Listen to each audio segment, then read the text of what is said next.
First Date Follow-Up.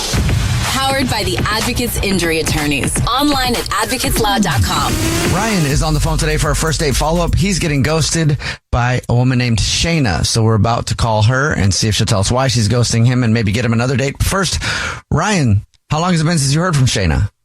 It's been about 3 days now. 3 days? And I know that doesn't feel like a long time, but after our date, it feels like forever because she was responding so much before, you know? Mm-hmm. Oh, okay. Why don't you tell us about the date and how you met her and stuff? Cool. So we met during a pub crawl. It was fun. She wasn't out very long, but I got her number before she left. And we thought that we talked about it and we'll have a proper date. There's this little pocket of the city that has a park, one of my favorite pizza places, and an ice cream spot next door. So I was thinking that might be actually a really fun date. We get multiple venues, a little extra time, depending on how well it goes, you know. And then I found out there was a band performing at the pizza place one of the nights, so I asked her out for that. And she said yes. And it was such a great vibe. We had pizza, we had drinks, we laughed so much, when your stomach actually hurts from laughing. Yeah. And then we ended the night with we both didn't want to really go home. So we went and we did get the ice cream. And we had a really nice kiss at the end. Oh, okay. Yeah, I had so much fun with her, and I feel like there's a little bit of mystery to her, and I really want to get to know her more. She's guys, she's so pretty. I just couldn't get enough. Oh. Okay. Well, then what do you think happened? It sounds like it was so sweet. I made a joke, and sometimes jokes don't always come across when you're nervous. She had dropped something on the floor, and I was I noticed that my shoes weren't tied, and I was why don't you just tie my shoes while you're down there? And I was just kidding. Yep, that may have been it. Not gonna lie. Yeah. Hey, tie my shoes and make me food. I'm with you. If you say I it wish I like didn't that. say that. Oh, no. That just might be it. What did she do, though, when you were tie my She shoes? actually tied my shoes, and I was no. Oh, she actually did it, huh? Yeah. Did she laugh? Did she think you were serious? No, I was not serious whatsoever. And at the time, I didn't really think it was a big deal because it kind of felt playful. She was here, done, you know? But then when I told my buddies about it, they couldn't stop making fun of me. And I genuinely feel bad because it's just one of those things, you know, when we're nervous, we're out with somebody that we we sometimes say stupid stuff. And I'm not that guy who would be like you were saying, tie my shoes and make me a sandwich. Mm-hmm. That's not me. It was genuinely a bad joke, and that's all it was. But now it's been 3 days, and it feels pretty blatant because she was always responding right away. I would text her. I would think about what to say, and I'd text her. I'd spend 20 minutes, and then within 30 seconds, she'd be back with 10 texts. And now it's just been nothing. I mean, you know what Jubal always says, though? Jubal always says it's all about the delivery. So if you thought you were being funny, but if it didn't deliver... Yeah, I'm with you guys. I wish we could go back and change that. But you know what? She kissed you. Afterwards, a really nice long kiss, too, where I was okay, she's feeling the connection, too. Did it seem like she wanted to kiss you, or did you also go, and now give me a kiss? The obligatory. No, I was really hope tying my shoes. Here's your reward. No, I'm playing. Oh, you did a good job tying my shoes, sweet thing. Wow. Ryan, your jokes are funny, but... Consent is sexy. Yes. So my move is I always say, can I kiss you? That's my move. And she smiled and she was yeah. And she pulled me in. Okay. And the last thing that I actually texted her was actually that I was thinking about her, and then I couldn't wait for the next date to kiss her again, and nothing. I was thinking about you because my shoe just came untied. Sorry, I couldn't help it. All right, man, we'll figure it out for you. We'll play a song, come back, and then call her and see if she'll tell us why she's ghosting you, okay? Sounds good. All right. Play a song, come back, get your first date follow-up next. Right in the middle of today's first date follow-up, if you're just joining us, Ryan is on the phone and he's getting ghosted by Shana, so we're about to call her and see if she'll tell us why she's ghosting him and maybe get him another date. But real quick, Ryan, why don't you refresh everybody's memory on your date with Shana? we met during a pub crawl. We ended up going to, on a separate night, pizza, ice cream. There was a live band, had a great kiss. I made a bad joke asking her to tie my shoes. She actually did it. And now I think I might have lost out on an amazing opportunity to get to know someone really cool. Yeah, you liked her a lot, right? I did. She's so pretty. It's crazy and cool and fun and smart. No, it sounds like you like her. Yeah. All right, man. You ready for us to call her? Yes, please. Okay, here we go.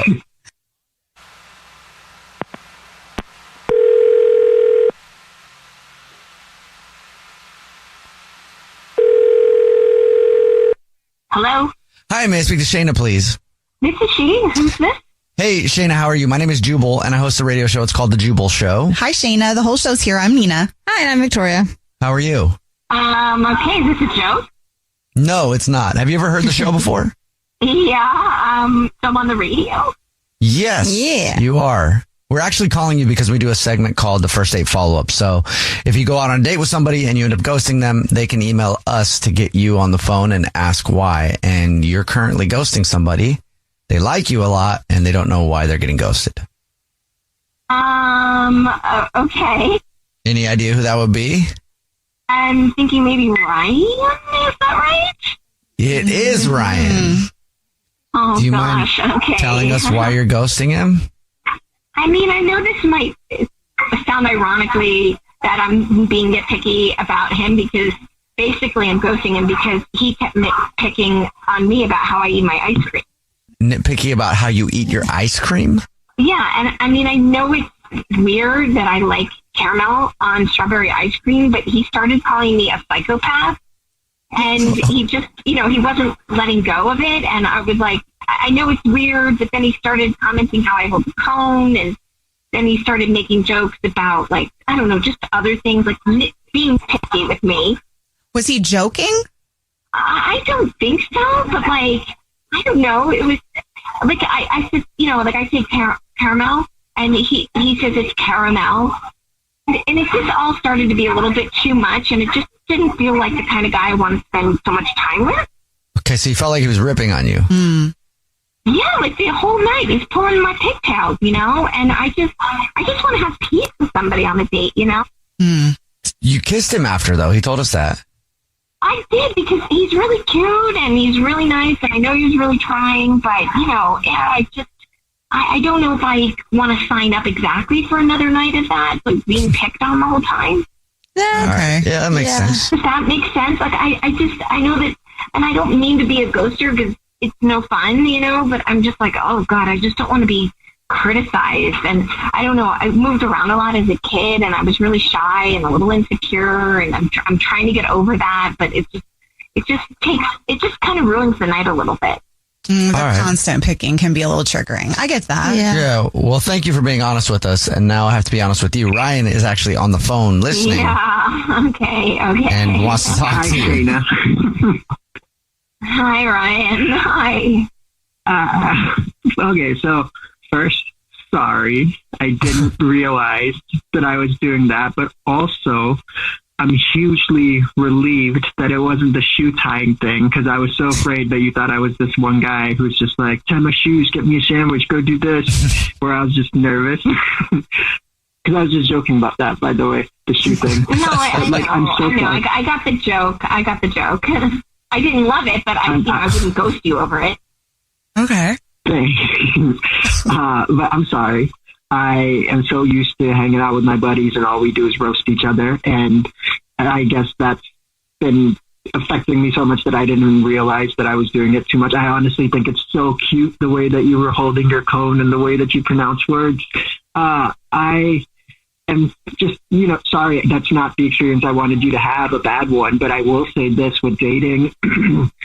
Sometimes you write people off so quickly, and communication, you're such a great communicator. Like, thank you for telling me through the radio about what I did wrong. Like, I would be willing to work on that, like I'll lock it up. No roasting if you were to go out with me again. And if I do roast and make you uncomfortable, just call it out. Yeah. Yeah. Okay. Exactly. I mean, I know I have like weird little habits, and it's caramel, and I know I hold my cone funny, and and all that. But it's cute. It's what makes you you. I think it's lovely. You know, I was just nervous, trying to make jokes and trying to make sure you have an extra good time. And in doing so, I kind of messed up, and I'm sorry about that. No, I think it. You know, I might have gone too far, but honestly, like, you haven't even seen a real psychopath until you see me eat hot dogs. You can always make fun of me for that. You know, you eat hot dogs weird, right? You got to even it out, huh? That's what everybody says. You know, that's what everybody says. I just love some meat. All right. Well, Shana, would you like to go out with Ryan again and maybe eat a hot dog and watch how much he loves meat? We'll pay for another date.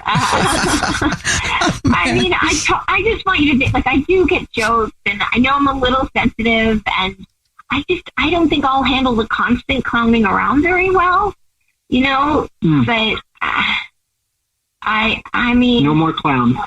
No more clowning. I'm going to show up in my suit and tie. But I still want you to be, I don't want someone to not be themselves around me too, you know, but I mean, you're so nice and you're so lovely, and to go try to contact me through a radio station, I mean, nobody's ever done that for me before. So, I mean, and I know you put so much effort into finding all those really fun places and all that. So, I mean, yeah, let's go on another date. Let's give it a shot. Sweet. Yay. Okay. Congratulations, Ryan. You got another date. Thank you. Thank you guys for making it possible. And thank you, Shana. You won't regret it. And if you do, you can roast me right back.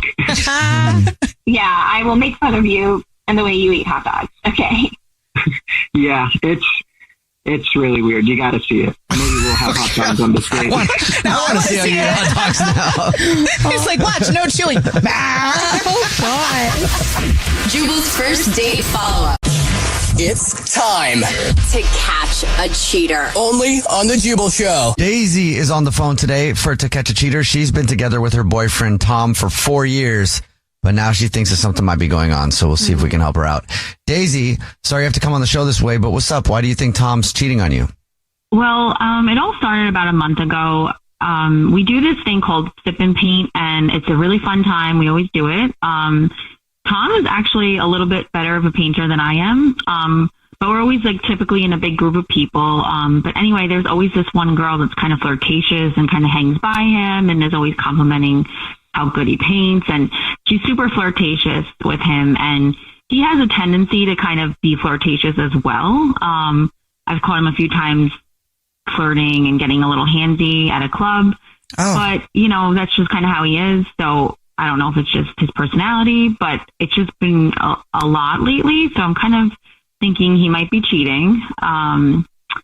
He also has been coming home lately with like little specks of paint on his hands. And that's like, you know, 3 days after we did the paint and sip. And I know obviously he washes his hands. So is he painting with this girl? Am I crazy for thinking this? I don't know. So when you say that you've caught him like getting handsy in a club and like flirting with this girl even, so he's just openly doing this in front of you? I don't know. Yeah, he just kind of is very flirtatious. It's kind of his personality. So I don't know if it's just his personality or if there's like some intention behind it, especially with this one girl at the paint and sip. Have you asked him about her? Yeah, I mean, he kind of just plays it off and says he's just being friendly. It's nothing like that. And not to worry. Have you ever told him you don't like it when he flirts with other people in front of you? Yeah, I mean, he knows, and he knows I definitely have a tendency to, you know, react. Like I could get a little mad about it on his end, and I can also get mad at the girl. So he's well aware of that. Okay. And you're cool with him being handsy, just not like if it goes any further than that? I think so. I mean, as long as there's no like ill intent where he is cheating or thinking about cheating, it isn't, you know, the worst thing. But it's just who he is. I don't know. Huh. It is kind of just who he is. But, you know, one time he did come home like one night with a spot of paint on the bottom of his shirt. And it was a shirt that he had never worn before, like on our nights that we paint. So I know like he has to be out painting. I don't know if it's with her. I really don't think he would be doing it with his friends. I mean, it's kind of like a girly activity and his guy friends wouldn't like that. So I just feel like he's out painting with her, honestly. Well, it is kind of weird for him to show up with paint on his hands one day and then paint on a shirt another. Is it like a color paint or could it be like white paint from painting a wall? It's usually colored paint, and like he doesn't really. It's not like. I mean, if he painted a wall, I would know about it. You know, like, yeah, you're right. I mean, what does he say when you like bring it up? Well, he tries to just kind of act like, oh, I forgot to like clean it up from the last time. But this shirt in particular, I'm like, you didn't wear it the last time. You didn't wear this when we were painting. So he tries to act like, oh, I forgot to like wash my hands or I forgot to do this. But that doesn't make any sense. That would definitely be an unsettling situation. Outside of the paint and the flirtations, is there anything different at home in your relationship? I don't know. I think it's fairly normal, honestly. I really couldn't tell. Okay. All right. Well, we'll see if we can figure it out for you. You told us what grocery store he's a rewards card member at. So we'll play a song, come back, and then call him and pretend to be from the grocery store and say that he's this month's lucky winner of free flowers delivered from our floral department. And we'll see if he sends those to you or to somebody else, okay? Okay. All right. We'll play a song, come back, and get your To Catch a Cheater next. It's The Jubal Show. If you're just joining us for today's To Catch a Cheater, Daisy is on the phone and she thinks that her boyfriend of 4 years is cheating. So in a second, we're going to call him and pretend to be from the grocery store that he's a rewards member at and say that he's this month's lucky winner of free flowers delivered to anybody that he wants and see if he sends them to her or to somebody else. But first, Daisy, why don't you catch everybody up on your situation? So me and Tom are usually going to these paint and sip nights, and there's been this one girl that's always, you know, by his side, complimenting every little thing, and they're very flirtatious with one another. He does have a flirtatious personality, so I couldn't tell if there was any intention behind it, but now he's been coming home with little, like, spots of paint on him, like 3 days after the fact that we went on the paint and sip. So I think he's out painting with this girl or going to her classes or something. And I called into the show to see if he can help me find out if he's cheating or what the deal is. Okay. Are you ready for us to call him then? Yes. Okay, here we go.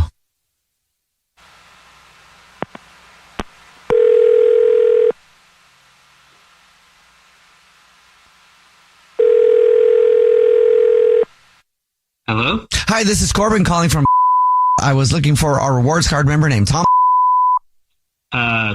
This is he. Hi, Tom. How are you? Please don't hang up. This is not a marketing phone call. I'm calling to let you know, congratulations. You're this month's big winner. Thank you for shopping with us.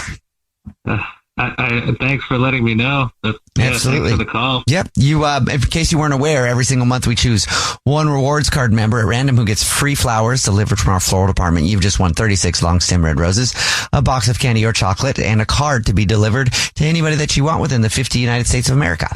Oh, wow. Okay. Cool. And you'll deliver them for me? Yes. You'll get confirmations that there is no charge. This is absolutely free. It's just our way of saying thank you very much for shopping. And you know who you want to send them to right now, or you need me to call you back? No, I think I know who I want to send it to. Yeah. Okay, great. First thing I would need would be the first and last name of the person you would like to send them to. Yeah, sure. This is my lady friend. Her name is Amber. And is there anything you'd like to put on a card to Amber? He says your lady friend. I can do a lovey-dovey kind of card if you'd like. Yeah. How about I can't wait to paint you again, baby. Whoa. Every inch. Woo. That's a spicy one. I don't even know what that means, but I'm not gonna ask any questions. But good for you, Tom. Yeah. No, it is fun. Yeah. We've been doing this. We've been doing this activity together. She'll get. Okay, great. Well, now at this point, I'll let you know that your girlfriend is probably going to be pretty upset with you, and she's on the phone listening because this is actually the Jubal Show. It's a radio show. Yeah. Tom, how could you? I knew something was going on between you and that girl. What are you talking? What's happening right now? How could you not tell me the truth? You know that I've been questioning you about it. I've been asking you. You've been coming home with paint all over you for days now. I knew something was going on. Why are you being dishonest with me? I'm not being dishonest. I think this is being completely blown out of proportion. Obviously, it was a joke. Obviously, that was a joke. Can't wait to paint all over you. Yeah. Okay. What? Yeah. Yeah. That was a joke. You would have sent them to me. Come on, that's ridiculous. I can't believe you would do this to me. We've been together for 4 years, and you're going to just let things go to waste because you meet some girl on a paint and sip night. That's supposed to be a romantic date between us.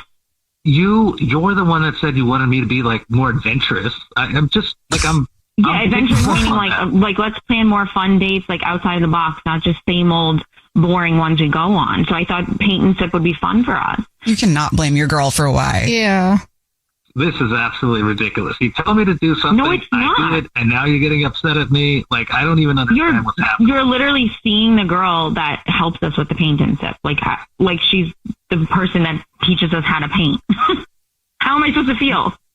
Yeah, but like, I think it's kind of crazy to like call me out on this on the radio. I mean, like, this is like a conversation we should have personally. Like, this is.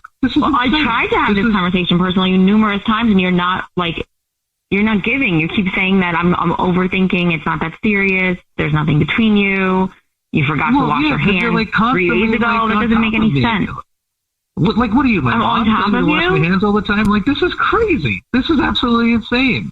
Oh my God, you're delusional. Tom, I mean, at this point, you're busted. So to insult her by telling her it was her idea and then, I don't know, point fingers in every other direction other than looking at yourself seems a little bit ridiculous. So you could just own it. No, you guys don't even know the half of it, okay? You guys don't even know what the hell you're talking about. And Daisy, you know what? At least Amber doesn't nag me constantly. You know, I'm done with this bullshit. Of course she doesn't, because she's okay with being a side piece. She knows we've been together for 4 years. Come on. You know what? She's more than a side piece, okay? At least she doesn't nag me and treat me like the way you treat me. And I can't believe you put me on this Jubal, whatever the hell this show is. I'm done with this. I'm out of here. Bye. What? All right, Daisy, he hung up. I'm so sorry. Yeah. You know what? It's fine. I'm glad we exposed him. Like, thanks for helping me out. I don't think I would have ever got to the bottom of this if I didn't call you guys. So, you know what? This is the best thing that can happen. Now I know who he is, and I'll be enjoying sip and paint by myself, or maybe not. Maybe be done with painting for a while. Again. I'm a little too nervous. Or find someone who isn't so handsy, and they're just maybe handsy with you when you want them to be. Exactly. Yeah. Sorry, I'm so though. Sorry. It's all right. Thank you so much, guys. Seriously. Yep. You sound really strong. The Jubal Show's to catch a cheater. You know what's weird about your quizzes, Katie, is that all the work is right and just the answers are wrong. I know that having a boyfriend may seem like the most important thing in the world right now, but you don't have to dumb yourself down to get guys to like you. It's almost time for America's favorite trivia game, You versus Victoria. And this week it's big because it's the first ever Macy's $1,000 Holiday Battle Royale. A week-long competition to see who can go all the way to win $1,000. Sorry, Victoria. Yeah. Who can go all the way to win a $1,000 gift card to Macy's. It started yesterday. Tanner took on Victoria, and Tanner beat Victoria. So now, call us right now, 888-343-1061, 888-343-1061. You can also DM us at The Jubal Show or go to thejubalshow.com. You get to take on Tanner and see if you can beat him. I was kind of sad. I was kind of hoping me and Tanner were going to go all week, and then he could win at the end, but nope. He decided to... Tanner won. Victoria lost. So now Tanner is going to try to beat everybody he can up until Friday, and the last player standing will win $1,000 to Macy's. And if you haven't checked out the Macy's gift guide, you should definitely do that. Macy's.com/shop/gift-guide because they have literally everything on there. Do all your shopping there because it's very easy and they have everything and it's really marked off. Like they have a Macy's diamond tennis bracelet in sterling silver, 14 karat plated sterling silver or 14 karat rose gold plated sterling silver. Marked down from $1,000 to $299 right now. Whoa, That's a deal. What a steal. All that glitters. Go to Macy's. Well, call us right now, 888-343-1061, 888-343-1061 if you think you have what it takes to beat Tanner in your quest for the Macy's $1,000 gift card. It's the Macy's $1,000 You versus Victoria Holiday Battle Royale. And we'll play right after this. I'm stupid. You're smart. I was wrong. You were right. You're the best. I'm the worst. You're very good looking. I'm not attractive. All right. as long as you're willing to admit that. It's time for America's favorite trivia game, You versus Victoria. Yeah. And it's a special edition. Ooh. Your chance Oh, yeah, I love this song. to battle in the Macy's $1,000 Holiday Battle Royale. Ooh. A week-long tournament where you could win a $1,000 gift card to Macy's if you've got what it takes to go all the way. The music is ass. I like it. Tanner beat Victoria, so Tanner is on the phone right now because Tanner has to take on someone else to see if he can go all the way. Tanner, how's it going? I'm doing well. You hyped up and ready to go? Hey, man, I just drank half my coffee right now. I'm ready to go. All right. He's definitely training. Hoping to get to victory 2 today. And Tanner, you're going to be facing off against Sarah. Sarah, what's up? Hi, how's it going? Good. Are you ready to compete in the Macy's $1,000 Holiday Battle Royale? I totally am. I'm so pumped. Okay. Well, we're going to put you on hold, Sarah, so you can't hear the questions. But Tanner's about to go, okay? So Sounds we'll put you good. back Thanks on so hold. much. All right, here we go. Tanner, Sarah's on hold. And here we go. Okay. You have 30 seconds to answer as many questions as possible. If you don't know one, just say pass. And it's normally Victoria has to beat somebody outright, but today you have to beat Sarah outright to win, okay? Cool. All right, man. Good luck. Here we go, Tanner. Your time starts now. What is the name of the Christmas song that begins with, "Oh, holy night, the stars are brightly shining"? Pass. In the song, The 12 Days of Christmas, what gift is given on the 5th day? 5 golden rings. What is the name of the ballet that is traditionally performed around Christmas time? Nutcracker. Which reindeer is known for having a red nose? Rudolph. What is the name of the character who says, "Bah, humbug"? Scrooge. Okay, got that in on time. Tanner, how you feeling? I feel pretty good. You feeling good? You feeling good about your Pretty answers? Feeling solid? Oh, yeah. You sing a lot of Christmas I feel pretty carols? solid. No comment on that. And you have 2 young kids, so a $1,000 Macy's gift card could go a long way for some Christmas Oh, yeah, it would presents. help a lot. All right, well, it's time to put you to the test. Sarah? Yes. All right, you didn't hear any of the questions, right? No, none. I didn't hear any. Okay. Well, Tanner did a good job, so we're going to put Tanner back on hold. So Tanner's going to be on hold, and Sarah, now it's your chance to see if you can take Tanner out. Yeah. And then you have the opportunity to I'm play going tomorrow to my very, very best. to see if you can go all the way for a $1,000 Macy's gift card, okay? Cute. Fantastic. 30 seconds to answer as many questions as possible. If you don't know one, just say pass, and Tanner has to beat you outright to win, okay? Sounds good. Let's go. All right, Sarah, your time starts now. What is the name of the Christmas song that begins with, "Oh, holy night, the stars are brightly shining"? Oh, holy night. In the song, The 12 Days of Christmas, what gift is given on the 5th day? 5 golden rings. What is the name of the ballet that is traditionally performed around Christmas? The Nutcracker. Which reindeer is known for having a red nose? Rudolph. What is the name of the character who says, "Bah, humbug"? Ooh, Scrooge. What is Ebenezer Scrooge. Okay. Okay, you guys both got the same amount of questions in. Tanner's back on the phone, and producer Brad isn't here for this, so Victoria, who normally plays You versus Victoria, gets to keep score today. So hopefully you got this right, Victoria. Guys, I'm not gonna lie, having to keep score, my mind just isn't. Oh, great.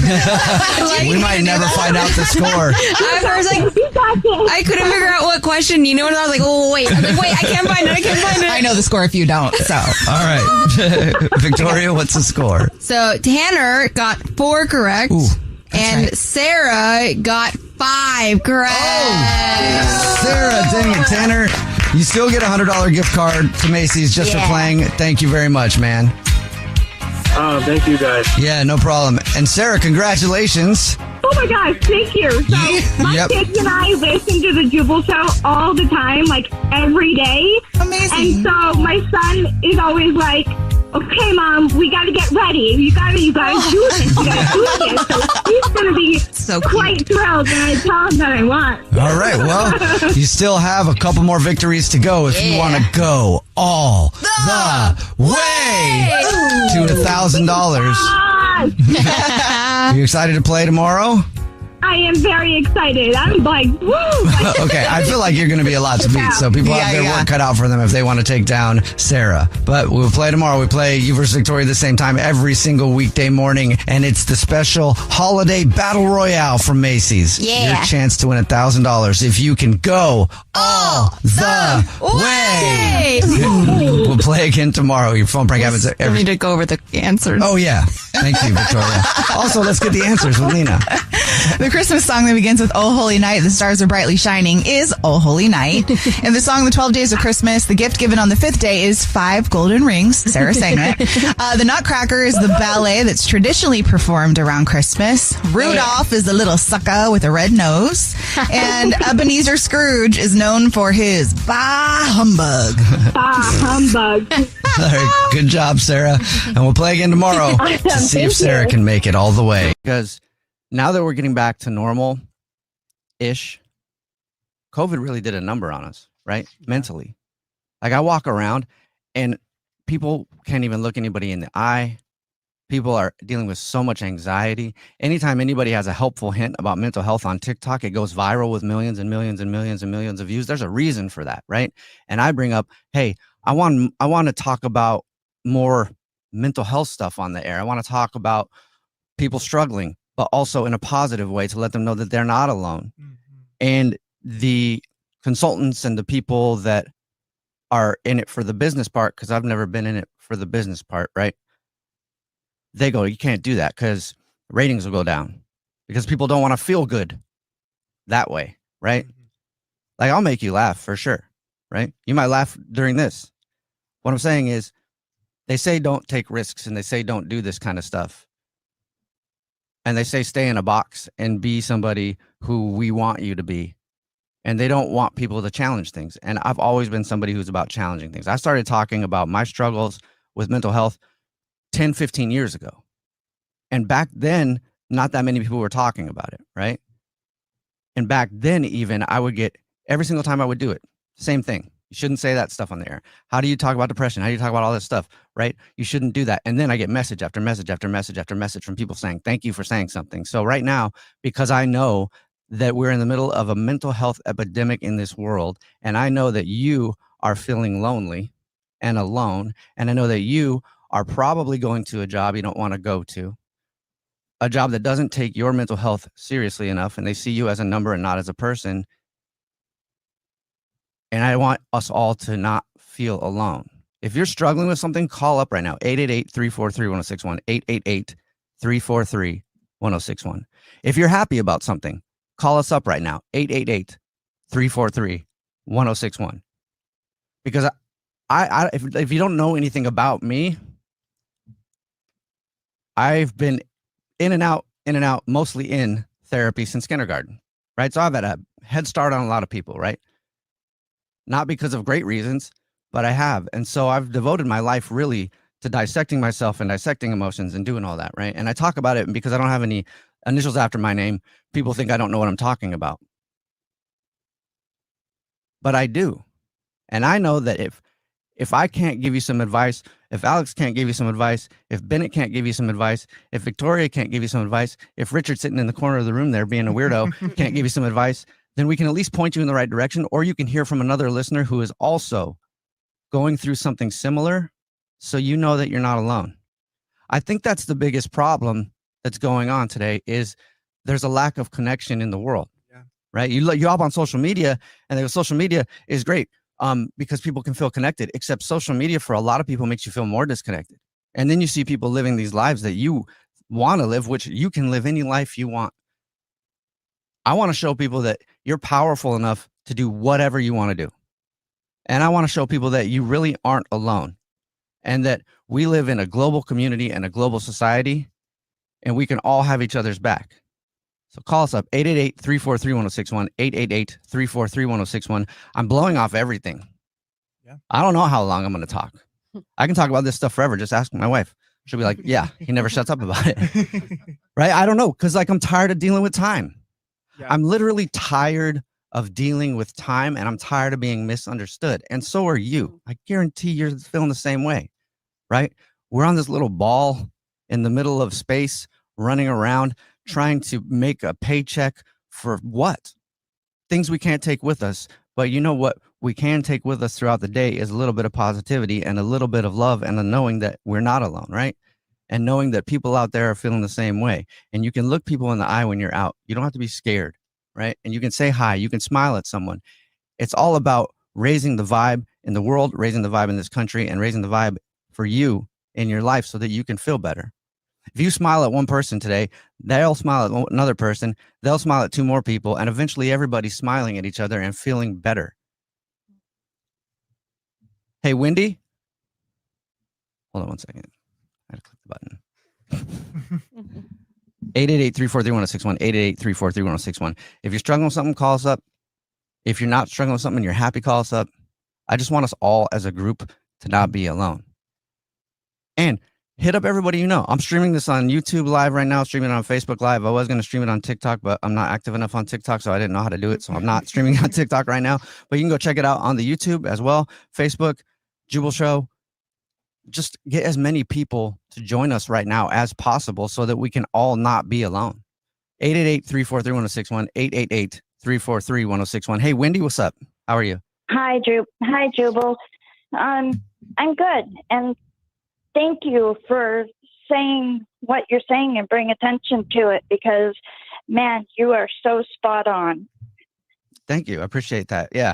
I mean, later on today, I'm going to have to sit in a meeting. I guarantee it. Or I'm going to have to get phone calls and go, what were you doing? Why'd you do that? Because you're not supposed to do this kind of stuff, right? They want me to talk for like 5 minutes, make you laugh, and then that's it. Right. Well, we played that Selena Gomez, right? Yes. Yeah. We played that Selena Gomez new song the other day. And that song is all about mental health. Everybody's talking about it now, which I think is a great thing, except you know who is not talking about it? The people in charge that can make some changes. Right? Exactly. So exactly. What I just want people to not feel alone. That's all I want today. That's why I said get as many ears on this as possible, get as many eyes on it as possible, streaming it. I want people to know that they're not alone. Wendy, in your life, is there anything that you're going through that you could share that will let someone out there who's feeling alone and struggling with something similar know that they're not? Yeah. For myself and my young adult son were both disabled. I'm on disability, which is only $840 a month. You know what the rents look like. Rent's too damn high. Well, we're currently homeless and living in our car, and it's winter and it's really flipping cold. We both have health issues. A couple of friends were nice enough to get us a motel room through the weekend this weekend. That's amazing. And I'm literally sitting in my motel room, packing up, knowing we have to be out of here by 11. And it's just so hard. And I understand the opioid crisis and everybody battling addiction. But currently, all of the funds are going to homing, rehousing, emergency housing, people struggling with active addiction that are currently using. If you're not an addict, if you're just homeless because of economic reasons, the wait list is months and months long. Right. And see, that's what the one thing is, compassion. You have some friends that were very compassionate and they helped you. I feel compassion for you for sure. Right. I know you'll be okay. I do. Because everybody's always okay. Everything, like, even if you have the most terrible thing ever, there's another side of it. So, Wendy, you will be okay. Right? Yeah. Every single struggle in your life has a lesson. Right now, there is a lesson you're learning. You might not even be able to see it, but I promise you, when this is over and this tough time is over, you will look back on it and go, oh, now I figured out this in my life. But people, I know we'll be stronger for it eventually. Absolutely. It's just getting through it.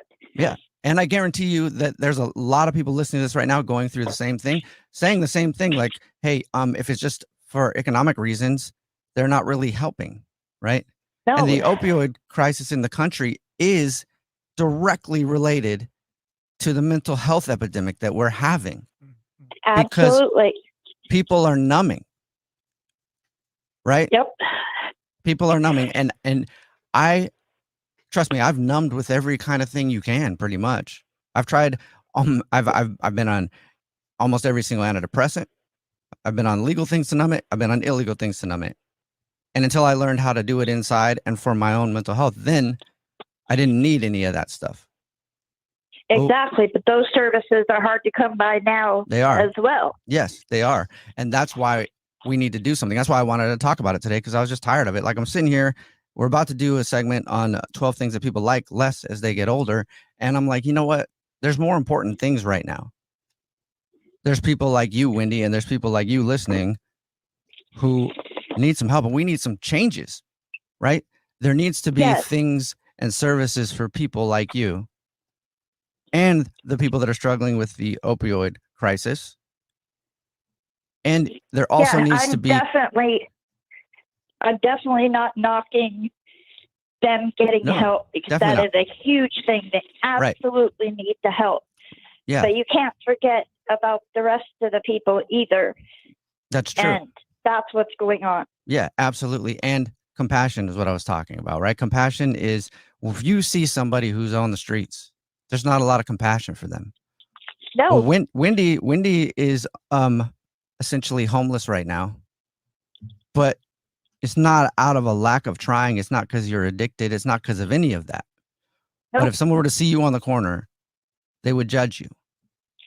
And we need to stop judging each other. They have been. Yeah. They have been. You know how hard it is? You never realize how hard it is to find a restroom to use until you're homeless. And people look at you and just decide that you must be an addict or you must want to be there. So why are we going to help you? Mm-hmm. So somebody that comes dressed in a suit going to the office for the day, they get let into the gas station restroom. But somebody who's homeless, and I mean, even though we're homeless, we're still clean. We're still, we could shower at gyms. We got a gym membership to be able to shower and stuff. But they see that you're living in your car. They assume you want to be there. They assume you're an addict. So all of a sudden, the sign goes up, or they say, sorry, the restroom's out of order, even though you just saw a man in a suit walk out of the restroom. Right. Wow. Yeah. That's happened so many times. It's tough. Wendy, just know, like I said, things will be okay. And there's somebody listening to this right now who might be able to help you out. I'm going to put you on hold. We'll get your number. If you can help Wendy out with anything, call us up, 888-343-1061, 888-343-1061. It doesn't have to be anything monetary. It doesn't have to be, just if like maybe you have a lead on a job. I just want to show people that we are not alone and that we can all help each other out. 888-343-1061. Thank you, Wendy. 888-343-1061. I think one of the biggest things that we need in this country is reform as far as mental health goes in the workplace, honestly. Yep. Because I just saw over the week, one of the reasons that I'm talking about this, I just saw this over the weekend. I do nothing but my obsession is feeling good, right? The people say, can you be addicted to feeling good? Yeah, absolutely. Can you be addicted to things? Like, I'm addicted to happiness. When I found happiness, actual happiness, I got addicted to it, right? I'll do anything to stay happy. I'll do anything to not be stressed out. I will do anything to not be burnt out, whatever that is. And the CDC just literally the other day classified burnout on the job as a legit health reason. Oh, wow. Yeah, a legit health reason. And companies all over the place don't think about the fact that their employees are struggling. They don't think about the fact that their employees are people, and they want them to act a certain way, and they want them to be a certain way, and they want them to act professionally. Look, I've been unprofessional my whole life. What I'm doing right now, severely unprofessional. But I like to challenge the social norms because I think that's the only way that things can get better. That's the only way that people can feel good, is for somebody to go, you know what, screw it. I'm just going to take an hour of the show. Whatever happens, happens to me, but at least you can see that you're not alone today. Call us up, 888-343-1061, 888-343-1061. And the time change is one of the things that bugs me the most. The time change is terrible for people. The time change is literally, there are more car accidents today when we spring forward or fall back. The day after the time change, there's more car accidents, there's more heart attacks. There's all kinds of things that go wrong with our bodies because they put this thing in place in the 70s, right? The 1870s to 1700s. I don't know. Stop asking me about the date. But they put this thing into place to try to save energy, but there's no way to measure it. Like it didn't work.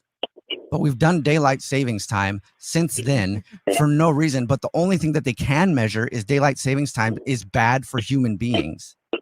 It has no other value. And that's not a value. It's bad for human beings. But because our system is so screwed up and people don't want to change how they normally do things, and people don't want to challenge stuff, this has been in effect for how many years? And they finally have put a thing in the government to try to stop daylight savings time because they're like, oh, hey, this actually kills people. We probably shouldn't do that. And it's probably not going to get passed because people don't think about people. And I just want people to start looking at things differently, right? Challenge the way you do things today. If like you're in a bad mood, backflip on it. A backflip is kind of my theory on life. Like do the opposite of what you want to do. If you want to scream at somebody in traffic today, just smile at them. It'd probably feel better for you. It would save you from having to have a headache thinking about how terrible they're driving. And also, you never know what could happen. You don't know what someone else is going through, right? You could do something to the wrong person and then they lose it. 888-343-1061, 888-343-1061. Hey, Kramer? Yeah. What's up, man? How's it going? Not too bad. Pretty good, actually. Today. Morning. I mean, I know maybe I don't sound like it. Maybe I sound like I'm going through it. I'm not sure. But I'm not. Like, I'm just, I just saw the stories over the weekend of how they made burnout on the job. The CDC said that burnout on the job is a legit health issue. I have been reading about it for weeks, how the country's in a mental health epidemic. I see it when I'm out on the streets, man. Like you go to the gas station to get some lotto tickets and the person behind the counter has so much anxiety, they can't even look you in the eye. They can't even talk to you because everybody's dealing with so much anxiety. And we don't have to. There's ways that you can calm anxiety by playing with your pinky. That sounds dirty. It's not. But there literally are things that you can do to calm anxiety. Everybody's talks about anxiety. Like I said, anybody talks about this stuff on TikTok and it's getting a million views on how to feel better. And I have a little bit of knowledge on that because I've been doing it my whole life, right? And that's why I'm saying call us up right now, 888-343-1061. I just want people to not feel alone. And I want everybody to see that we are a community and we can all help each other out and we can all feel good today. And you should feel positive today. You should feel happy today. You shouldn't feel stressed out about the time. You should feel stressed out about nothing, really, right? Everybody should just be happy and show each other compassion and know that we're not alone and we'll all start feeling better. What are you going through today, Kramer? Are you going through anything or you just call up to say that you're not going through anything? Well, I was going through something and, for the past, I'd say year or so, I've just really struggled and, COVID, the shutdown didn't help, but I've struggled the last year or so and, there was mornings where I'd wake up and it was just a struggle to get through the day and there was no light at the end of the tunnel. And, one thing that was important for me was surrounding myself with supportive loved ones and close friends who, I could lean on. And, I was really going through it about 6 months ago and I finally woke up one morning and he said, you know what? I said to myself, I got to do something about this because I feel like this is out of my control. And I took the next step. I made an appointment to go talk to somebody, to go see somebody. And,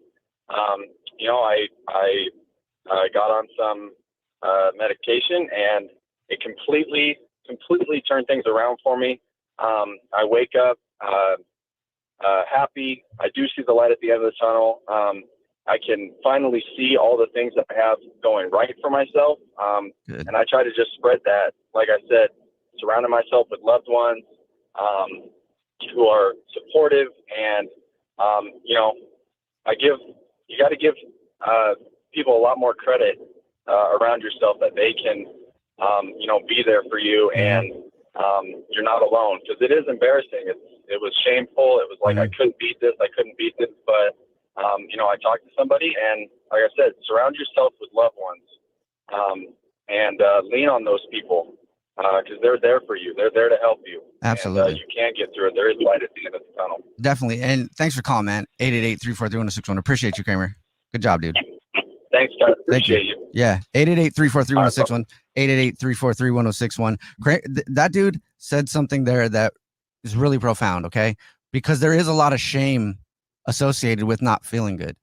I've been misunderstood my whole life when I talk about this stuff because I've learned to be an incredibly happy person. You can be happy and sad at the same time.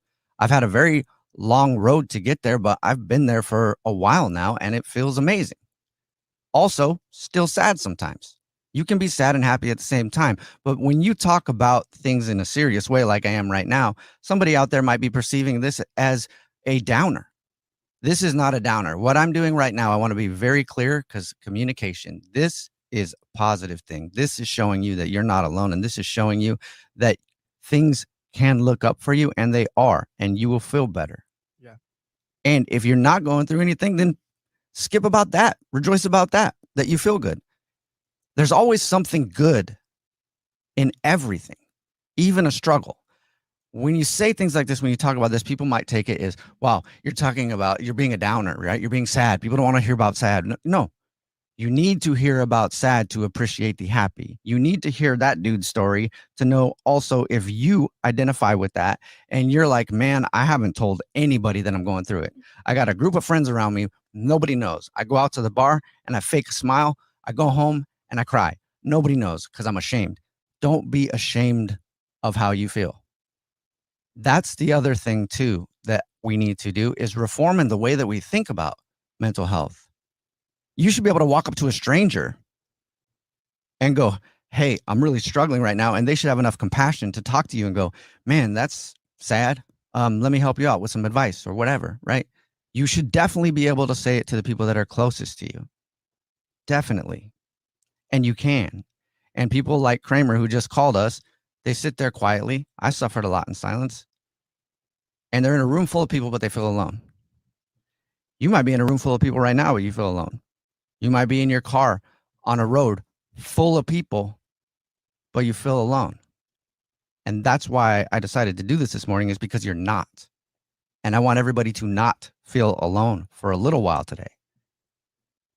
And you should tell somebody, you should talk about it. There should be no shame around not feeling good. It's actually way worse for you if you fake that smile.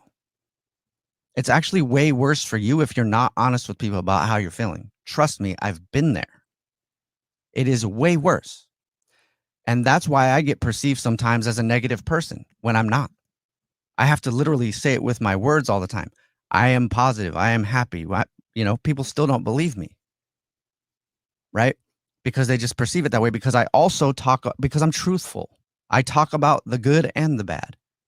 You can't only have good. It would be impossible to have good if you didn't have bad.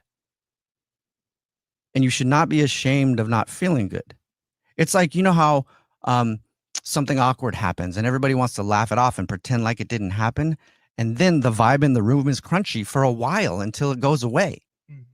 The vibe in the room is crunchy because nobody said, wow, that was really awkward. Let's talk about it. So that's what you're doing to yourself by not saying anything.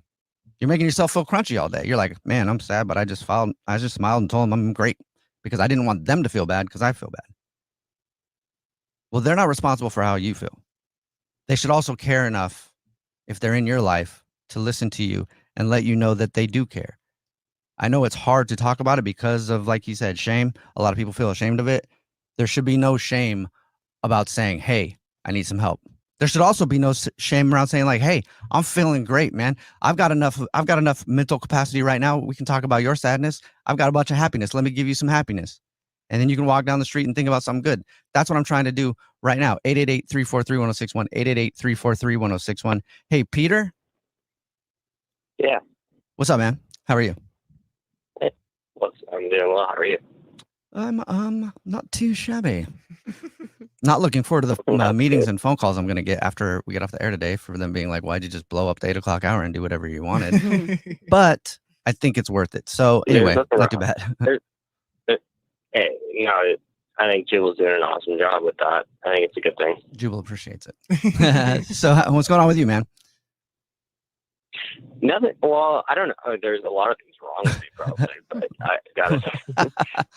No, I mean it's been a struggle. I've been out of work I broke my leg on the job, and I've been out of work not out of work on OJI for like 10 months, and then with my profession, it's I got to go back to work, but I still have to get cleared by a different examiner. So now I'm doing unemployment, and life, it's a struggle, but you know what? We can all pull through on this stuff, because for me, the hardest thing is like waking up every day thinking, can I support my woman? Can I support my kids? Can I make it through the day? And 2 days ago, it was a setback. It sucked. Now you have to do unemployment until I can get, cleared to go back to work. So it's a struggle. Right. It is a struggle, but when you go back to work, you'll also be very appreciative of that. And this might be an opportunity too. See, there's an opportunity in every problem. Like, that's the thing that I got to is, if you see problems today, you're only going to see problems. And I'm not saying that's what you're saying, Peter. What I'm saying is there's an opportunity in every problem. There's a way to capitalize on it somehow. So, you being on unemployment, your legs messed up, out of work, you're worried, right? If you can take that, and it's been absolutely. Is the worry is probably the thing you think about the most in your life right now, huh? Yeah. Yeah, exactly. And, and you think, and that's the thing, you think you have your life set, everything's like moving forward, you're on a good path, and then boom, it just gets taken away. Yeah. And that, I think we need to understand day to day, like, let's be grateful for today, right? For the next thing. Yeah. And for me, it after this just happened, it's like a huge struggle. Right. For sure. Definitely. And, like I said, the worry is what you're worrying about all the time. Just like a lot of people out there. Once again, proof, if you're listening to this, that you're not alone. Like, Peter's worried. You're worried about something. Here's a tip for you, Peter. And it's hard to do, but you can replace that worry with something else. That's why I say there's a positive and there's a way to find an opportunity in a problem, right? You've got a problem. Worrying is obviously just it's gonna cause your anxiety to get worse. It's gonna cause you to get wound up. Every single time you notice that what's that? Go ahead. Oh no, I'm sorry, I cut you off. No, that's the biggest thing. It's so easy for all of us in life to get our anxiety to just get wound up. And right. We forget the big picture. Exactly. Right. We forget the big picture. We forget to be in the moment. We forget at the end of the day, we're all going to the same place and we don't even know what it is. It might be amazing. Yeah. None of us really the only people who know what happens after we leave this planet is the people who have gone there. And unless you've talked to them, which I haven't, then you don't know how it is. We don't know. And accepting that we don't know, I think, is one of the keys to being comfortable. Just accept we don't know and just live. Be in the moment, right? Look around you. Look at the trees. Look how beautiful they are. Appreciate something beautiful. And Peter, every single time you notice one of those thoughts in your head, right, where you're like, man, I'm worried. I guarantee there's something that you are interested in, something that you like to do, something, right? I don't know. I don't know you, so I don't know. And you can literally notice when you're feeling that way, when you're feeling worried, when you're thinking about it. And if you do this enough, if you notice it and then replace it with the thing you want to do, whatever it is, I don't know you, Peter, but let's say you wanted to make money on Instagram selling knitted t-shirts, because Peter knits good t-shirts. I think you knit good t-shirts. That's what it sounds like to me, Peter. Then yeah, I do. Absolutely. Yeah, that's fine. Yeah. Put the effort of that worry into the knit t-shirts, actively pay attention to the worry, and then go, nope, I'm going to knit some t-shirts. And before you know it, all that time you spend worrying, you've just knitted a bunch of t-shirts and you're going to make $1 billion on Instagram. I don't know if knitted t-shirts will sell that well, Peter. I hope you don't actually take that advice, but thank you. Thanks for calling. No, it doesn't matter what we do in this world. That's the thing. Like, we can have every profession is honored in my mind. And when you think you have things big and things are going well, and then all of a sudden things are snapped away from you, for sure, it's terrifying. And then you start to realize how little we are, but how big we can be. But it's a struggle. And I think what you're doing is awesome. Thank you, listen bro. to you all the time, but Appreciate it. like this is great. Thank you, man. Thank you And very I much. appreciate you spending an hour doing this. Like you have, I think a lot of people do. Good. Well, I hope so. I really do. Because it was kind of like it was literally on a whim. I was just like, you know what, screw it. And it was mostly because I was thinking about I can time. tell you, like and that's the thing though. Like I said, it's day to day, right? We need to appreciate today and hope for tomorrow. But if as long as we do everything we can today, it makes it better. But even talking to you about it out loud, it's helped a lot, and I really appreciate it. Appreciate it, man. Appreciate you. 888-343-1061. 888-343-1061. All we're doing right now on the Jubal Show is helping people not feel alone, because loneliness is a big problem. The world is in the middle of a mental health epidemic. People are finally starting to talk about it more. And just thinking about time this morning and the time change and how bad that is for people. And then just me being really bad with the schedule, thinking about things I have to do, going, I'm just sick and tired of having to worry about time. Because if you're worried about time, you're wasting time. Time you enjoy doing something you want to do is never time wasted. So in every moment, do something you want to do and appreciate it. Like, look at something around you. Like I said, look at the leaves on the trees if there's trees around you. Look at something that you find interesting and just be curious about it. That's not wasted time.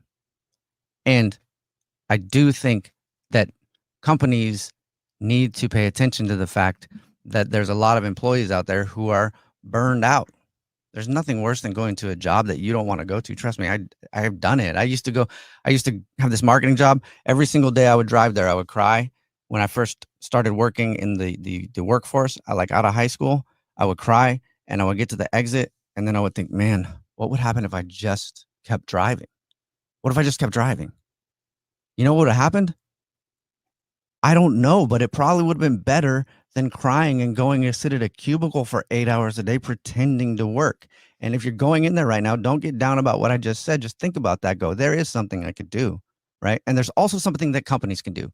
We need some real reform in this country as far as mental health goes with the workforce. There really is. Like, there should be a mandatory mental health day every single month for the entire country, right? Just a day off like Christmas every single month. There's a comment on YouTube, because we're live on YouTube. It says from Kimberly, honestly, I lose sleep because I'm so anxious about getting up on time to get to work on time. Right. I'm so tired. Yeah. Everybody's tired. Mm-hmm. Yeah. Everybody is tired and everybody needs a day off. And the thing that is, like, if you're, like I said, we're just spending an hour not being alone. That's why I said I want as many people listening as possible. Text your friends, text your family, tell them to listen right now, because who knows? They may not be able to listen tomorrow, because I might get in trouble for just blowing off the hour and doing what I want, right? But I want us to all not feel alone and realize that we are not alone. And together, the vibe of the entire world can raise if we all just think a little differently and think positively and just are open about how we're feeling and stop being quiet about stuff and stop making people feel alone. Hey, it's Bennett. Last week, I just want to say I took the steps to find a therapist. Good. And, I think this is a big step because in the Black community, mental health is not discussed enough. Mm-hmm. And personally, I feel like I'm going through a lot right now. You're talking about burnout. We work a lot here. Mm-hmm. I'm going through a separation, which has been really difficult. And through that separation, a lot of trauma from my upbringing. I grew up in foster care, was in and out of foster care for like 10 years. So a lot of that trauma has emerged and it's in my life. And I have a lot of anxiety. The other day I was driving in the car thinking about a bunch of things and literally bursted out crying. And I'm like, oh my gosh, this is anxiety right here. This is it. And for such a long time, I'm like, maybe I should talk to someone about my rough past. Maybe I should talk to someone about crying in the car while trying to get home. And I did that. And I'm on the path and on the journey to, become better and to work through those things. And proud of you, Bennett. Yeah, thank you. And absolutely. I think it's important to say, as a Black man in America, coming from where I come from, what I've been through, it's important to say, it's okay to reach out to someone. We have the people that are around us, people we love, our friends, our family, but sometimes it's important to reach out to someone who is professionally trained. Definitely. And can really help you work through those things. So, just from myself to anyone that's listening that might be dealing with some trauma or just the day to day, it's okay to get help. It's all right to reach out to someone, and you'll become bigger and better on the other end of things. Absolutely. And that's a very good point, that a lot of people they don't even have access to the service. There are places you can go online now. Actually, here is proof of taking a problem and creating an opportunity. There's all kinds of online resources now for counseling that are very cheap, that you can go to, and you can literally be matched up with a counselor and do the telehealth thing. That wasn't there before COVID. COVID was an incredibly negative thing. There are some positive things that have come out of it, though. There's people that started businesses. There's people that changed their whole life. There's some workers that love their life now because they get to work at home. And that's what I mean. We talk a lot about the struggles in life, and then we don't talk about the positive. Or if you're talking about the positive, you can only talk about the positive. Don't be a downer. Right? They do all this research whenever they go over the show, and they tell us things that people want to hear and what they don't want to hear. They told us one thing: people don't want to be alone. And I'm like, well, let's make them not feel alone. Right now, that's what we're doing. Call us 888-343-1061, 888-343-1061. I guarantee you someone's going through something similar as you, and I guarantee that you can help them just by letting them know that you're also going through whatever it is, happy or sad. And then they go, people want real talk. And then they tell us that, you got to be careful how long you do it for. You got to be careful how you do it. I wanted to prove people wrong today, right? Hopefully, this hour of the show goes down as one of the most highly rated hours ever. It might not. Also, I tried. I tried for a moment to help people feel a little better. I took a risk, and that's what you should do. And that's what a lot of people did during COVID. We don't talk about the buildup after a bad thing. We talk about how terrible COVID was, how alone everybody felt, blah, blah, blah, blah, blah, what it's caused, right? We don't often highlight the good thing that it's caused. September 11th, I think September 12th should also be a national holiday. You want to know why? Because September 11th, when those towers went down, was one of the worst things in this country's history, in the world's history, right? So many people passed away. So many people died. And I think the day after should also be recognized, because the day after was the day that the people who lost someone there and the people in this country that also lost some innocence, if you weren't there and had to deal with it directly, the next day was the day people got back up and rebuilt. However long it took them, they rebuilt. So whatever you're going through right now in your life, if it's not the best thing for you, there's always a rebuild. There's people that experienced some of the biggest traumas in their life, and on September 11th and then September 12th, they kept going. And some of them have figured out something new that they always wanted to do and took a risk because they realized, you know what? Life is too short to be stressed out. I'm just going to be. And I'm just going to be happy. And I'm going to be sad. And I'm going to be okay with it. And I'm just going to be me and comfortable in my own skin. Call us 888-343-1061, 888-343-1061. We are live on YouTube at The Jubal Show. I got another message in. It says, it's also important for your mental health to cut toxic people out of your life for the sake of your mental health. Yeah. So just definitely point that one out. Absolutely. Yeah. At the end of the day, at the end of the day, everybody only has themselves, right? If you're not going to look out for yourself, you can't expect other people to. If you can't take care of your own happiness, other people can't make you happy. Happiness exists inside of you. How you feel exists inside of you. And you can change that just by being honest about it, right? By being honest about your successes and your failures in like business and just in life in general. 888-343-1061, 888-343-1061. Kevin? Hey, how you doing, man? Good, man. How are you? Hanging in there. Life's life, you know. That's a beautiful phrase right there. Life is life. It is. So I was driving in today, sir. I listen to you a lot, me and my daughter. Thank you. Both of my daughters. I'm a single dad, and I drive all the way from Tacoma to Renton every day, or every Monday and Tuesday when I have my daughters. And my daughter mentioned to me, she said, well, Dad, I have a story. and she's a type 1 diabetic. She was diagnosed at 18 months. And so I have to, stay on top of that.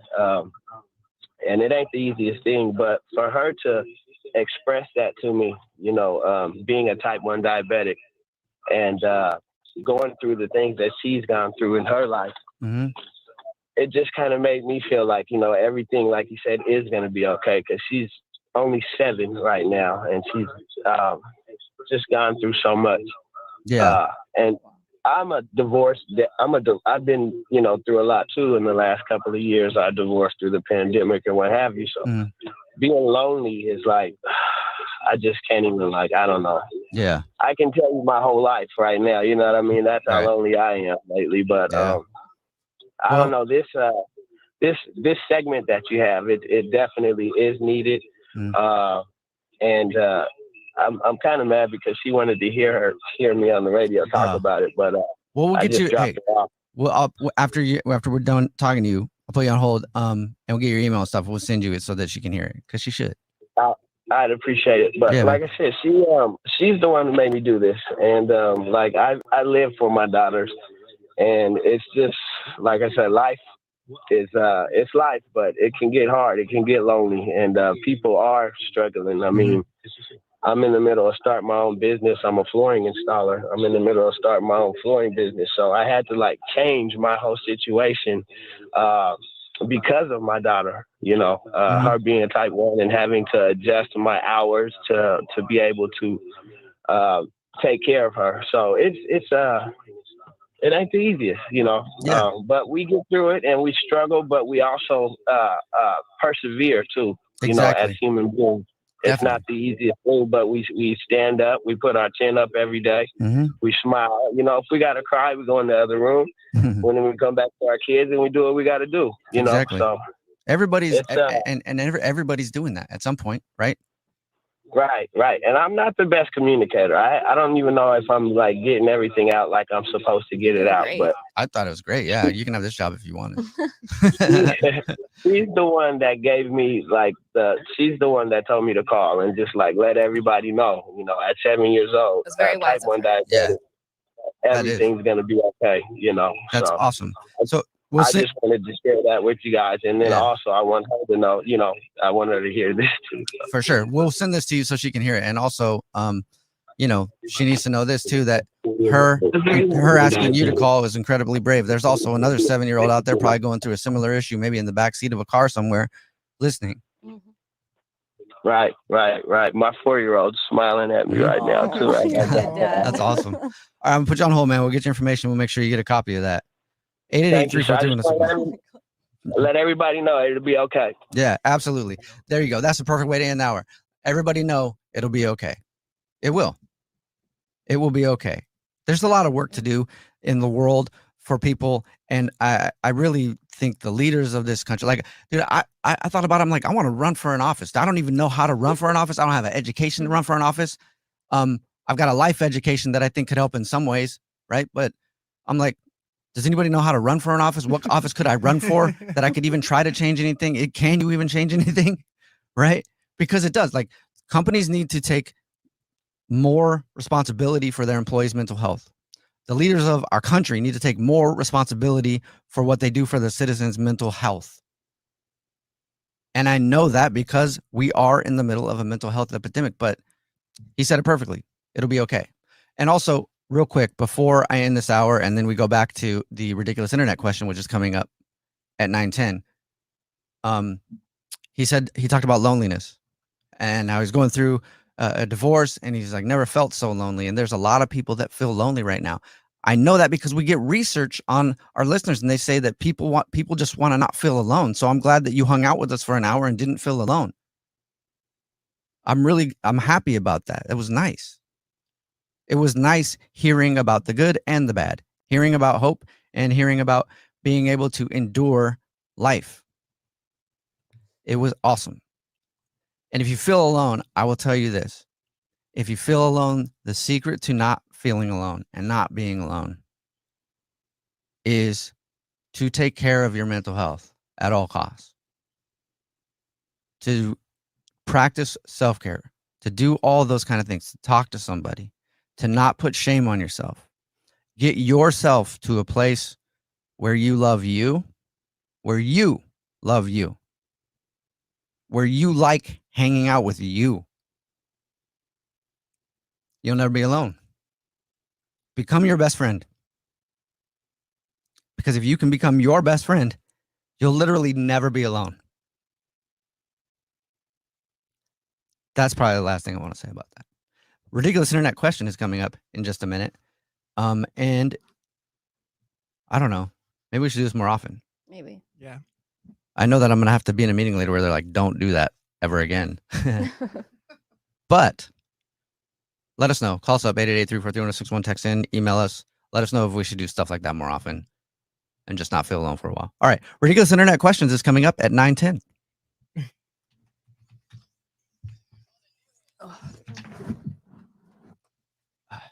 That's why I said don't kill me. Lots of people hitting us up for sure. You want to work that? I have no idea. Yeah. First date follow-up. Powered by the Advocates Injury Attorneys. Online at advocateslaw.com. Mackenzie is on the phone today for a first date follow-up, and she's getting ghosted by a dude named Chase. So now we're going to chase. So we can figure out why she's getting ghosted. Mackenzie, before we get into the date and stuff, how long has it been since you heard from Chase? It's been a few days. So are we sure that you're getting ghosted at this point? Yeah, because what he said the last time I saw him made it sound like I was going to hear from him later that day, and then he just went dark, and then I don't know. I've reached out and he hasn't responded, and I don't know. My gut is telling me that I'm not going to hear from him. Tell us about your date. We actually met. He is best friends with one of my neighbors.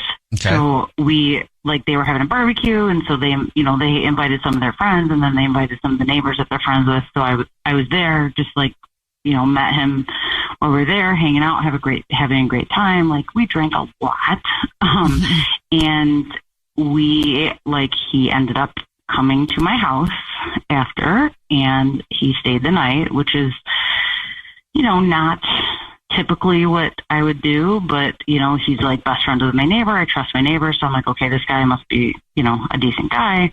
And it was just fun. We super clicked. And then the next morning, he was leaving and he made a comment about how much fun he had, but then said, we should actually go out on a real date. And I was like, yeah, that would be great. And he's like, how about tonight? I'm like, great. So we did. So, yeah. So we went out, and after the date, he left, and he's like, yeah, I'll call you. So we parted ways after the date, and I haven't seen him since. So how was the date? Was that awkward? So you meet, you're getting hammered, you hook up, and then you go on a date. So is that are you just flirty again? Is it almost you have a different dynamic with somebody after you hook up with them? Yeah. It's either you know each other already really well. It's either awkward or right. You know each other really well. Well, I know him. He knows me on the inside, but now he's getting to know me on the outside. Right. I know. Good way to put it. It's a good way to put it. One way to put Absolutely. it. Yeah, it was a little bit of a mix of both. We were both pretty hungover, even still. So we were kind of laughing about the night before, and but then also in between that, just having real talk. We have a lot in common, and a lot of that stems from us having things in common with our neighbor, which is why the neighbor's friends with both of us. So, it was a little bit of both, but I don't know, it seemed super organic, and the conversation, and like I said, we had a lot in common. It was fun. We were laughing. And so I'm just I don't know how to explain it other than he was seemed super into it, and then he wasn't. And I don't know why. And I don't want to things, maybe he's worried things went too fast, which they did. And like I said, that's not the norm. And I don't want him to be freaked out, but I also don't want to have that conversation with him, in a long, lengthy, paragraph-long text message, Right. I did try and call him. When I say a couple days, it's been 3 technically. So it's not too bad, but after you share that kind of early connection, fast connection. I don't know what you want to call it. You'd expect at least a response. I would anyway. Yeah, definitely. All right, well, we'll try to figure it out. We'll play a song, come back, and then we'll call him and see if we can get him to tell us why he's ghosting you and maybe get you another date if you still want one, okay? Okay, awesome. Thank you. Yep, we'll play a song, come back, and get your first date follow-up next. First date follow-up. Powered by the Advocates Injury Attorneys. Online at advocateslaw.com. Mackenzie is on the phone today for a first date follow-up, and we're about to call a dude that's ghosting her. His name is Chase. See if he'll tell us why he's ghosting her, and then maybe get her another date if she still wants one. Mackenzie, before we call Chase, why don't you refresh everybody's memory about your evening with Chase? We met at a neighbor's house at a barbecue. He came over and stayed the night at my house that night, and then the next night we went out for dinner, and like we're super excited about having like future couples dates with our neighbor. And then now he went dark. All right, well, we're about to call him and see if he'll tell us what's up. Here we go.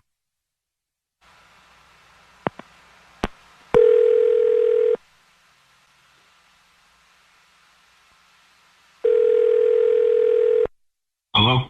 Hi, may I speak to Chase, please? This is him. Chase, how are you, man? My name is Jubal, and I host a radio show. It's called The Jubal Show. Yeah, the whole show's here, Chase. Hi, I'm Nina. Hi, and I'm Victoria. Yeah. I know you are. I listen sometimes. Thank you. You are ghosting somebody, Chase. Okay.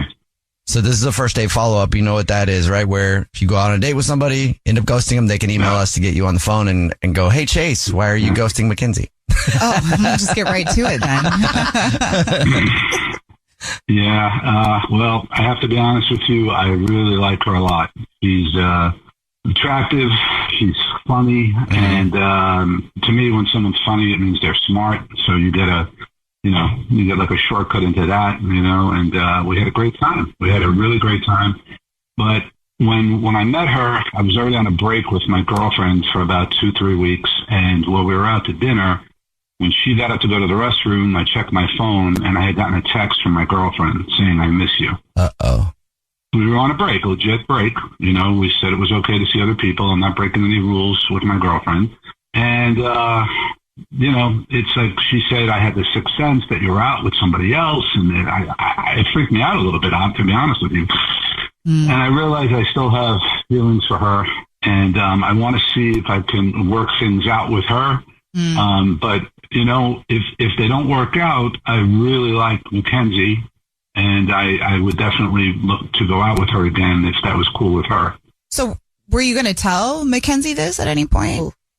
Well, I'm sure things happened very quickly, so I'm sure it would have come up, on another date. I mean, you talk about your life, so I was going to bring up, I'm sure we were going to talk about exes and stuff, but when that text came in, it just kind of hit me in the heart, Okay. Chase, thank you for being honest. And now, I mean, you listen to the show sometimes, I guess, so maybe you don't know, or maybe you forgot, or maybe you don't care, but Mackenzie is on the line. She's been listening this whole time, and she wants to talk to you.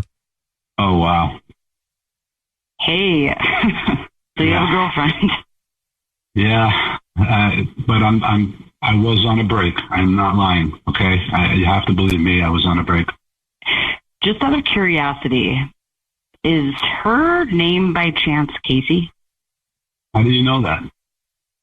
So when I went up to go to the bathroom at the restaurant, girls talk. I don't know what guys do in the bathroom, but girls talk to each other. And I had a conversation with a girl in the bathroom, and she was just like basically kind of like quizzing me in the bathroom. Like she was like, "Oh, do you come here a lot? Is this your first time? Oh, who are you here with?" Like just asking me a lot of questions. Like, is this the first time you guys hung out? Like.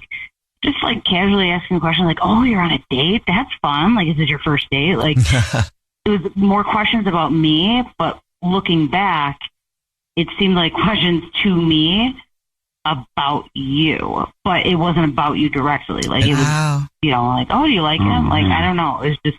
And her name was Casey? Her name was Casey. I'm a little freaked out right now, to be honest with you. Wow. Yeah, I mean. Oh, man. All of that aside, like, I just don't understand. Like, cool, you've got this going on, but, like, why don't you just tell me?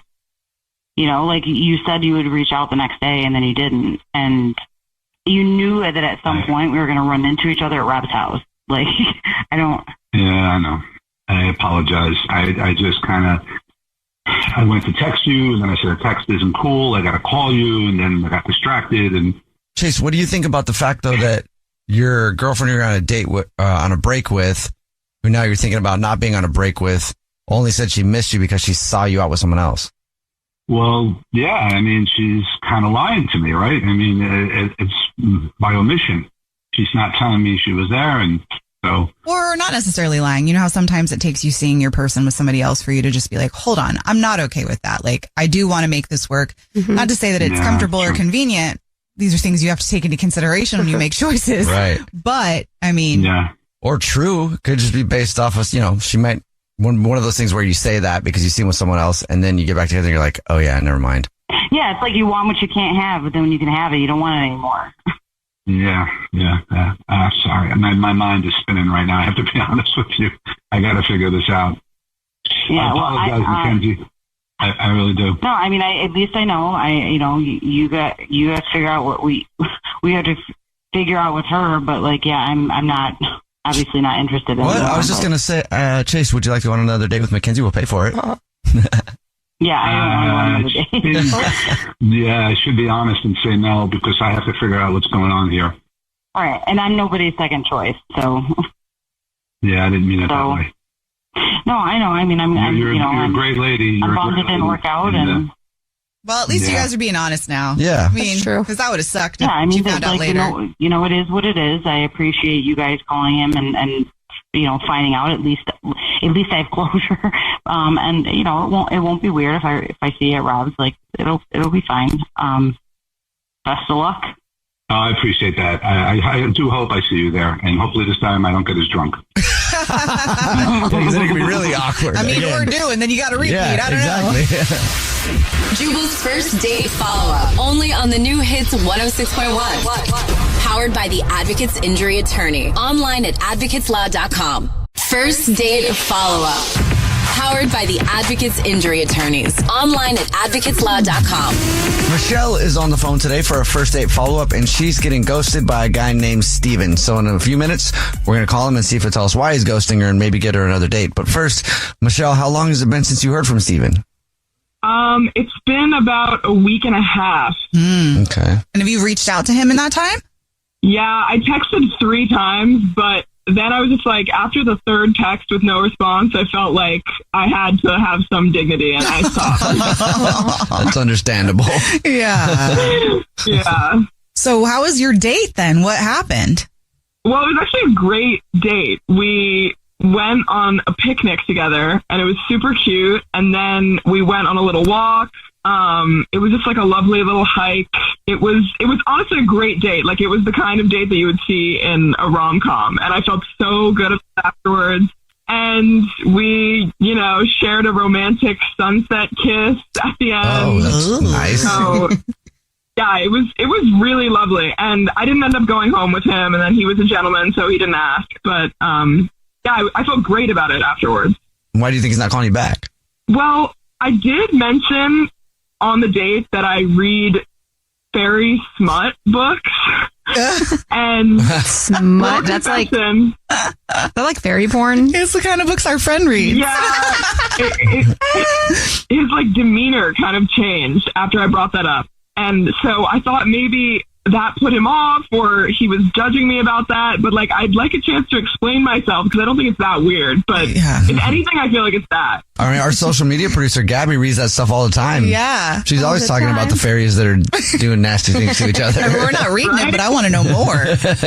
So when you brought that up, how did he react to it? Was he like, "I read too"? Do you think maybe it's the fact that you read, or that it's fairy porn? It's definitely the fairy porn aspect and not the reading. He just kind of went quiet. And then after a while, he was like, oh, that's cool. And then he didn't say anything else. So we changed the subject. Yeah. So his vibe kind of changed after that for the rest of the date, or was it just that one awkward moment? I mean, for the rest of the hike, his vibe definitely was different. Yeah. We kept hiking for a while after that, but he seemed like he was super distracted. But then he was fine when you guys kissed. And then Did he say that he wanted to see you again? At the end, he was kind of like, yeah, I'd love to see you again, but it felt sort of half-hearted. And then we parted ways, and I don't know. He just seemed like tired and over it by the end. It was weird. So what about that makes you feel like you want to talk to him again? Well, I just feel like up until the very end, the date was so calm and so romantic, and I hadn't had a date like that in such a long time. And, you know, I've been single for a couple of years. I just, like, really enjoyed it. So I feel like there is potential here. I just want to be able to, like, clear up the fairy smut issue, if that's what's causing If that's what it is. Fair. All right. Well, we'll see if we can figure it out for you then. We'll play a song, come back, and then call him and see if he'll tell us why he's ghosting you and maybe get you another date if you still want one, okay? All right. Thank you. All right. We'll play a song, come back, get your first date follow-up next. Right in the middle of today's first date follow-up, and if you're just joining us, Michelle is on the phone, and she's getting ghosted by a guy named Steven.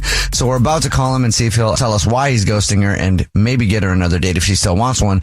But before we do that, why don't you refresh everybody's memory on your date with Steven? Yeah, so Steven and I went on a date about 2 weeks ago. We went on a picnic. We went for a hike. It was lovely, and I had a great time. But at one point, I mentioned that I read fairy smut books, and his kind of changed. So I'm trying to figure out what the problem is. He hasn't reached out to me in a week and a half. Well, are you ready to see if it was the fairy smut that ruined your date? I'm ready. I'm nervous. All right, here we go. I'm going to call him right now.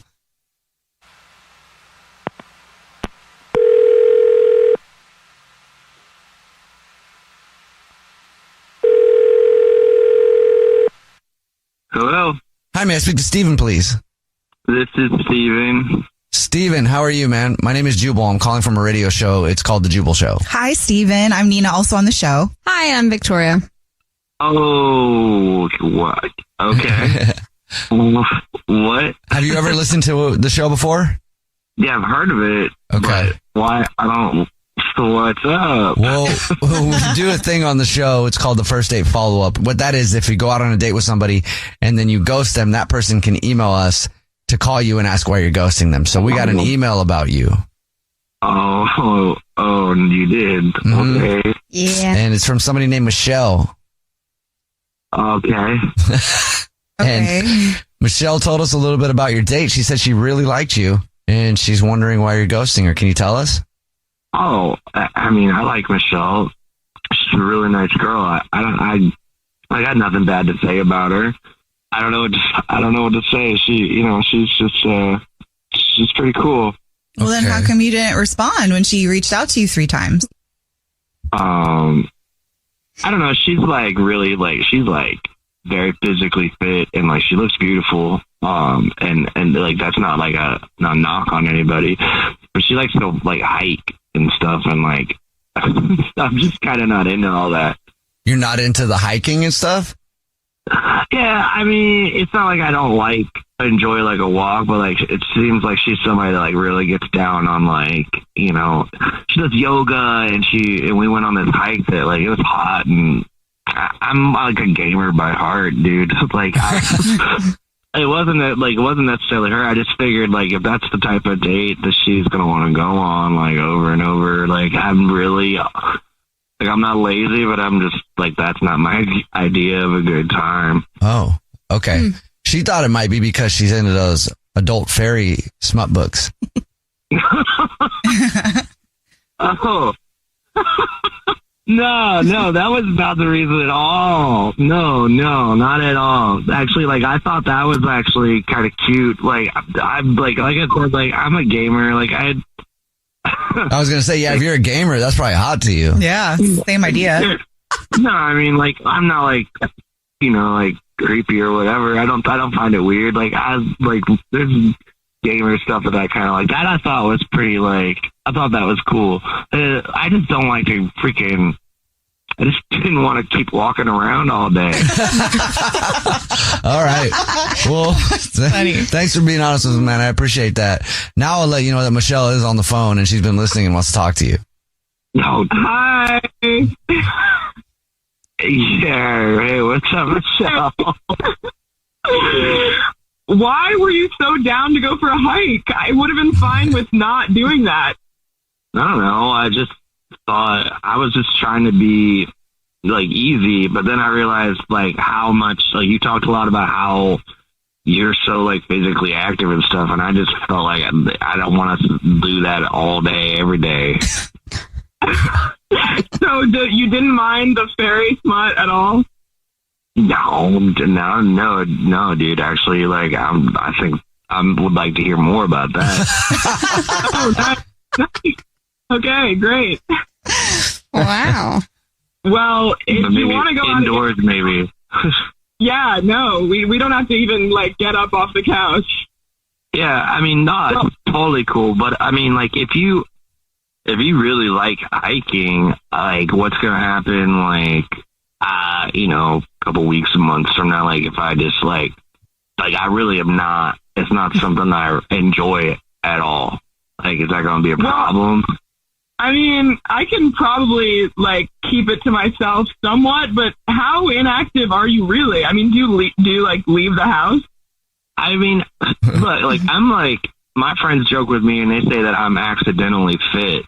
I'm not inactive. I just like I'd prefer to be like like playing games. Like I eat good and I do stuff, but I don't like to just like set out on a adventure into nowhere to hike. That's not what I like to do.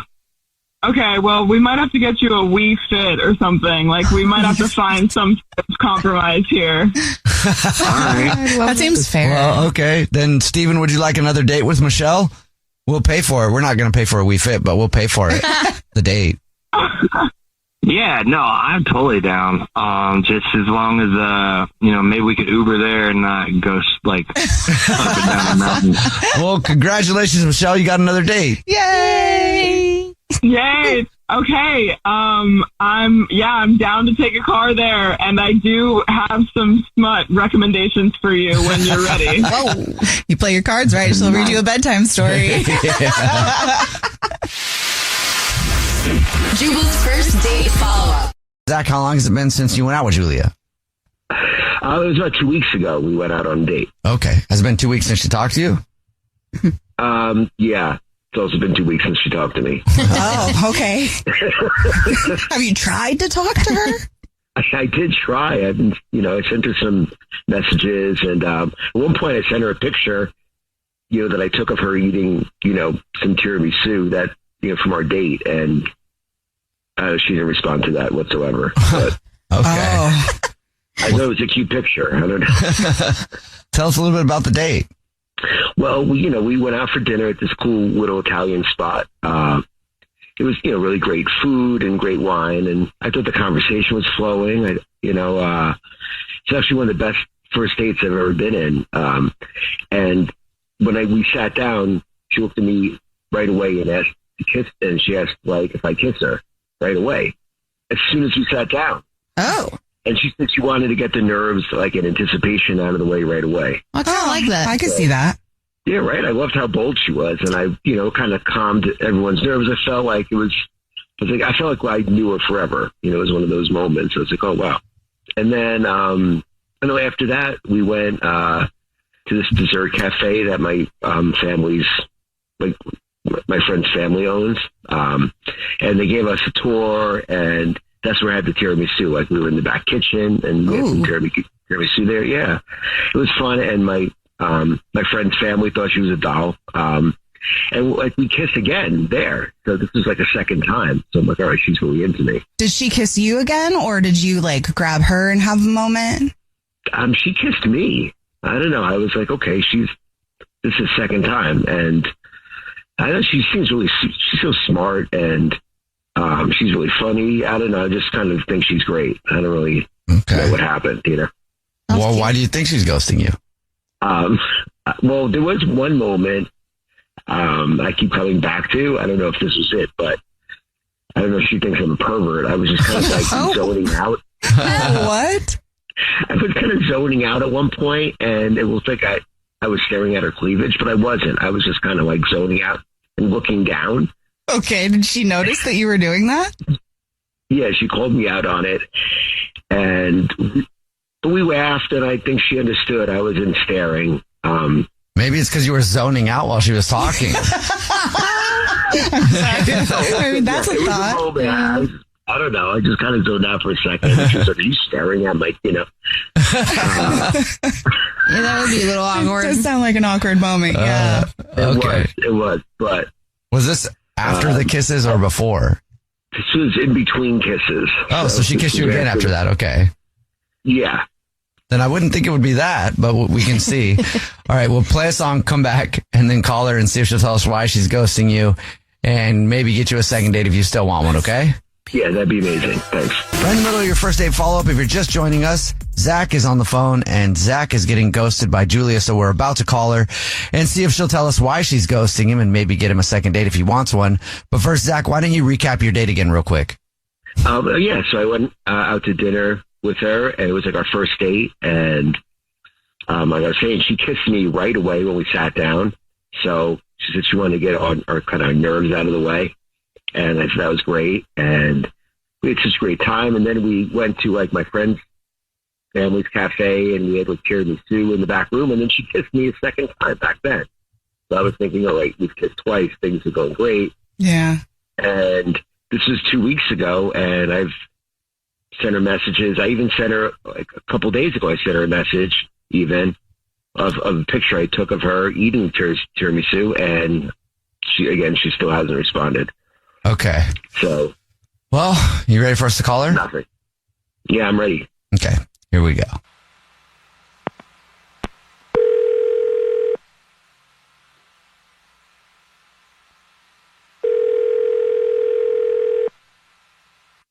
Hello?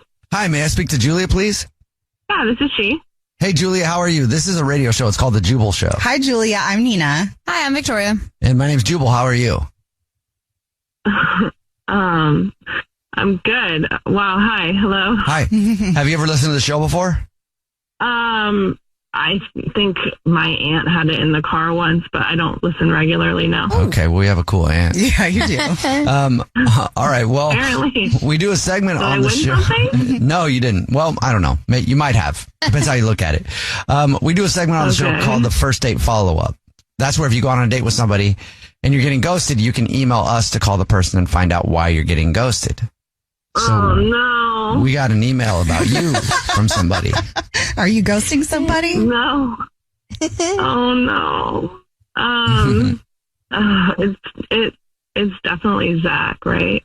Did he email you? Yes, it is. Oh, no. He told us about your date, said he really liked you, but then oh, God. You haven't called him and it's been 2 weeks now, and Zach is wondering what he did wrong. You guys kissed and everything. It's not really his fault. He just, this is going to sound crazy, but he walks like my ex, like exactly like him. Yeah. And that's why I'm ghosting him.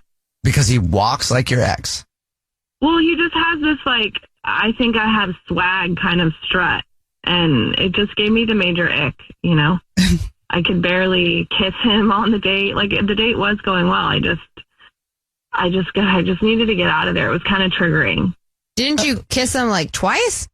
Well, yeah, but like, I don't know, like when you see the exact same kind of behavior in somebody that you were with for so many years and then you see it again, it's just, I can't be around it. Like I had to get out of there. Yeah. Okay. Wait a second. Not happening. Julia, that's Zach. He's actually on the phone. You're on the phone? Yeah, and he wants to talk to you. Oh my God. What? Yep. I did do that. I did.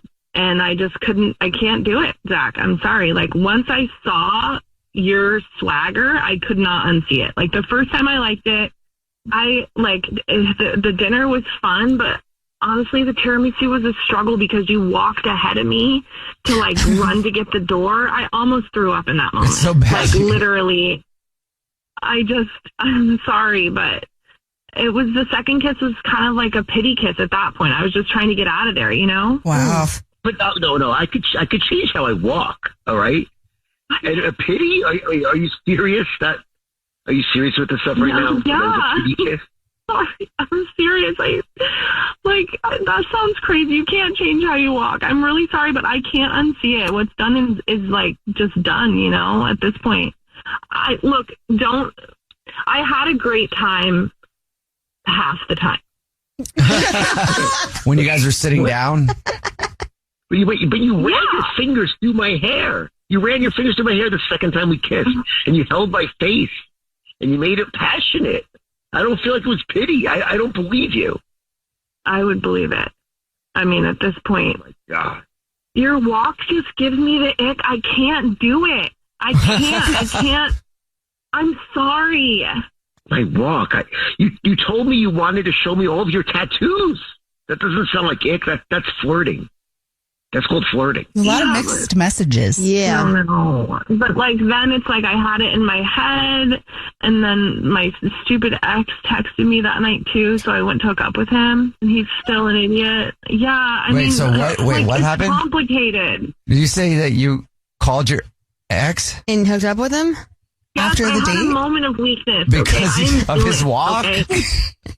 Yes. Because, he was kind of hot, and then the walk, and I was like, gross, but maybe my ex is not as dumb as I thought he was, and he's really stupid. What? So it's just not. God. You sound a little confused. I'm done. I'm so sorry. Look, Zach, I'm sorry. I hope you find someone that loves your walk. So, you're trying not to have feelings for your ex this whole time, and then Zach just triggers but it? You hooked up with your ex after going on a date with Zach because he walked like your ex. And probably reminded her of him. Yeah, there's a lot of, emotions and, I know it sounds kind of psychosexual. Okay, I get it. Look, Zach, I think you're great, and you're going to find someone who loves your walk, okay? Maybe in a different time. What I'm hearing here is you used me to rev yourself up to see your ex again. Look, it wasn't intentional. I mean, I did not do that. I did not do that. I was turned on and then disgusted. And then he texted me and I texted him back, and we hadn't even decided if we were dating yet. You don't get to tell me who I can Oh. So, I'm sorry. Oh my God. Accept my apology. Okay? I don't want to go out with you, and it has nothing to do with you. Literally. Julia, would you like a second date with Zach? We'll pay for it. No!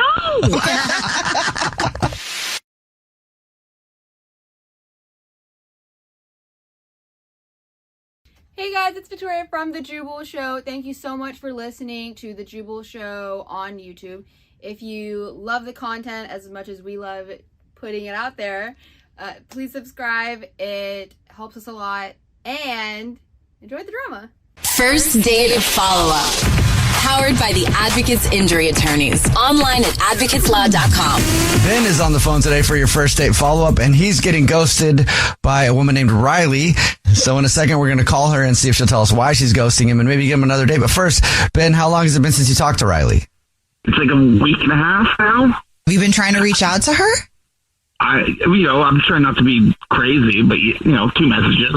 Okay. You just want to know how blatantly ghosted you are. Oh, I feel very ghosted. It's so long. Oh, it's so sucks. long. I know that sucks. I'm sorry. Yeah. Okay, let's talk about your date. How did you meet her? How did you leave it? Personally, I think the date went, there was a little bit of awkwardness, but it was like a good date. We're in the same field, so we've known each other forever. Or not forever, but in our professional lives, we've known each other. Okay. We've been talking just like friends or co-worker or whatever, and then one day there was this a thing where I noticed, and I just was like, let's try to do a date. And so this was the first one of those. Okay. Well, that's kind of an ideal situation. Yeah, how was the date? I wouldn't be calling if I thought this was a bad date. I thought the date was great. What'd y'all do? She met up at my place, but then we walked to there's a really great restaurant near me, and then so we walked there. Had dinner. Dinner was great. Came back, movie. Was there any part of this that started to get a little awkward or off? The one thing that was awkward was on the TV was some dirty video content. What, like when you turned on your TV? That was the last thing you were watching? Yeah. In my defense, it was the night before. It wasn't like that's what I was doing right before the day. I got home, I brushed my teeth, I took a shower, I went. Like, it was on. Well, either way. Okay. So you turned on the TV and she saw what you had been watching that you probably don't want people seeing what you were watching. Gosh. It's definitely not a first date. The thing is, though, we laughed it off. Okay. So she noticed. Are you sure she noticed? Oh, yeah. Okay. I just didn't know how obvious it was. Yeah, you can't unsee what you saw. Okay. She laughed it off, but did it seem like it bothered her? That's what I was saying. It was like a hiccup, but it didn't feel like a hiccup. Okay. Like it didn't. No, like she was. That's how cool she is. Like she didn't make it a thing. Well, she's maybe being polite because also it kind of feels like, are you trying to drop a hint? Yeah, like is this what you want? That looks fun, huh? I just know that it's weird that we haven't talked in so many days. Well, how did you leave it? That is the second hang up that I feel is I just didn't feel that the let's go in for the kiss moment, and so we didn't do that, and so it just was like, let's leave it, but like not leave it as not a date. Okay. So, yeah. And she has been ignoring all of your phone calls and texts and stuff? Yeah. I've had two messages, but it's, Yeah. Yeah. She's seen them. Okay. Well, we'll try to figure it out. We'll play a song, come back, and then call her and see if she'll tell us why she's ghosting you and maybe get you another date, all right? Yeah, thanks. All right, we'll play a song, come back, get your first date follow-up next.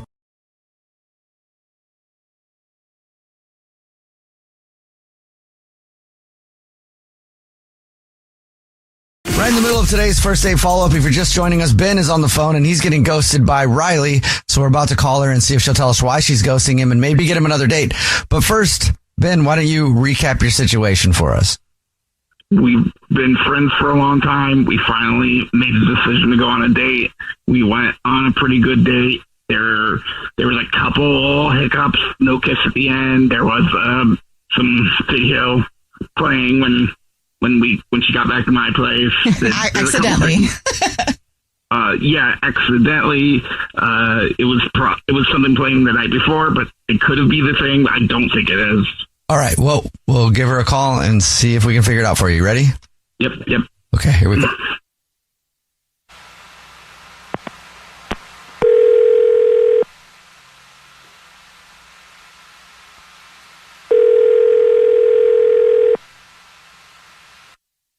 Hello? Hi, may I speak to Riley, please? Yeah, this is she. Hey, Riley, how are you? My name is Jubal. I'm calling from a radio show. It's called The Jubal Show. Yeah, the show's here, Riley. I'm Nina. Hi, and I'm Victoria. How are you? Hi. I'm a little confused. Why are you guys calling me? Have you ever listened to the show before? I mean, it's been a while, but I don't know why you guys are calling me. Well, we do a segment on the show called the First Date Follow-Up. That's where if you go on a date with somebody and then end up ghosting them, we call you and ask why. And we got an email about you from somebody. Oh, really? Are you ghosting somebody? I mean, yeah, just a little bit. Is his name Ben? Yes. What is a little bit? Yeah. Ben emailed us and told us a little bit about your date. He also said he likes you a lot and he's confused why he's getting ghosted. Would you mind telling us? I don't know if I should. Well, it's okay. You can tell us. Yeah. Okay. Well, I'm pretty sure he was high when we met up. Okay. Why would you think so? So we stopped by at his apartment and it really stank of weed. It really did. Okay. And he just was so disconnected. It was just like he was out in outer space and like couldn't talk to him like the whole entire date. It was just like couldn't get like full sentences from him. And you know, since we've known each other for a long time, it's totally opposite of who I really know. I mean, maybe he was kind of nervous. You know, some people like to take a shot before they go on a date. And then maybe like that's not his jam, but like he just, you know, like smoked a little bowl real quick. I mean, maybe, but I just didn't know Ben was a loser.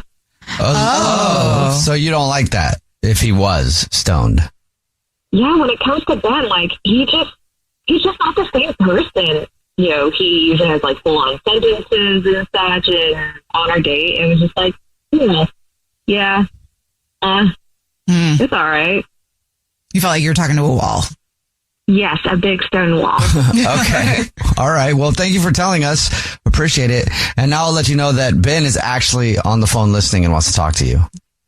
Oh. Hey, you have a weed? You have a problem with weed? That was your takeaway? I do.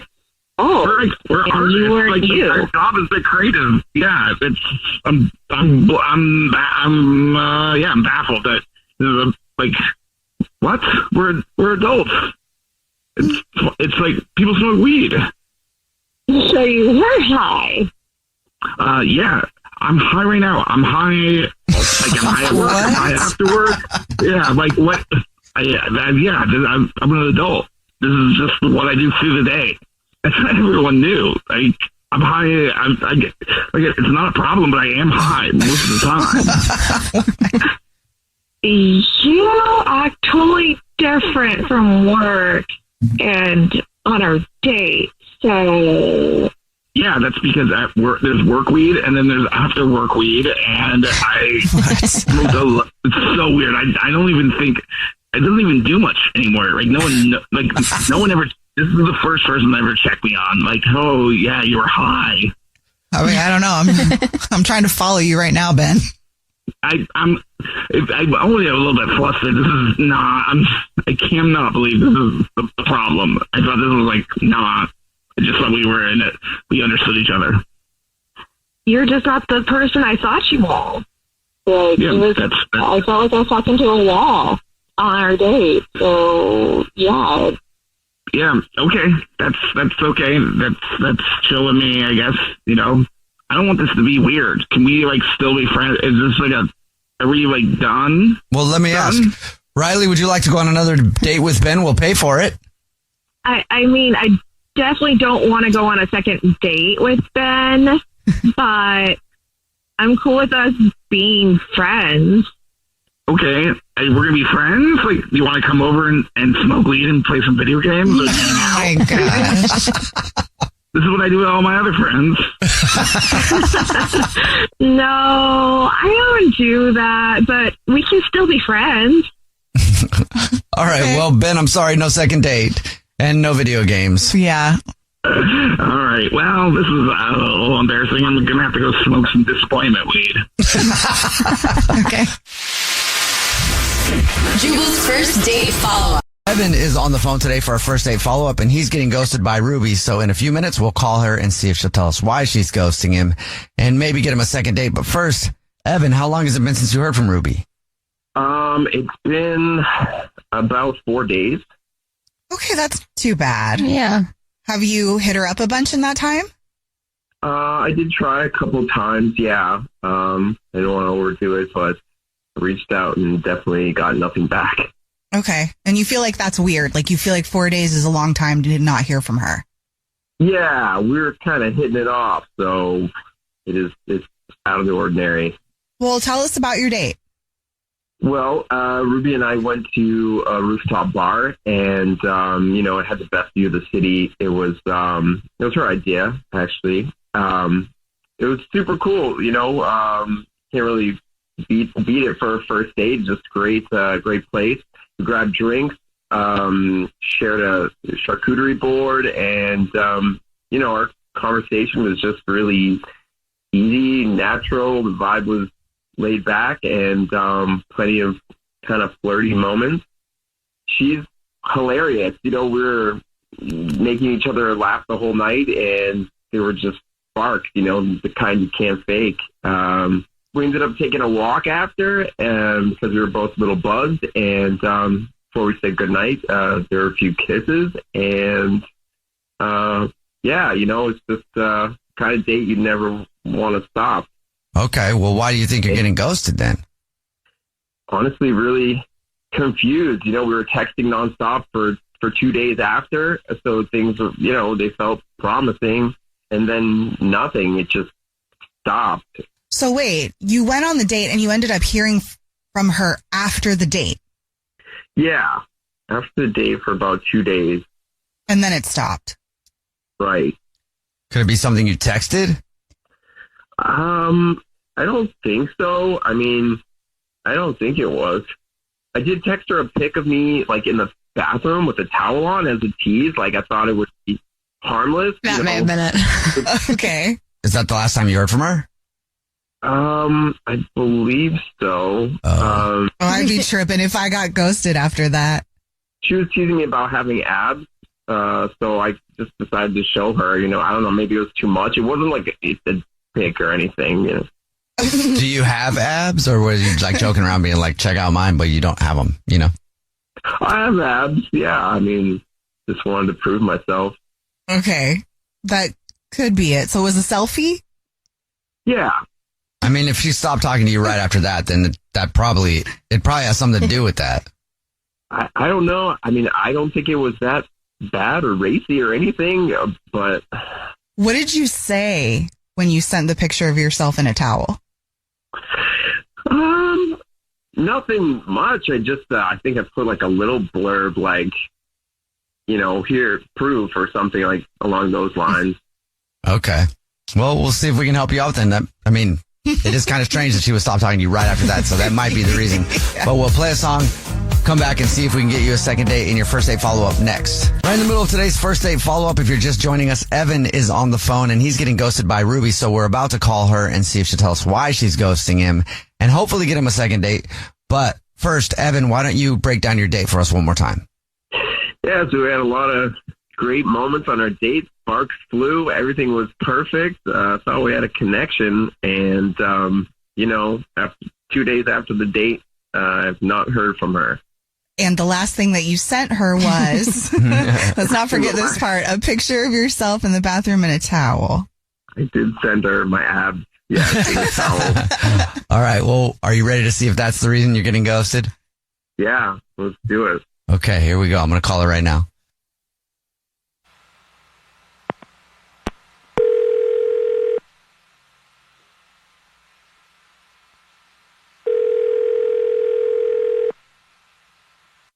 Hello? Hi, may I speak to Ruby, please? This is Ruby. Hey, Ruby, how are you? This is a radio show. It's called The Jubal Show. Hi, Ruby. My name's Nina. Hi, I'm Victoria. And I'm Jubal. How are you? Okay, I'm good. Sweet. Have you ever listened to the show before? I have. Dope. Thank you. Well, what if I told you that you were the star of a first date follow-up right now? Oh, God. Yeah, we got an email about you from somebody that you're ghosting, and they don't know why. You know who would email us? I'm pretty sure it's probably Evan.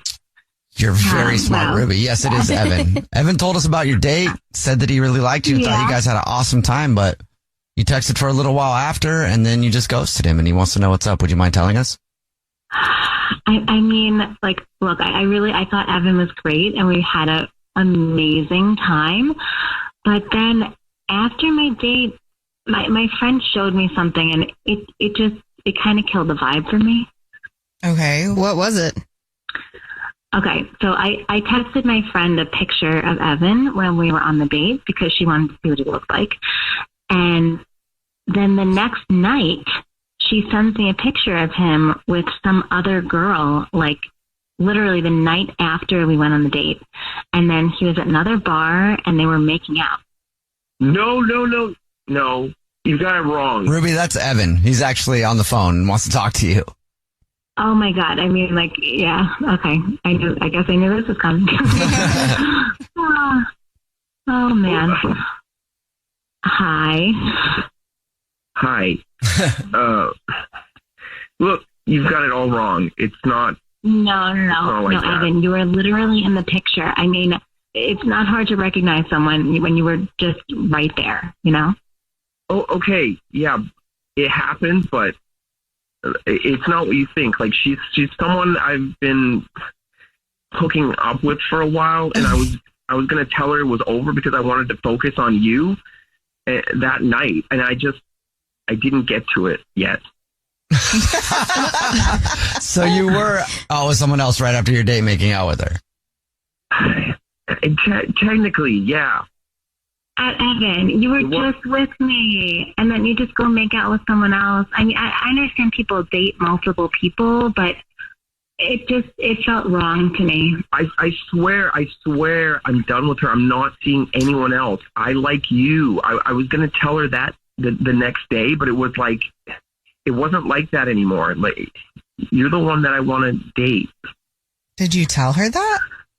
I told her. It's just. I mean, I wouldn't want to see a picture of the dude that I just went on an amazing date with, messing around with somebody else. Again, like she said, I get people are dating other people, but I don't know, I wouldn't feel good about that either. I just would have too many questions. Yeah, like, are you just saying that, like, you want to date me? Or, like, did you hook up with her that night? You know, that's just how it felt to me. Well, did you hook up with her? I mean, yeah, but it was like just one.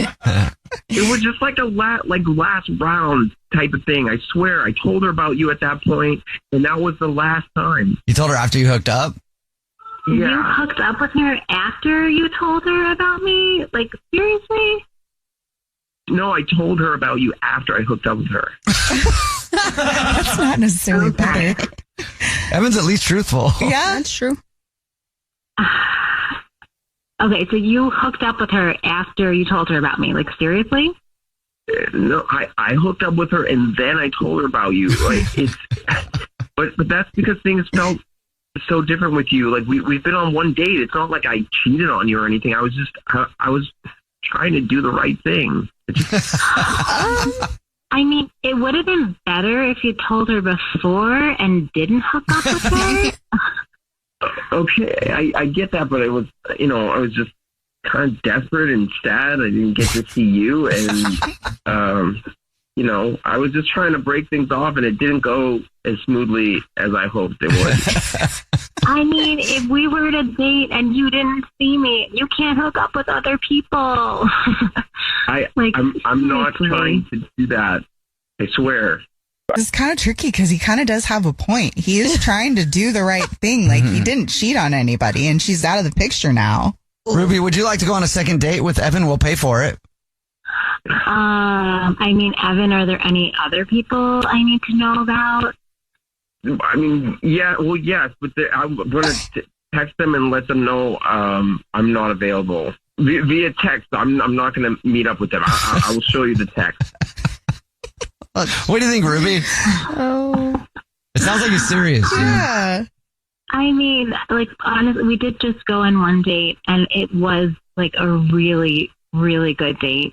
But I swear to God, Evan, if any of my friends send me more pictures of you out with other women, you're going to wish that I was just ghosting you. They will be way worse. Way worse. I promise you will never see that again. I don't want to ever meet that side of you again. Okay, sure. All right, we'll go out again. Are you happy? Yeah, thank you. You're welcome.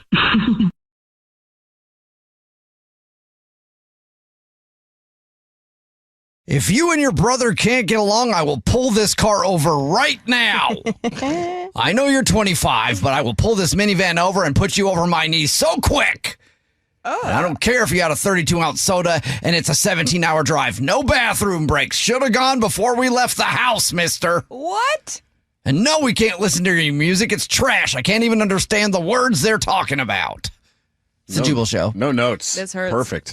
What? Not bad. Nailed it. Father's Day is Sunday, if you weren't aware. And just in time for Father's Day, this has come out of the top dad phrases that people want banned in 2025. So think about the things that you say if you are a father, or the things that your father said to you, and what phrases you would never like to hear again. And we'll go over them and tell you what the number one is in just a second. Just to get this clear. So this is the top phrases people want turned into music. What do you mean turned into music? Turned into music? Yeah. What do you I mean? don't understand that, producer Brett. Wouldn't that be what it means to turn something into band? Oh my God. Wow. That's a dad joke. I did not even get that. Producer Brett is a dad, by the way. So he will be celebrating Father's Day by throwing out zingers like that. Seriously? Man, that blew my mind. That very good work. That was pretty good. Yeah, that was pretty good. What is the number one phrase that people want banned from dads in 2025? We'll tell you in a second, but we'll go over some of the others. Turn that down or I'm turning it off. Oh, I think everyone's heard that one. That's a good one, though. I mean, these are your options. I want to be not such a dad, but I'm already like, I'm going to be completely against this the whole time. Another dad phrase that people want banned in 2025 is, do you think I'm made of money? Well, sir, I'm not, and someone's paying the bills around Yeah. here. So, yeah, I do. I was like, no, I just think you're the one that has access to it. Right. Yeah, I don't need, You're I an need the adult. card. All right, that one's fine. Yeah. Because you should set realistic expectations for your kids to know exactly what they can ask for. Another dad phrase that people say should be banned in 2025. I'm not paying to heat the whole neighborhood. See, but if we canceled your ESPN package, Dad, maybe we can pay to heat the house at least. I'm cold. Listen, I know you're older than I am and you got some thyroid issues, so you're always hot or whatever, but the rest of us are still young. And our hormones are working correctly. Please give us some heat. It's insane how fast a dad can become dramatic. Yeah. Text in 41061. Is there any phrase that your dad used to say that you would want retired in 2025? But we're going over the top phrases that dads say that people want retired in 2025 in honor of Father's Day, which is coming up on Sunday. Ask your mother. No. I don't mind that one. Mom is easier. No way. Mom's more lenient. Yeah. No. You never say this one? Gentlemen, stop doing it. You don't like that one? Take control. Answer the question, then you follow. Make sure they didn't ask mom. Yeah. I said the answer to the question. Right. That is the final answer, my I friend. didn't like your answer. And that is just going to be too tough for you. It's a great responsibility deflection of 2025. Awful. I get mad when the mom gets asked. I'm not sure why you didn't ask me this. Well, because we knew what you were going to say, and you were going to say no, and I wanted a yes answer. Therefore, Mom gives me the yes answer, so I go to Mom. Duh. Welcome to the life lesson. We're going over a list of the top dad phrases that people want banned in 2025. I'm not sleeping, I'm just resting my eyes. I don't know why for fathers it's so hard to just admit that you fell asleep. Yeah. You know, because that is one that dads say a lot. I'm just resting you're sleeping. And it's okay. Yeah, take a nap, Our man. dad's not supposed to sleep. I don't get that one. It's not Producer okay. Brad, you're a dad, so It's not okay. Sleeping is beta behavior. It's okay? Beta. Wow. We're never to be caught sleeping. We are always on the job. No rest. Do not take care of yourself. Somebody texted in at 41061 and said the phrase that they want gone, that their dad always says is, do as I say, not as I do. That's awful, yeah. Yeah, that phrase is horrible. I hate that. Yeah. I hate that phrase in general.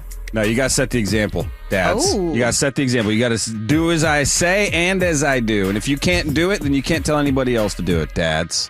Somebody else texted in at 41061 and said on road trips, every time a bug would hit the windshield, my dad would say, I bet he won't have the guts to try that again. Why would you ever ban that? Yeah, That's awesome. I could see a father just doing that joke to death every single time a bug hits the window. Look at that. Yeah, he won't have the guts to do that again. Hey, look at that. I know it's happened 20 times in a row, but I'm going to say it again. I'm going to do that tonight. That's great. My dad used to always tell me, and he used to always make me so mad. He used to always say, oh, you don't feel good? Oh, you got a tummy ache? Oh, you're having a little mint TB? Just go outside, go in the sun. You'll feel better. And I'm like, Dad, now that I'm older, it rains half the time. So I'd be like, just go in the sun, Victoria. And I'm like, it's literally raining. He's like, you know what comes after the rain? A rainbow with sun. I'm like, you suck. I don't want that answer. We're going over the top dad phrases that people want banned in 2025 because Father's Day is on Sunday. And text messages like this are one of the many reasons that I love our listeners. Their top dad phrase that they want banned is, it's not my fault that I'm in prison. That's a do as I say, not as I do kind of dad right there. Do as I say, not as I do type of dad. The number one dad phrase that people want banned in 2025, according to the internet, is working hard or hardly working. Why? And the thing is, every time a dad says it, it's like the first time anybody said it. Like they expect you to look at them and go, wow, that was amazing. I should get to work now. My favorite, which is equivalent probably, is, and this is something I say that I think I invented. I go, half day, huh? Yeah, Christian Brad does do that all the time. Nobody likes it. No, people do not like it. It when makes you me say do it so much more. Yeah. Annoying. Like, your producer Brad walk around the office if somebody's leaving. He's like, half day, huh? And they always look up like, what a jerk. It's another Jubal phone prank. Weekday mornings on the 20s.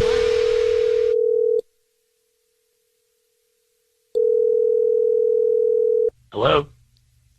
Hi, is this Bryce? Yeah, who's this? Oh, hello, Bryce. My name is Juniper. And we share the same space, I guess. In a way. Okay, I'm sorry, what do you mean? What? Well, you just recently purchased a new fabulous home. Yeah. How are you liking it? It's great. What is this about? Yes. That third doorway is kind of sticky, isn't it? Yeah, who is this? Oh, my name is Juniper.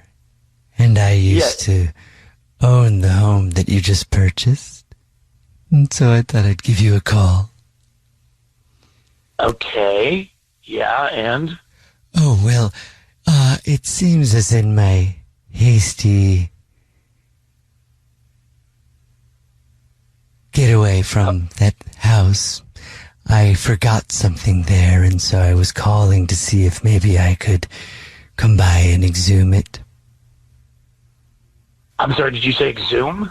Yes, if I could just exhume my property, I'd be very grateful. I'd be willing to pay you for your time and inconvenience because I moved out of there rather quickly and it was a quick sale and, you know, I got everything moved into my new place and I realized I didn't have some very valuable items. So, wondering if What kind of...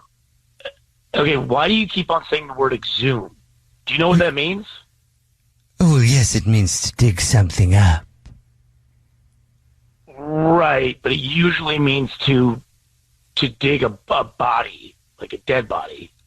Oh, okay, well, then maybe I should change my wording so that it's not so apparent. I mean, anyway, I'm so sorry.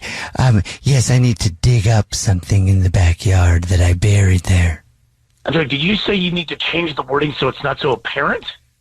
Oh, no. No, well, if I said apparent, I didn't mean apparent. I meant so, well, I guess there's another word for it.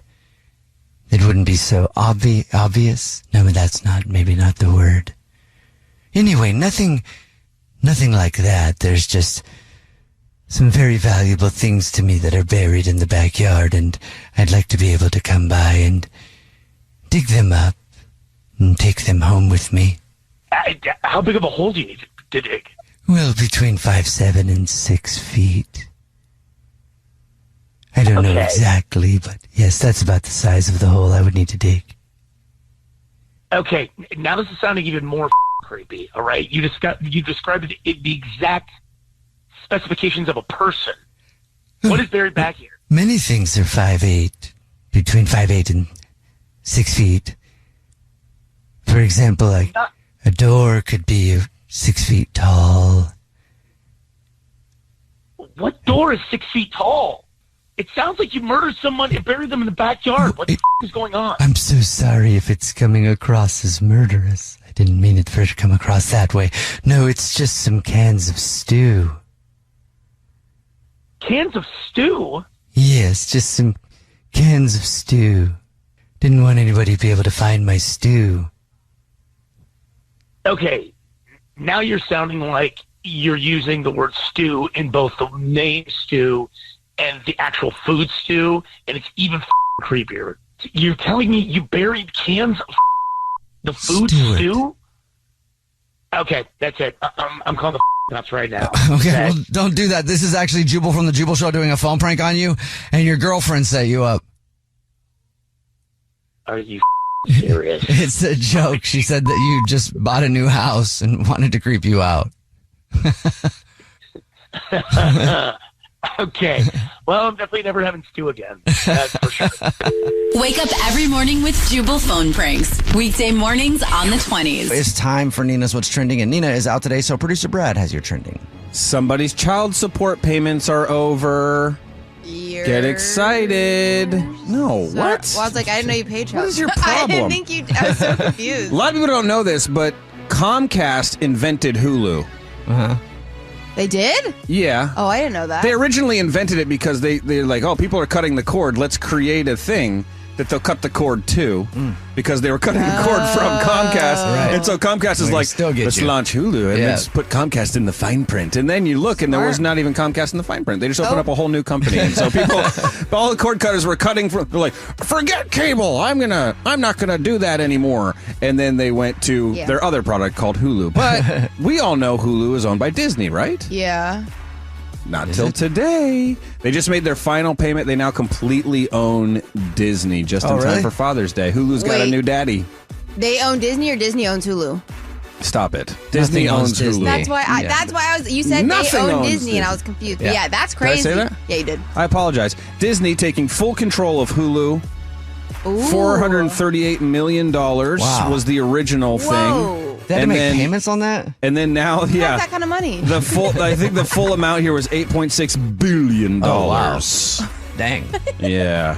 So does that mean that now we won't have like Hulu with ads? We can get like just Hulu. No. Disney did that to you. Oh, okay. They had to pay a bunch of money for it, so they're going to get their money back somehow. True. Disney has owned 66% of it, and now they own the rest of it. The whole thing. Yeah. Wow.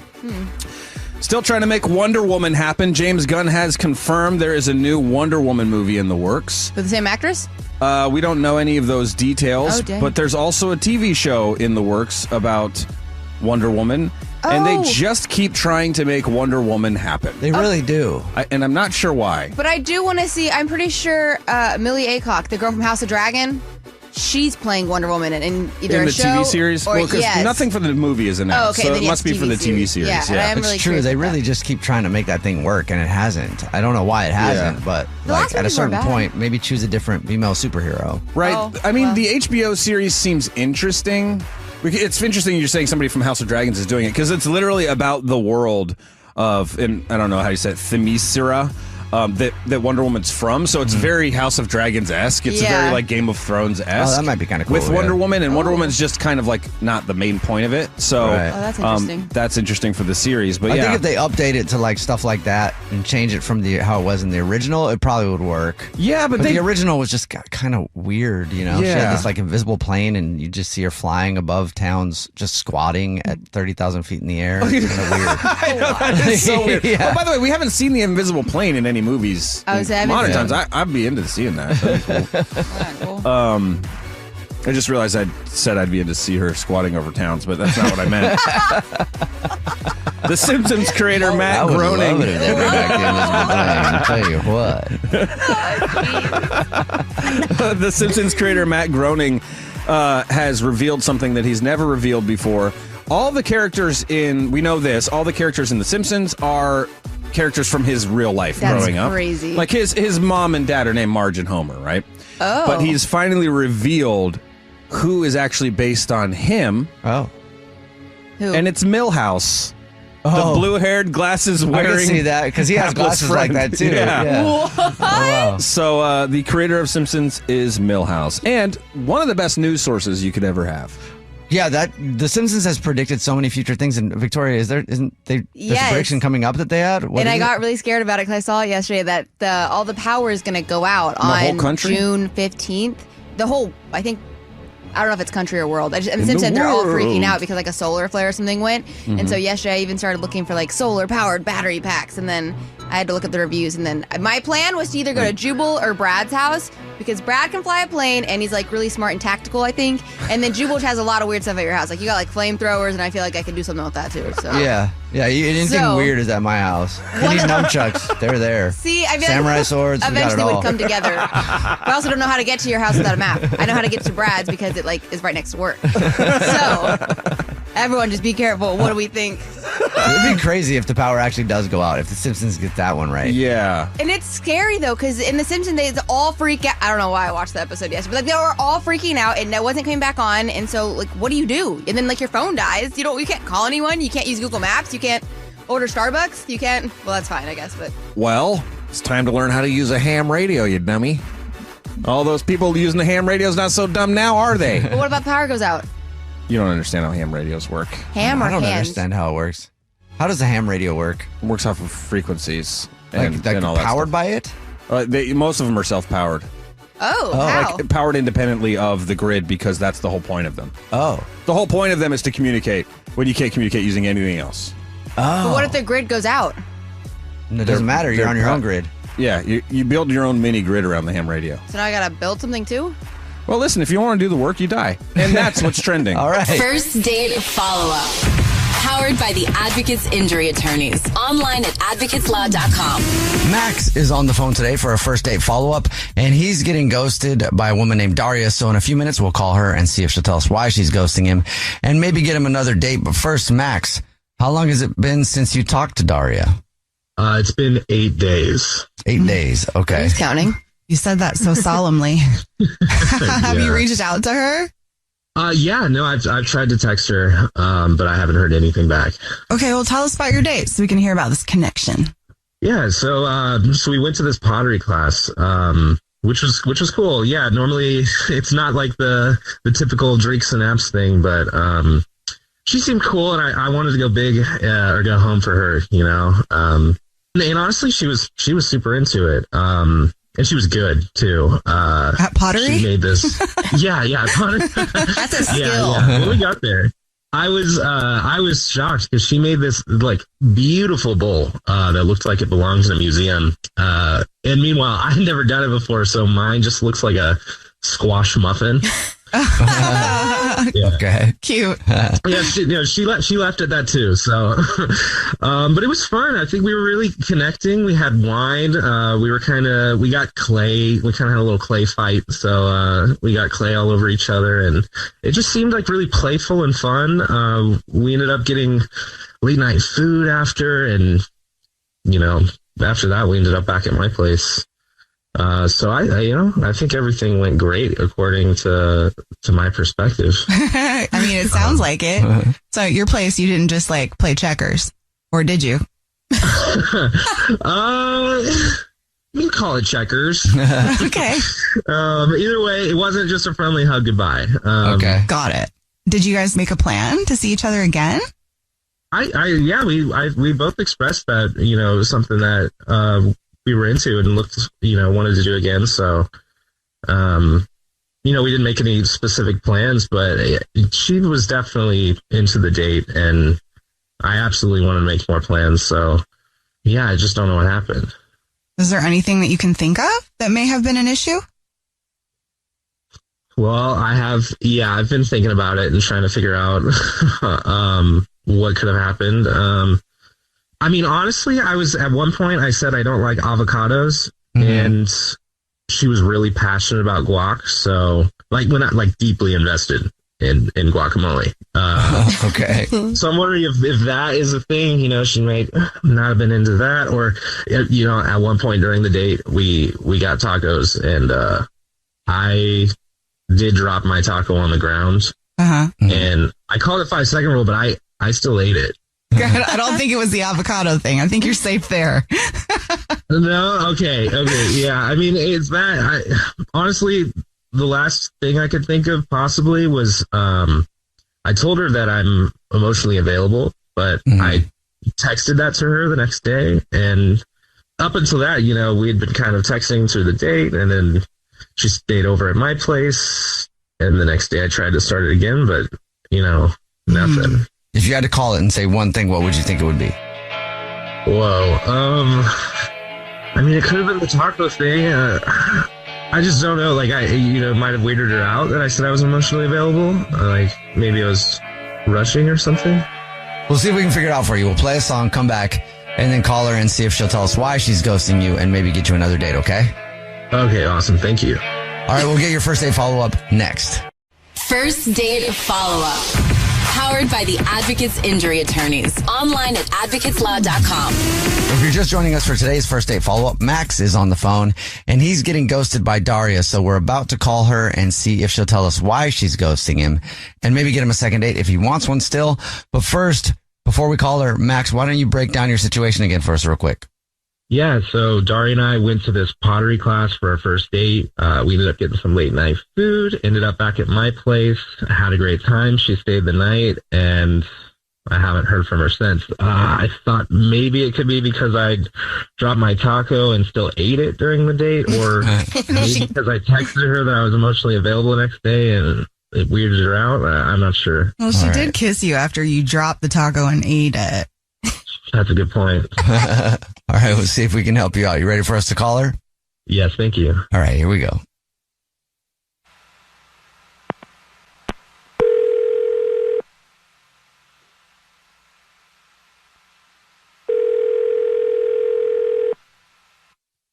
Hello? Hi, may I speak to Daria, please? This is her. Hey, Daria, how are you? This is a radio show. It's called The Jubal Show. Hi, Daria. I'm Nina. Hi, I'm Victoria. And I'm Jubal. How are you?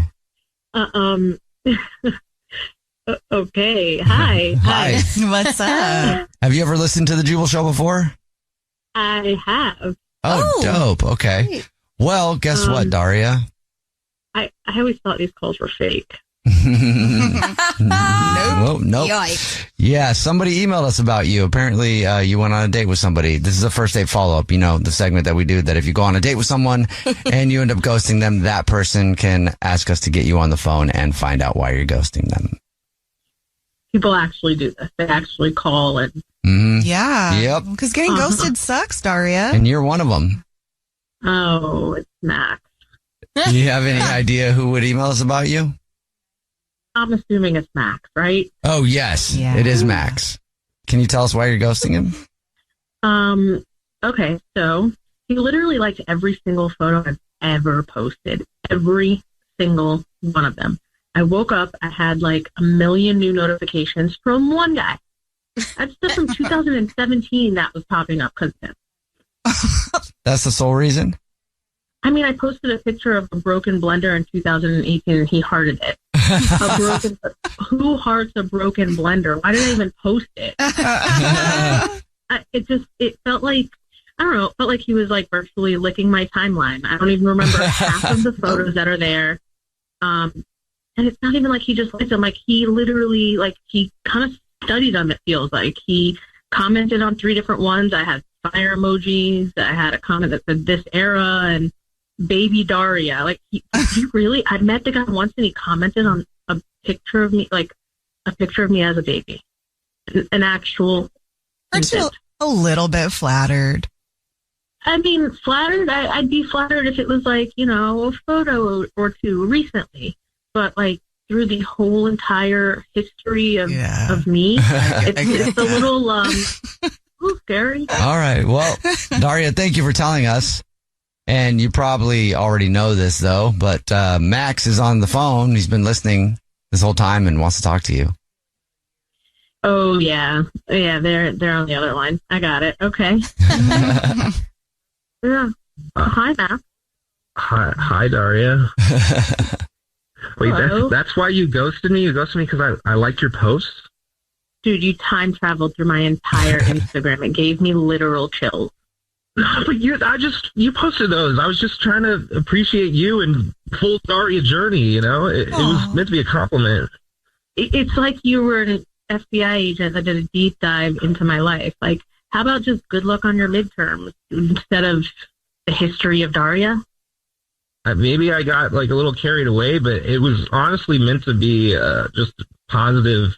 I was enjoying getting to know you through your posts, and I thought you were so interesting, and I just wanted to support your history. Dude, you supported it to death. I mean, it's just, I really like you, Daria, and I was having so much fun getting to know you. I had a great time doing pottery with you and after. Max, stop. I'm mad at you. You weren't getting to know me. You were creating stories in your head based off of what I posted. No, that's not true. I honestly think that you're super witty, beautiful, and I'm sorry if I took it too far with those. And I hearted that blender that broke because I actually had the same blender that broke as well. So. Oh, really? Look at that. Max, you are trying to relate to me. You're literally creating a scenario in your head. You're trying to relate to me. Like, you just need to chill out. No, I'm not. I really had that blender. I didn't take any pictures of it, but I actually had it. I guess that's another reason why you think we're meant to be.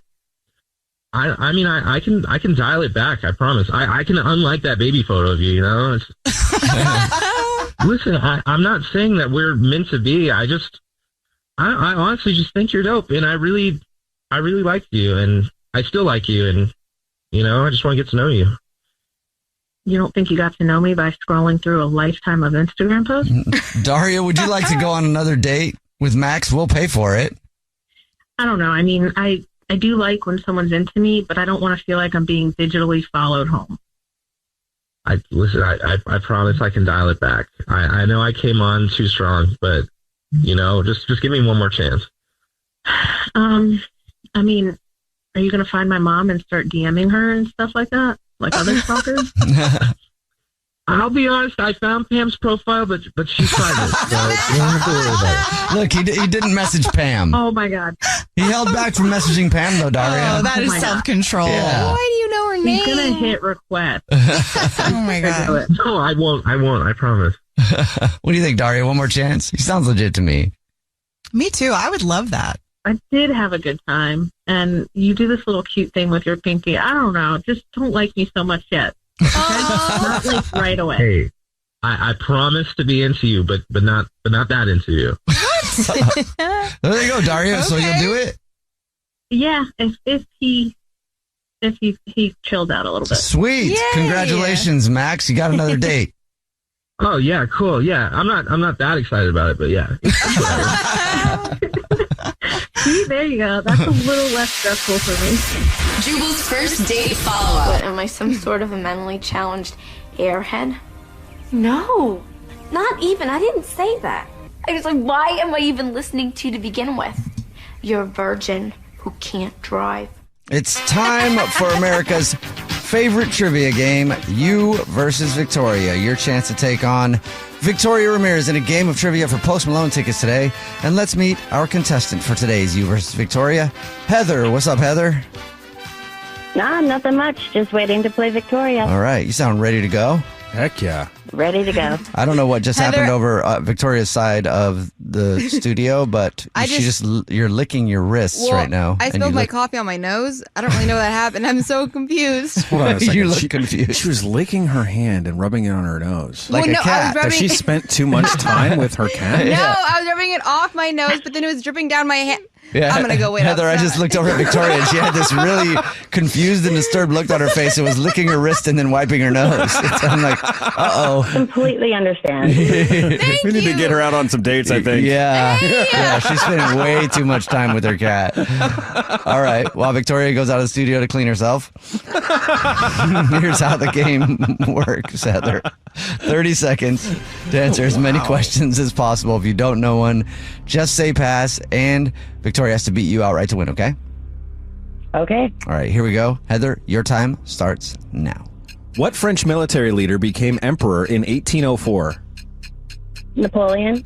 Which U.S. state is the only one to grow cacao beans for use for making chocolate?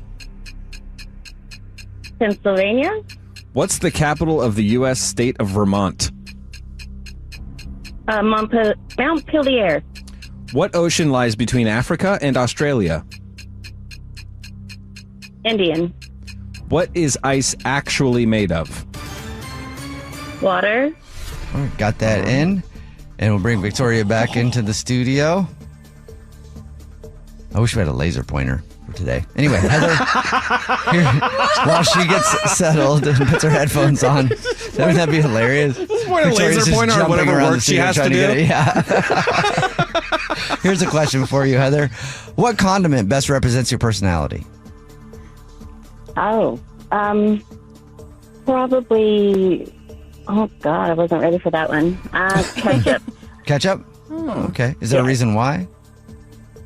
Not too spicy, but just enough. Not too spicy. What kind of ketchup? And classic, solid, Yeah. dependable. I was thinking more like sriracha for me. Yes. Oh. Yeah. I'm more of a Very mustard. classy. Mustard? Yeah, I'm a mustard, I think. Ew. Mayonnaise. Like a regular. All right. You are Here an we go, acquired Victoria. taste, aren't you? 30 seconds. Don't be mayonnaise because I'm allergic to mayonnaise. All right, here we go. 30 seconds to answer as many questions as possible. If you don't know one, just say pass, and you have to beat Heather outright to win. And are you ready, Victoria? I think so. All right, Heather, you can tell Victoria when to go. Ready, go. What French military leader became emperor in 1804? Emperor? I don't know. Pass. Which U.S. state is the only one to grow cacao beans used for making chocolate? California. No, Ohio. What's the capital of the U.S. state of Vermont? What is the capital of the U.S.? I don't know. Pass. What- Jeez. What ocean lies between Africa and Australia? Pacific? What is ice actually made of? Water. What is the name of the Roman goddess of love? Athena. Keep going. All right. Well, let's go over to the scoreboard and see how you guys did. And our scoreboard producer Brad read the questions today because Nina is out. So our social media producer Gabby has your score. I knew this was not going to be good. Hey! I'm so sorry, Victoria. Heather absolutely killed it. She got 100%. 4. She got 4 right, How and many you only got 1. Heather, good job. You're ready to Thank go. you You so crushed much. Victoria today. I feel like these are questions I You should don't know know. how much I've been wanting to do this. Good for you, Heather. It is fun crushing her Yeah. spirit specifically. Good job. You also got Post Malone tickets. And let's get the Is answers. there any way? Yep. Sorry to interrupt you. No Jubal. worries. That's I fine. love you so much, but is there any way that we could pass on the Post Malone tickets to like somebody else? Yeah. You just came for the win? I just came for You That's a really mic wanted drop. to beat me that bad? That is a mic drop. That is absolutely Yeah. a It's mic not. drop. It's not that I wanted to beat you that bad. It's I don't like Post Malone that much. Okay. Well, if we can't find you something else, we're going to send you a shirt. Yeah. Because we're getting shirts made right now, okay? Oh, okay, that would be lovely. All right, sweet. Should we still give out the tickets? Perfect. Or should we save them? I kind of want to go. Producer Brad? But I lost. Let's save them. Okay. Yeah. We'll save them. We got a big blowout planned for next week and Post Malone, so let's do some extra stuff next week. Okay. Oh. All right. Oh, there you go. Well, let's get the answers now with producer Brad. Napoleon Bonaparte became emperor in 1804. I knew it. I was going to say. Hawaii is the state to grow cacao beans. Oh. Really? Montpelier is the U.S. state of Vermont's capital. The Indian Ocean is between Africa and Australia. Oh, dang it. Water is what ice is. Venus is the name of the Roman goddess of love. Heather, thank you for playing. Appreciate you. Have a great day. Yikes. Thank you. You too. Yeah, we play you versus Victoria at the same time every single weekday morning. If you think you have what it takes to beat Victoria, you can always DM us at The Jubal Show or go to thejubalshow.com. It's time To catch a cheater. only on the Jubal Show. Grayson is on the phone today for To Catch Cheater, and he's been married to his wife Everly for 5 years, but now he thinks something might be going on, so we'll see if we can help him out. Grayson, I'm sorry you're in the spot, man. What's up? What's going on with your wife? Why do you think she's cheating? Like just recently, she's changed. She's on her laptop a lot more. She's on her phone a lot more, and this is like late at night, and like not even in the living room. Like she'll go to like our office to the side, and she'll be in there on the computer or on her phone. Is she working though? Like it sounds like, does she take on new responsibilities? No, I mean, as far as I know, no. Okay. She hasn't gotten like a raise or anything like that. Oh, but that's the other thing is that when she is, in the same room, I'll see her look at her phone and she'll laugh at something, and I'll say, "Oh, what's up?" And she's like, "Oh, nothing." Okay. And there was one time, she had her phone down, and I just saw a notification pop up, and it was all I saw was the contact, and the contact was E, the letter E. Uh-huh. and a heart emoji. Oh. And that's why I asked. I was like, "Hey, who's that?" And she just kind of brushed it off. She said it's a coworker. I'm sorry, I don't have a heart next to your name, Jubal. No, yeah, I should, I guess. No, that would probably be. Even for me, I'd be like, "That's a little weird. Why is there a heart next to it?" Like that is kind of strange for a coworker. Yeah, so that like the time that she's spending away and laughing and not being completely open about everything, that heart, and then I have noticed she's dressing up. Okay. Like looking nice. I mean, she works at home. Oh. So there's not a whole lot of reason to be dressing up, but for like the 7 years I've known her, she's always been like, Miss Casual. That's it. And to see like, oh, you're starting to like dress. All of this put together. Yeah. It kind of tipped me over to the point of just like, okay, we need to do something. Have you asked her about any of this stuff? Well, like I said, when I saw the E with the heart, and I said, "Oh, who's that?" And I'm trying to keep it super light, and she said, "Coworker." So I'm like, "Okay, well, that's her answer." I don't want to accuse her or just say you're lying. But No, right. I was just thinking like when she's dressed up, if you're like, "Hey, babe, you going somewhere today?" Like, who are you going to see? Because if she's working at home, that is weird. It's just that, I just felt like dressing up, which every once in a while, sure, but like it's a lot. Yeah. Lately. Like 3 or 4 times a week. Huh. She's never been this way before. Okay. Never been this way. All right. Well, we'll see if we can figure it out for you, man. I'm sorry you're in this situation. Like I said, we'll play a song, come back, and then call her and pretend to be from the grocery store that she's a rewards member, since you already gave us that number, and say that every single month we choose one rewards member who gets free flowers delivered from our floral department, and we'll see if she sends those to you or to somebody else. Okay? All right. All right. We'll play a song, come back, and get your To Catch a Cheater next. It's time to catch a cheater. only on the Jubal Show. If you're just joining us for today's To Catch a Cheater, Grayson is on the phone, and he thinks that his wife of 5 years, Everly, might be cheating. So in a second, we're going to call her and pretend to be from the grocery store that she's a rewards card member at, and say that every single month we choose one lucky rewards member who gets free flowers delivered from our floral department, and we'll see if she sends those to Grayson or to somebody else. Grayson, before we do that, though, why don't you catch us up on your situation? We've been married for 5 years, and lately she's spending a lot of time on her phone and her laptop, and she's not really sharing who she's talking with. I saw a contact on her phone that said E and a heart. She said it was a coworker, and she's just been like dressing up way more than she ever has in the past 7 years I've known her. And she works at home. So she works at home. So all signs point like she's hiding something, and I hope she isn't. But right. Are you ready for us to try and see if we can catch her if she is? Yeah. Okay, here we go. I'm going to dial her number right now. Okay. Oh, okay.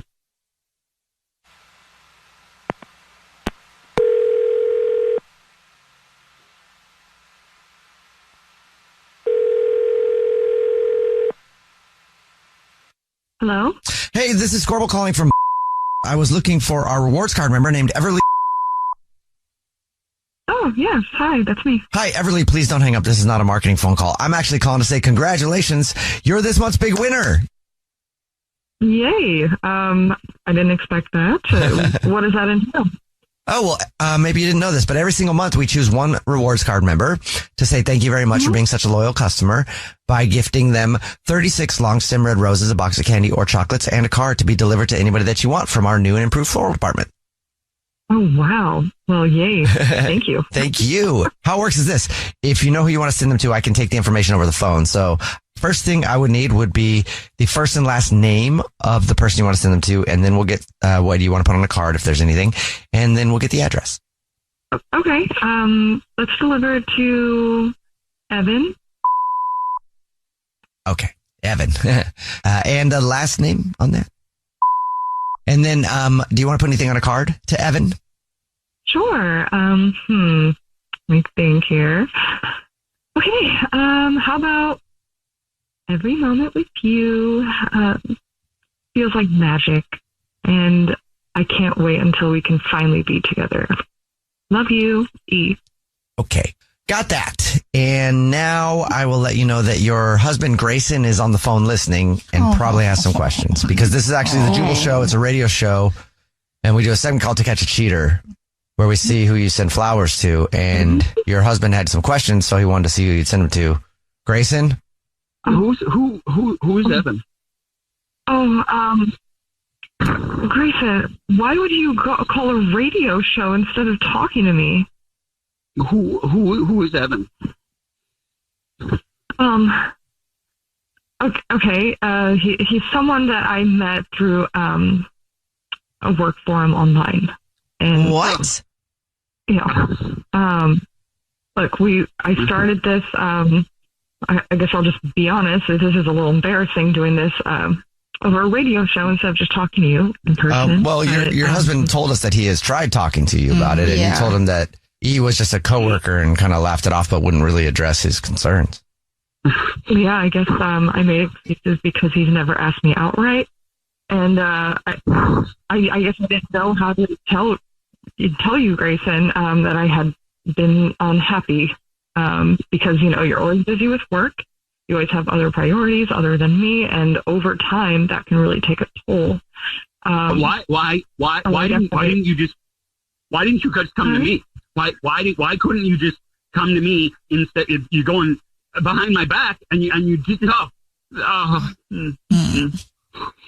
don't know. I'm sorry. It's so hard to tell somebody. I never planned something like this, So I mean, how do I go up to you and just say this?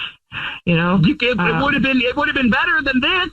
Than what you're with Evan, and Evan is in my life now. This is the. I know you're right. You're right. We've gotten closer emotionally over time, and I haven't been as close to you physically because I have been with Evan. Might as well just rip the Band-Aid off now and tell you everything since we're here. How long has it been going on, Everly? Oh God, I don't even. It's been a while. I would say probably about, I don't know, maybe 7-8 months.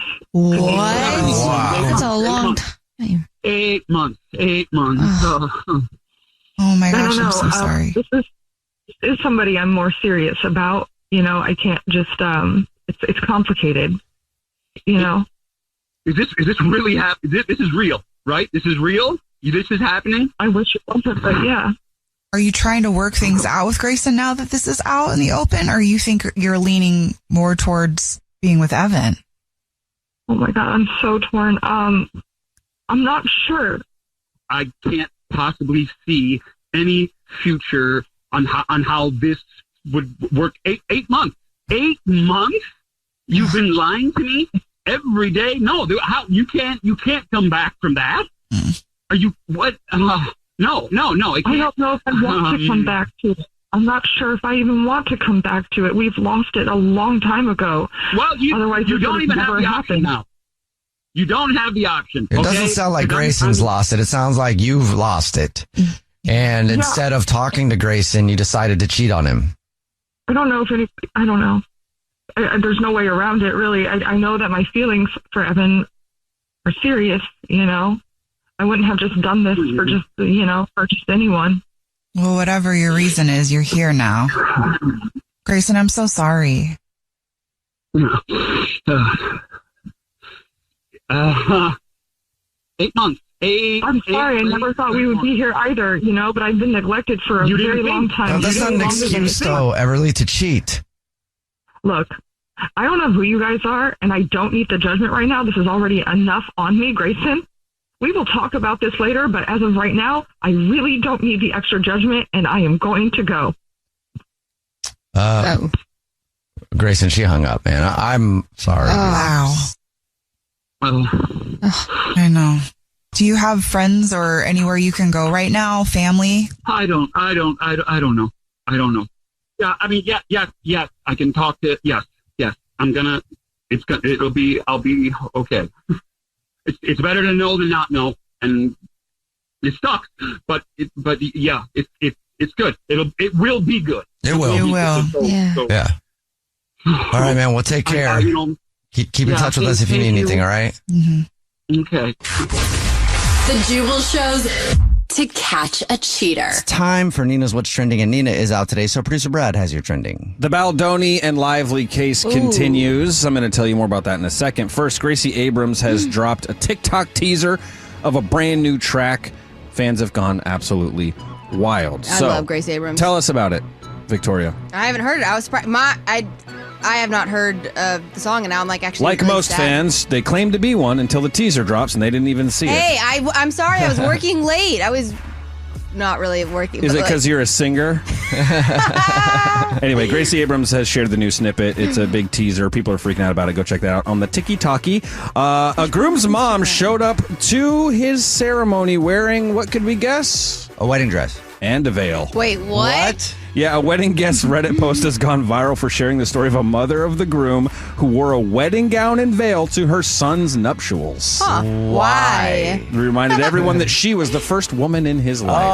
Oh, okay. That's a red flag. That is so creepy. That is. But that's also your son's. Yeah. Like, he's getting like, why would you? And way to take away from your son's day. Yeah. Oh, yeah. Right? Just to remind everybody, I was the first woman he ever knew. Ever. Okay. It makes sense. You're his mom, crazy lady. Crazy lady. Although he might have met the nurse before he met you, actually.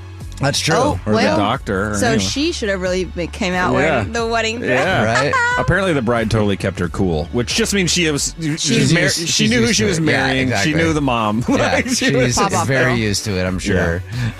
A Florida man is facing up to 30 years in prison for pretending to be a flight attendant to book free airline flights. How do you pretend to be a flight attendant? I don't know. Honestly, but smart. We need that hack. For Yeah. real. Definitely. I'd be down to do that. Yeah, you should have a great TikTok account.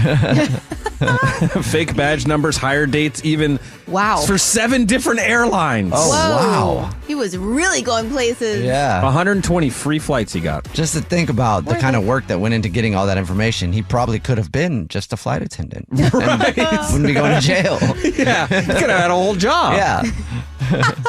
All right, Justin Baldoni and Blake Lively. Here we go. Blake Lively just won a major sort of victory when the judge dismissed Justin Baldoni's $400 million defamation claim. But the lawyer's like, not so fast. We're going to continue to try to get this defamation claim done. Wow. He said Miss Lively and her team's predictable declaration of victory is false. He went on to say Miss Lively's own claims are no truer today than they were yesterday. And we march forward with the same confidence we had when Miss Lively and her cohorts initiated this battle. And so they're going all in. They're going to continue to go all in. His legal team is really good, too. Yeah. And hers is also really bad, but I think it's just what they're working with.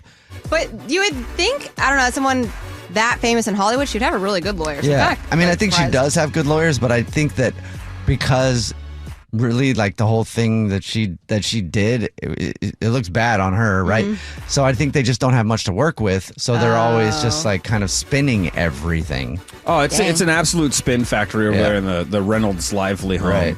They did say that after the case got dismissed, the 7 claims got dismissed, the judge is allowing them to amend 4 of them. What does that mean? So the case got dismissed. There's 7 claims. Oh. The case got dismissed, but he's allowing them to amend 4 of the claims, which means the case is not over. It's not, yeah. That those versions of the claims were dismissed, but he's allowed 3 he threw completely out, and then the other 4 he's allowing them to redo. Right. And that's also not good because because he's looked at stuff enough to go, all right, these are nonsense. Get rid of these. But those ones, you just need to reword them. Yeah, the quote That's was... basically all it is. Like, there's a lot in there, but you can't word it that way. The legal system in general is all based on interpretation and the way things are worded. Semantics. So it's totally crazy. But literally one sentence can be debated from each side that says the sentence says the exact same thing, but they're just arguing about how it's interpreted. Yep. So that's probably what it is like, hey, this language just needs to be more clear about this or whatever. Yeah, they're allowing them to showcase additional evidence and refine the allegations. Yep. So it is not over. And that is what's trending. Jubal's dirty little secret. Hello? Hello, hey. Hey, you have a dirty little secret? Yes, I do. Sweet. What is it? Well, my dirty little secret is that I am engaged to be married. That's not the secret. I'm engaged to be married. Okay, congrats. Yeah, my fiance is a vegan through and through. Okay. And for the 5 years we've been together now, I have told her I'm also a vegan, but I am not. What? Have you ever been a vegan? No. I've tried it all these 5 years. I was not before. I don't intend to be in the future. No, I'm a hardcore meat lover. You've been lying to her for 5 years about being a vegan. That's a hard secret to keep. Yeah, it has been. It's been, I've had to kind of, I'm not hungry now, or yeah, that sounds good. To kind of fake my way through meals, but I don't know. Once we get married, I guess I'm going to try and tell her, or I don't know what to do. What do you just go eat meat behind her back when she's not around or something? Well, I've got, this is maybe another layer to the secret. I've got a little stash. I kind of keep like a rotisserie chicken in my car or something like that. So. In your car? Okay, well, hopefully she never rides in there because those things smell amazing. Well, they don't. I would say the car smells pretty good, but what I'll do is, I'll eat dinner with her, and oh yeah, that was really good. And obviously, I'm not very filled up. So then, on the way home or something like that, I gotta get the road meat. Gotta get the road meat out. Okay. And road meat has a new meaning. I mean, you're getting married to her. You're gonna have to tell her at some point. Road meat. Yeah. Yeah, I figure the thing I've been thinking, I don't know what y'all think about this. What I've been thinking about doing is after we get married, so that's all done. Can't, no takesy backsies, right? I figure then I can kind of discover, I don't know, like a desire for meat, or I want to try it again, or I miss it, and just kind of go down that road. I don't know. Right. Yeah, because she's already locked in at that point. Like the no takesies backsies. She's probably not going to divorce you over that. I mean, I don't think, I hope not. I don't think so. No, I figure not. I mean, it is important to her, but I don't think that's the primary reason we're together, right? I hope not. Yeah. Well, thank you for telling us your dirty little secret, and have fun with your road meat today. Oh, I don't know why that makes me laugh so hard. What's your dirty little secret? This is a dope show. Being a friend. Back again. Your heart is true. You're a pal and a confidant. Ready? And if you do a party, invited everyone. Pull off the mic just a little. You would see the biggest gift would be from me, and the card attached would say, thank you for being a friend. Every iconic show has their wacky cast of characters, and the Jubal Show is no different. Why, it's the Jubal Show with your drunk Aunt Nina. Hi, everybody. I'm Nina, but I'm not here today. You're Nina. So I'll maybe be back tomorrow, but I'm all sick today. Okay? Nice. Yeah. So that's her check-in. The recording. Yeah. We asked her to record something for that. So thanks, Nina. You're so welcome, Jubal. All right. And then, of course, there's everybody's younger sister, Victoria Ramirez. Hi. And who could forget the quirky neighbor kid who lives next door and climbs onto our porch every once in a while to ask if her iguana crouton can recreate the moon landing using some marshmallows and our Roomba. Our social media producer, Gabby. It's a big production. Also, there's producer Brad. He's a dad. Hey there, Tiger. And then there's me, and this is the Jubal Show. And this is the time of week where we check in and see what's going on in our lives. So since Nina is out today, we'll go straight to Victoria. Victoria, what's up with you this week? Oh, okay. That's fast. Well, I think I've come to the realization why I'm single. And I did this myself. I did it all by myself. Oh, nice. I didn't need therapy or anything. Oh, and now right. I'm realizing I should just go to therapy next time. But so I'm recently gotten back on the apps, right?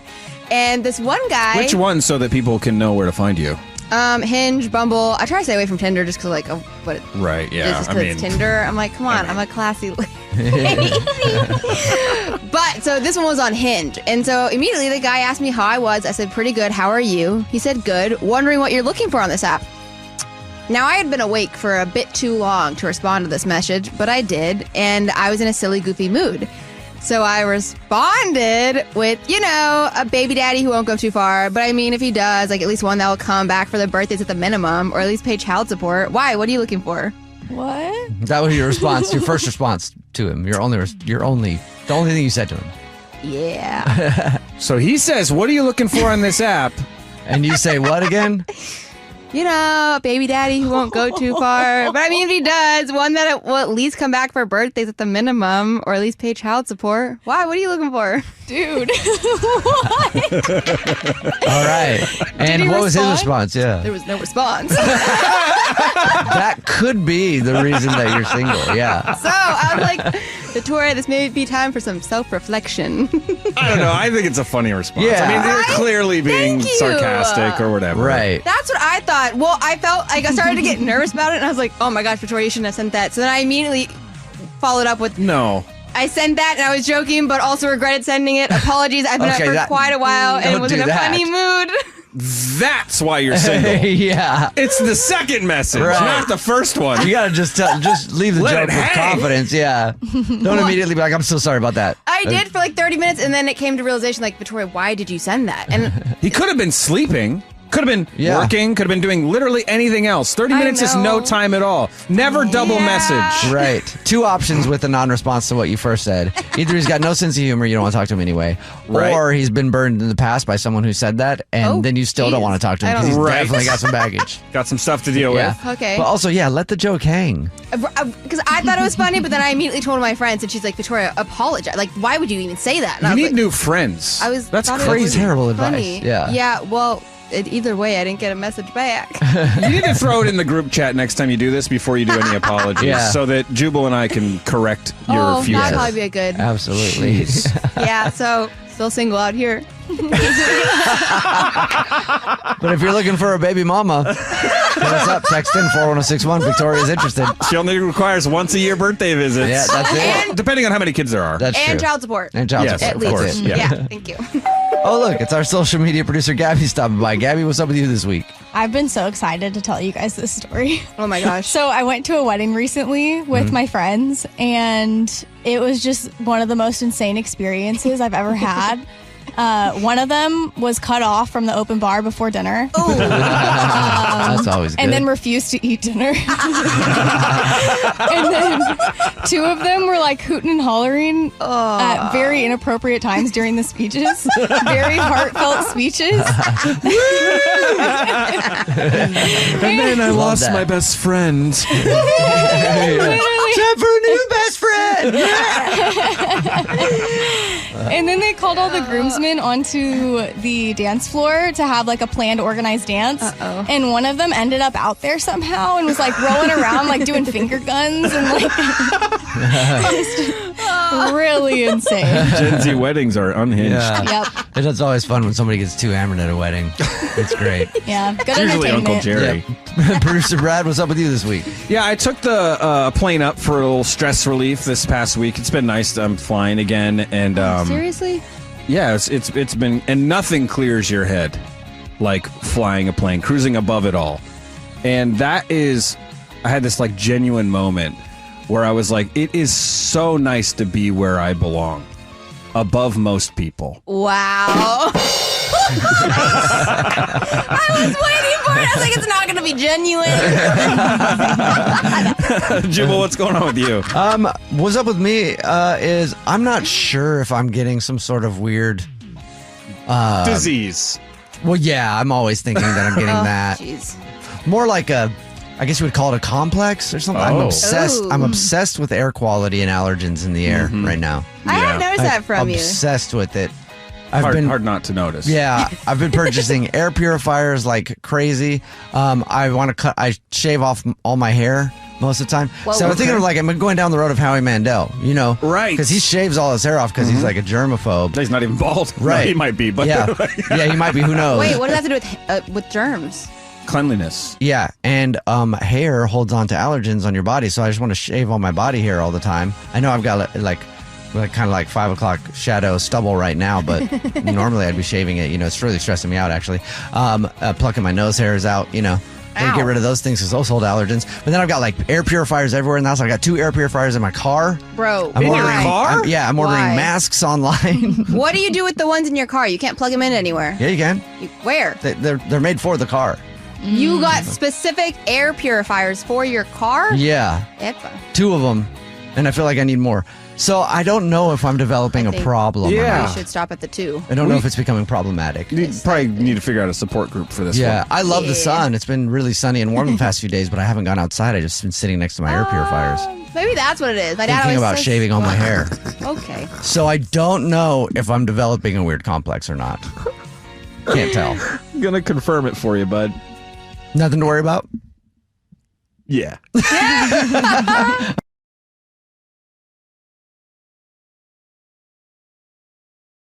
Hey, it's Will Friedle. And Sabrina Bryan. And we're the hosts of the new podcast, Magical Rewind. You may know us from some of your favorite childhood TV movies like My Date with the President's Daughter And the Cheetah Girls movies. Together, we're sitting down to watch all the movies you grew up with and chat with some of your favorite stars and crew that made these iconic movies happen. So kick back, grab your popcorn, and join us. Listen to Magical Rewind on the iHeartRadio app, Apple Podcasts, or wherever you get your podcasts. Brought to you by State Farm. Like a good neighbor, State Farm is there.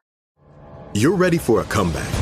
And with Purdue Global, you can do more than take classes. You can take charge of your story, of your career, of your life. Earn a degree you can be proud of and get an education employers respect. It's time, your time, not just to go back to school, but to come back and move forward with Purdue Global, Purdue's online university for working adults. Start your comeback at purdueglobal.edu. You deserve a moment to yourself every single day. And a delicious bite of a Keebler Sandies can give you that comforting pause.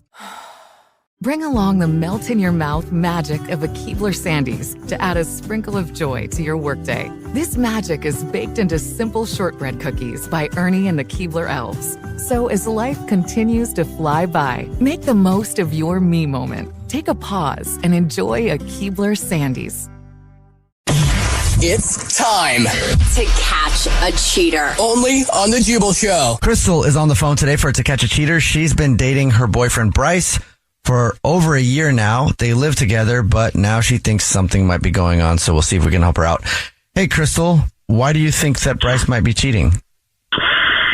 Yeah. Well, first of all, thanks for having me. So my boyfriend Bryce, he goes on a lot of business trips, right? And every time he comes back, he comes with new clothes, like that aren't like clothes that seem like he just bought them, like they seem worn in, but clothes that we don't have it at our place. And he doesn't want to be intimate the first few days that he's back, which just seems like really sketchy to me. And ever since we started dating, I knew that he would be traveling a lot, and it wasn't really a big deal. Like, we both take our work pretty seriously, and he travels like every other week, and sometimes it's a couple of days, and sometimes it's for the whole week. He works in sales. I don't know if I mentioned that, but yeah. And like, he used to just be so excited to see me when he got back. And like, we would always be intimate. Like, he couldn't keep his hands off me. And he used to like check in more with me while he was on the road. And now it's like way less frequent, and I can't get a hold of him. Like, it's just, there's so many seemingly red flags here. Do you think it's like the evolution of the relationship? In the beginning, it's always like, oh, I can't wait to see you. And then it just kind of is like, okay, well, I trust you. We don't need to talk every 5 minutes. Like, is it kind of that? Or do you feel like it's more than that? I feel like it's more than that. Something in my gut tells me it's more than just like, being out of the honeymoon phase. Like, So you guys have been together for a year? Over a year. Mm-hmm. How long has this been going on? Well, it's hard to like track exactly. I mean, he's been traveling the whole time we've been together, but I feel like in the last maybe 6 months or so, it's gotten weirder. So back to the coming back with new clothes. Is he a thrifter? No. I'll even ask him like, oh, I haven't seen that shirt before. Like, where did you get that? And he'll be like, oh yeah. Like he just kind of brushes it. If he's anything like me, he doesn't pack things or loses things and then has to buy new stuff on the road. Is he like that? Yeah. Yes, but like again, these don't seem like new clothes. Okay. Seems like worn stuff. I think we're all in agreement that there's a little bit of a flag going on here. Yeah, it does seem strange. Do you know where he goes when he goes on his work trips? Yeah, I mean, I feel like he's in sales, so he's like, doing a lot of like interfacing with different clients, potential clients and things like that. So he's like all over the place. Has he ever, do you know anything about his past relationships? Has he ever cheated before or been honest about that? To my knowledge, he has not. Okay. Cause that would be something that I would really be cautious of going into if I knew that someone had a history of cheating. Sure. Yeah. Everything else in your relationship is fine other than those first couple days when he comes back.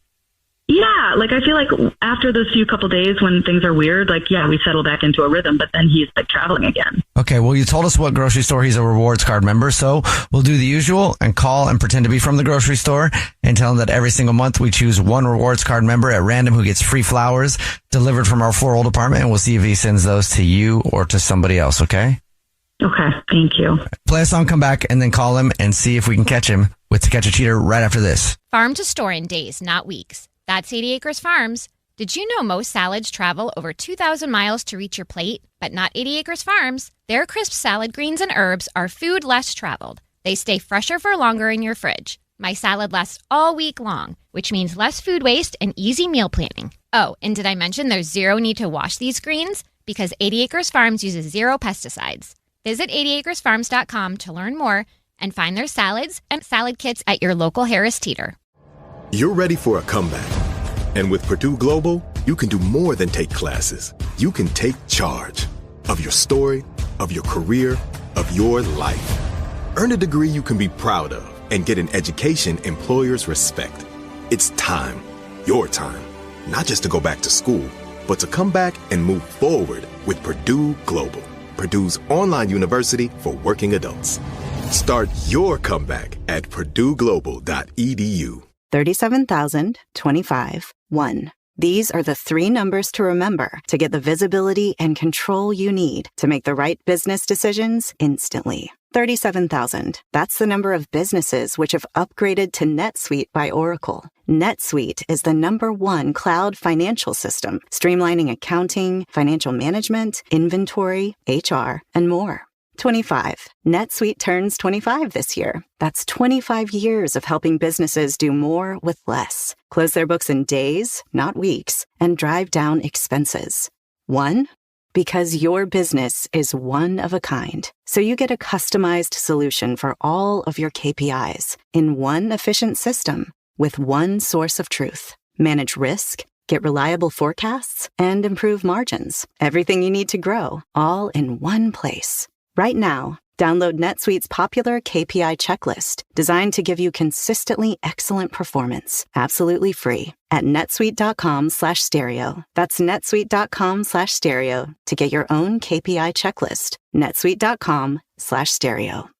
Right in the middle of To Catch a Cheater, if you're just joining us, Crystal is on the phone and she thinks that her boyfriend of 1 year named Bryce might be cheating. So in just a minute, we're about to call him and pretend to be from the grocery store where he's a rewards card member and say that every single month we choose one rewards card member who gets free flowers delivered to anybody that they want. We'll see if he sends them to her or to somebody else in just a second. But first, Crystal, why don't you refresh everybody's memory about your situation?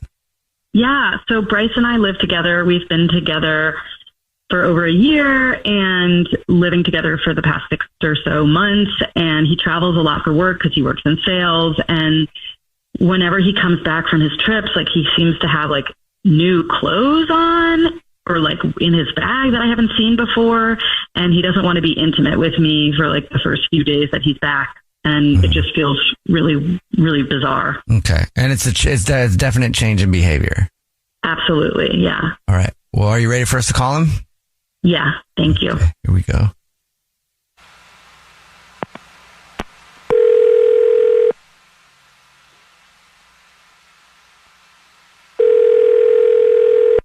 Hello. Hey, this is Jordan calling from. I was looking for a rewards card member named Bryce. Yeah, that's me. Bryce, please don't hang up. This is not a marketing phone call. I'm calling to tell you congratulations. You're this month's big winner. Yeah, well, I mean, what did I, the gift certificate or what? What's the deal? Maybe you aren't aware, but every single month we choose one rewards card member to say thank you very much for being such a loyal customer and for shopping with us by giving them free flowers delivered straight from our floral department to anybody that they want in the entire United States of America. You just want 36 long stem red roses, a box of candy, and a card to be delivered to anybody that you want. Wow. Does that I assume that comes with a vase? Yes, it does. Okay. If you know who you want to send them to right now, I can take the information in just a couple minutes over the phone. Actually, good timing. I got a good solid 5 minutes. Great. So. All right. Well, let's hop to it then. If you just, the name of the person you want to send them to, and then what you would want to put on a card, and then I will get the address last. All right. Yeah. First will be the first and last name of the person. Got you. Meredith. Anything you want to put on a card for Meredith? Let me think. Maybe like to my wife, whom. Oh my God! I'm sorry. I have to cut you off. This is Crystal. I'm sorry. Did you just say wife? I'm hearing you correctly. You said Meredith is your wife. Whoa. Hello, Bryce. This is actually the Jubal Show. It's a radio show. We do a thing where we try to catch people cheating by saying where they'll send flowers, and that is your girlfriend Crystal. Yeah. I'm gonna go ahead and scooch back out of the conversation. Are you kidding me? This is a joke. I'm sorry. Right? I'm having a. Your wife? I don't understand what's happening right now. What? How can you not understand that you have a wife, and I'm your girlfriend? When did you get married? Was that not something you thought I should know? Crystal, I'm sorry. I'm like, this is 1,000 miles an hour. I have no idea what's happening. My head is spinning. I don't understand. Okay, don't play this dumb I just got a phone call, card. and all of a sudden you're on the phone here. You're playing dumb, okay? You know what our relationship is, and clearly you know that you have a wife, and I'm asking you to explain to me when you got married and why you thought it was okay to keep that from me. Oh, God, Crystal, I didn't want to have to talk about this in this way. So here we are. I got married 5 years ago, but 5 years ago? But I was separated when I met you, and I had just got separated, and I did not know what was going on in life, and I did not know I was going to fall for you, and the relationship that you and I have is a real thing.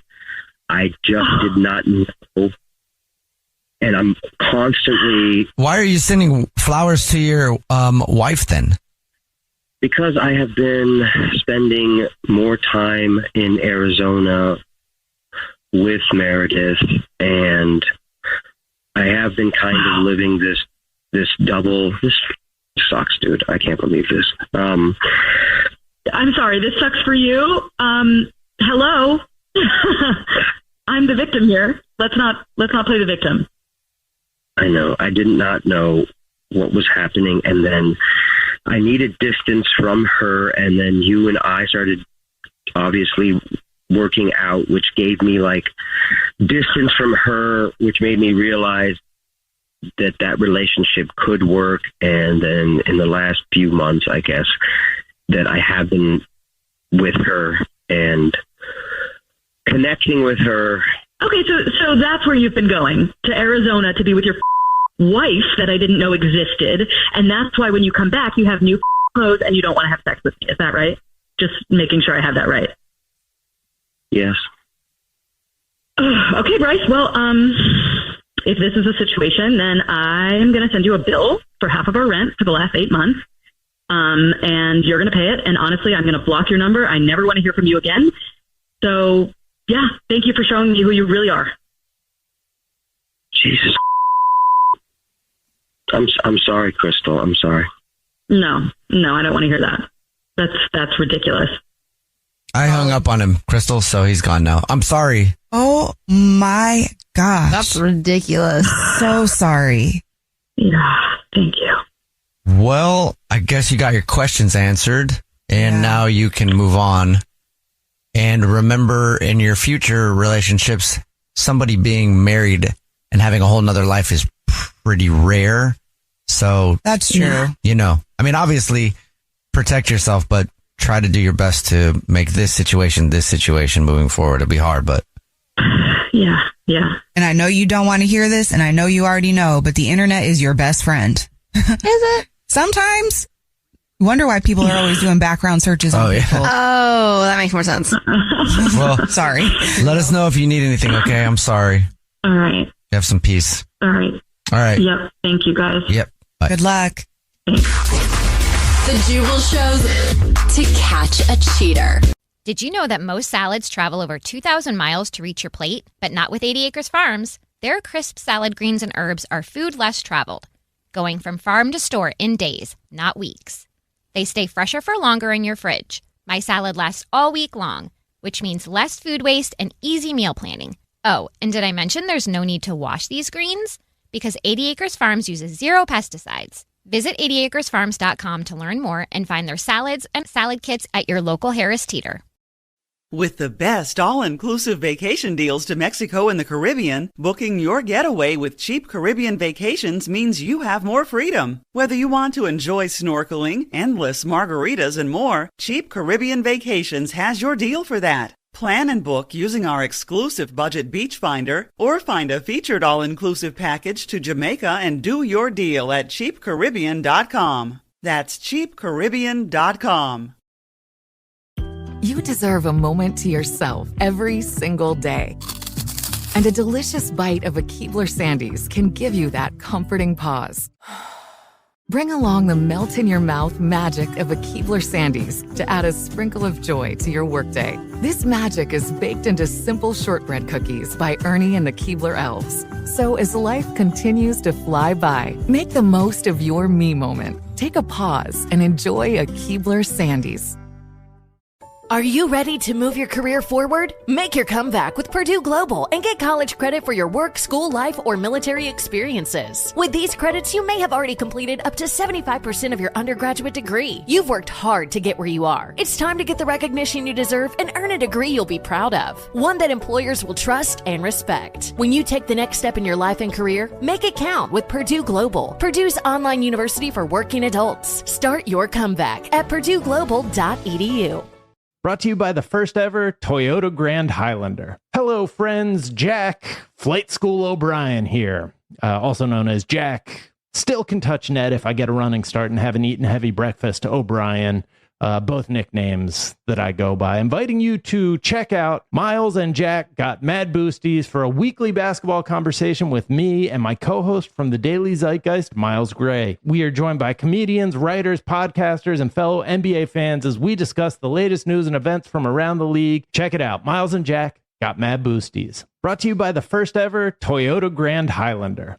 Did you know that most salads travel over 2,000 miles to reach your plate? But not with 80 Acres Farms. Their crisp salad greens and herbs are food less traveled, going from farm to store in days, not weeks.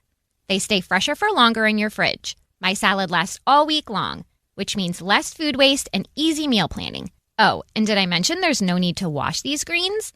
Because 80 Acres Farms uses 0 pesticides. Visit 80acresfarms.com to learn more and find their salads and salad kits at your local Harris Teeter. It's time To Catch a Cheater. only on the Jubal Show. Phoebe is on the phone today for To Catch a Cheater. She thinks that her fiance, Rory, might be messing around, so she definitely wants to find out if he is or isn't before they get married. They've been together for 5 years, I guess. Phoebe, what's going on? Hey, yeah, so I've been with my now fiance for 5 years. I love him very much and I trust him. And you know, like any long-term thing, there are ebbs and flows, and I think that's natural, but lately we're in more of a disconnected phase, and it feels a little bit different this time. Okay. We have a lot going on, I will say. Like, we're trying to find a new place because our lease is up and we have kind of a cranky landlord, so we're trying to move on, and we both work a lot. And he has been working on like a special project recently, so he's been working like 80 plus hours a week. Wow. Yeah. So we barely see each other, which is definitely putting strain on the connection. And then he has this boss named Emily. She just texts and calls him constantly, like 24 hours a day, pretty much, like outside of work hours for work related stuff. But he constantly is talking to her, and it really feels like she kind of comes first. Like if we're spending time together and she texts him or calls him for a work thing, he's like immediately at her beck and call. And like a couple of happy hours and work things that I came with him to, I feel like once she has a couple drinks, she's like very touchy with him. And that makes me a little bit uncomfortable for sure. Right.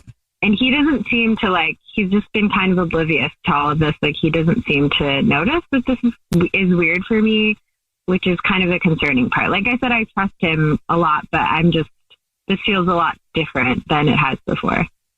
Have you asked him specifically if he's messing around with his boss? I haven't.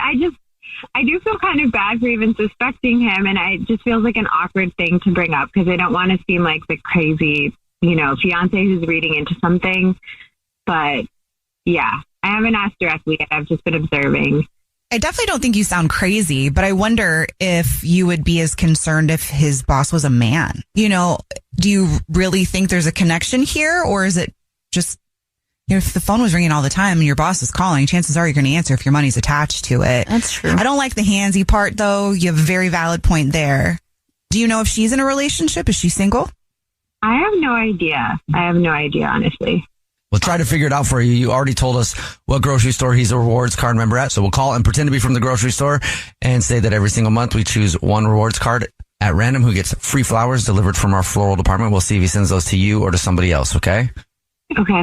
All right. We'll play a song, come back, and then get your To Catch a Cheater next. 37,000, 25, 1. These are the 3 numbers to remember to get the visibility and control you need to make the right business decisions instantly. 37,000. That's the number of businesses which have upgraded to NetSuite by Oracle. NetSuite is the #1 cloud financial system, streamlining accounting, financial management, inventory, HR, and more. 25. NetSuite turns 25 this year. That's 25 years of helping businesses do more with less. Close their books in days, not weeks, and drive down expenses. 1. Because your business is one of a kind. So you get a customized solution for all of your KPIs in one efficient system with one source of truth. Manage risk, get reliable forecasts, and improve margins. Everything you need to grow, all in one place. Right now, download NetSuite's popular KPI checklist, designed to give you consistently excellent performance, absolutely free, at netsuite.com/stereo. That's netsuite.com/stereo to get your own KPI checklist. netsuite.com/stereo. No, you don't have to buy custom window treatments in person, because Blinds.com invented a better way. Blinds.com is 100% online. So there's no showroom markups or waiting hours for quotes from pushy salespeople. A Blinds.com designer helped me pick the perfect style for free. Looking at your room, I think Wovenwood would look amazing. Oh, and Blinds.com shipped free samples right to my door.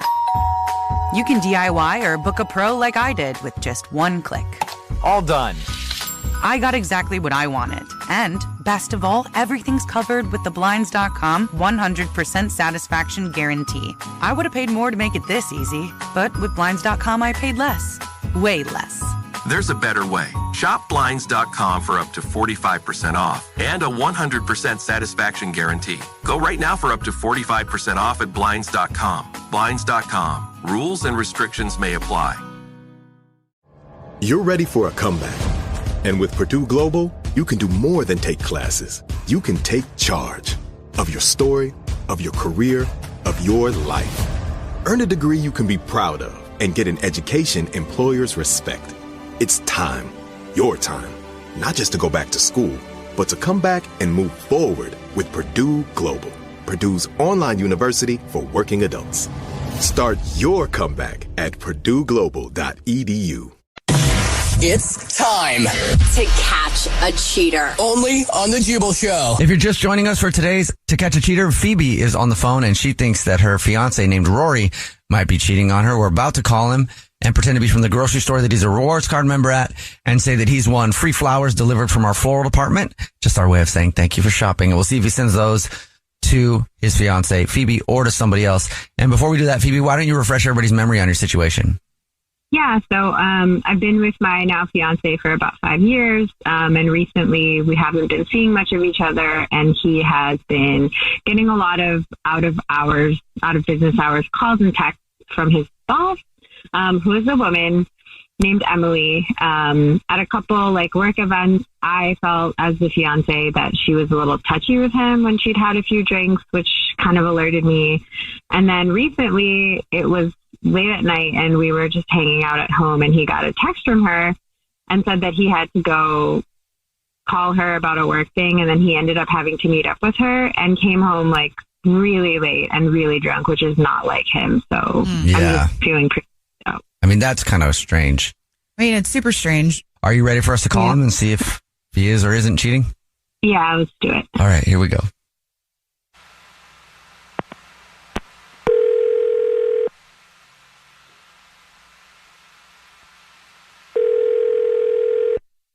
Hello? Hi, this is Jordan calling from I was looking for Rory. This is he. Who am I speaking with? Rory, please don't hang up. This is not a marketing phone call. We're calling to say thank you very much for shopping with us and congratulations. You're this month's big winner. Okay. What does that mean? Every single month, we choose one rewards card member at random who gets free flowers delivered from our floral department. You've just won 36 long stem red roses, a box of candy, and a card to be delivered anywhere in the United States. Absolutely free. Wow. Okay. If you know who you want to send them to, I can take the information in just a matter of minutes over the phone. Yes. Could you please send them to Phoebe? Is there anything you'd like to put on a card to Phoebe? Yes, please. Could you put, I love you. I got awesome news. Please put awesome in all caps if you could. That'd be greatly appreciated. Okay. Period. And then, dinner, ?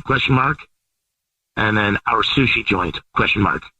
Wouldn't it be funny if your news was that you were cheating on her? I'm sorry, what? This is actually a radio show. It's called The Jubal Show. My name's Jubal. Hi, I'm Nina. Hi, and I'm Victoria. And Phoebe is on the phone listening. We do a segment called To Catch a Cheater, where you see if your significant other might be messing around. And Phoebe... It's your horse. Yeah. Phoebe thought you might be out there trying to tame some other horses. Okay. What is happening? I'm sorry. Hi. Hey. Hi. It's me. What's that? What's going on? Okay, this sounds silly probably, but I feel like lately you've been so MIA with work and constantly getting calls and texts from Emily. And remember the night that you left to meet up with her at 9:30 and you didn't come home until 1 a.m. and you were wasted? Yeah. All right. Well, this is a lot. Okay. I can't believe you think I'd be cheating on you, but okay. I kind of get it. Look, I'm sorry about that. Okay. I'm sorry that you think all these things, and that I understand why you see it seems like I'm following her around and I'm at her, beck and call, but there's a reason. Okay. And there's a reason I've been working so much too. And I've been working to score the seal with a new client for a couple of reasons.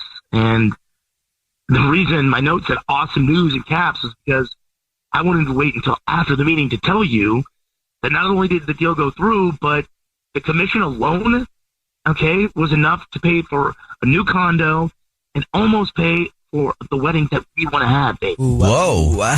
Damn. Okay, Yeah. baby. You don't And want any by other the way- horses? Oh, and by the way, that's great. That's awesome. Don't get me wrong. But the big news is that the reason why I've been working so closely with Emily is that I was shadowing her, okay? And I was shadowing her so I could become a partner in the firm. And so now I'm no longer working under her. That's what the late night meeting was. They were there to tell me that I've been promoted and I've become a partner in the firm. So I apologize. I shouldn't have gotten so stupid drunk, and I was a jerk for that. And I honestly, baby, I really apologize for that. I was waiting for the perfect time to tell you in the right way. And so, yeah. So, and then I got caught up in the excitement. A couple of drinks were flowing, but I wanted to make it a complete surprise, the promotion and the bonus. So that's why I apologize, sweetie. Wow. That's great. I'm happy for you. I'm sorry. I didn't mean to doubt you, and I trust you. I just, without any of that information in context, I was just really anxious and like overthinking everything. Which is totally understandable considering. I do. And look, and I, of course, as you know, I've been working off and way too long of hours, and there was an end goal for this, and I definitely get oblivious to, everything around me, when I'm focused on one thing. But this is the one thing that I was focused on, was our future. And so, I'm so sorry, but obviously I hope this was worth it. And that doesn't, make up for, or hopefully it makes up for my stupidity in this time. I just, I hope we can still do date night. Yeah, of course we can still do date night. Okay, that's a start. Okay. And yes, boundaries will be had much more so. Take that to the bank. Okay. Good. Speaking of bank, how much was the raise? Condo. We all get to go on a date night. Yeah. The Jubal Show's To Catch a Cheater. You deserve a moment to yourself every single day. And a delicious bite of a Keebler Sandies can give you that comforting pause. Bring along the melt-in-your-mouth magic of a Keebler Sandies to add a sprinkle of joy to your workday. This magic is baked into simple shortbread cookies by Ernie and the Keebler Elves. So as life continues to fly by, make the most of your me moment. Take a pause and enjoy a Keebler Sandies. Have you heard about Vyvgart, F-Gard Tigamod Alpha F-Cab? Ask your neurologist if Vyvgart could be right for you and learn more at Vyvgart.com/learn. That's VYVGART.com/learn. Brought to you by Argenx. Farm to store in days, not weeks. That's 80 Acres Farms. Did you know most salads travel over 2,000 miles to reach your plate? But not 80 Acres Farms. Their crisp salad greens and herbs are food less traveled. They stay fresher for longer in your fridge. My salad lasts all week long, which means less food waste and easy meal planning. Oh, and did I mention there's zero need to wash these greens? Because 80 Acres Farms uses zero pesticides. Visit 80acresfarms.com to learn more and find their salads and salad kits at your local Harris Teeter. At PurdueGlobal.edu. Shopping for humans is hard. Shopping for your dog is easy, thanks to Bark. Every month, we deliver toys and treats just for your dog. Whether it's fun plush or tough toys for heavy chewers, we spoil all the dogs. Subscribe now and get a free upgrade at barkbox.com/iHeart. It's football season, and you can now get almost anything you need for game day delivered with Uber Eats. What do we mean by almost? Well, you can't get a lead blocker delivered, but you can get a block of cheese delivered. A pick six? That's a no. Celery sticks? That's a yes. A season ending with a ring? Sorry, no. But a watch party with onion rings? Uber Eats can get you that. Get almost anything for game day delivered with Uber Eats, official on-demand food delivery partner of the NFL. Order now. Alcohol in select markets. Product availability may vary by region. See app for details. First date follow-up. Powered by the Advocates Injury Attorneys. Online at advocateslaw.com. Kristen is on the phone today for a first date follow-up, and she's getting ghosted by Garrett. So we're going to see if we can figure out why and maybe get her another date if she still wants one. Kristen, what's up? How are you? Hi, I'm, besides being ghosted, doing great. How are you doing? Not too bad. Before we ask about your dating stuff, how long has it been since you heard from Garrett? Like 3 days. Oh, that's not too bad. Well, around the 3-day mark, I don't know. I feel like he's probably not interested, and I want to kind of figure out why. Yeah, 3 days might not necessarily be a full ghost yet, you know? Well, there was a read receipt. Then maybe, if he read a text and then hasn't responded in 3 days, then... That's infuriating. Props to you for not sending him 8 paragraphs. So what happened on the date, though? Like, what is it about him that makes you want to find out? Well, I mean, we met through mutual friends and, we just kind of clicked and we went to a concert together and I thought we had a great time. And yeah, I haven't heard it from him ever since. And, I'm trying to figure out maybe why that happened. And I'm at a loss. Okay. Well, tell us about the date. So we went to a concert and, we had a couple of drinks. And we made out, and I think he was looking for something maybe a little more.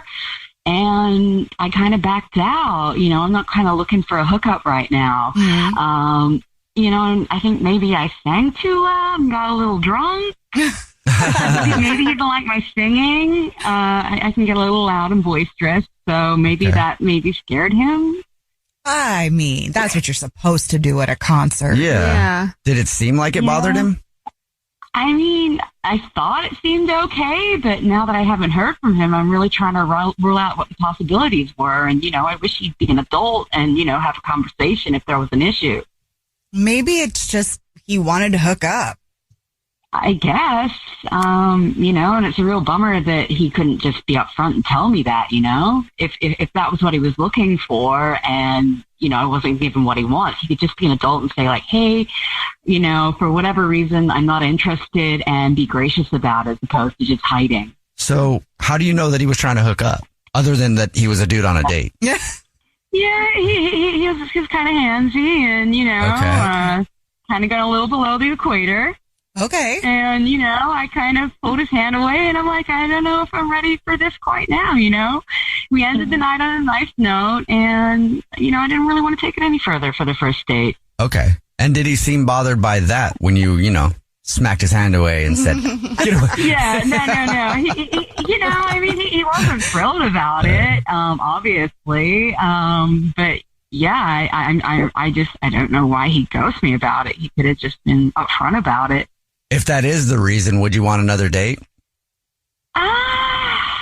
Because, I've been on, when I used to date, I'm married now, but when I would go on dates and stuff, and if ever I get away from the equator, it's too hot there for you right now, I would be fine with it, I never threw a fit, but I've heard about a lot of dudes, especially, like, they get upset.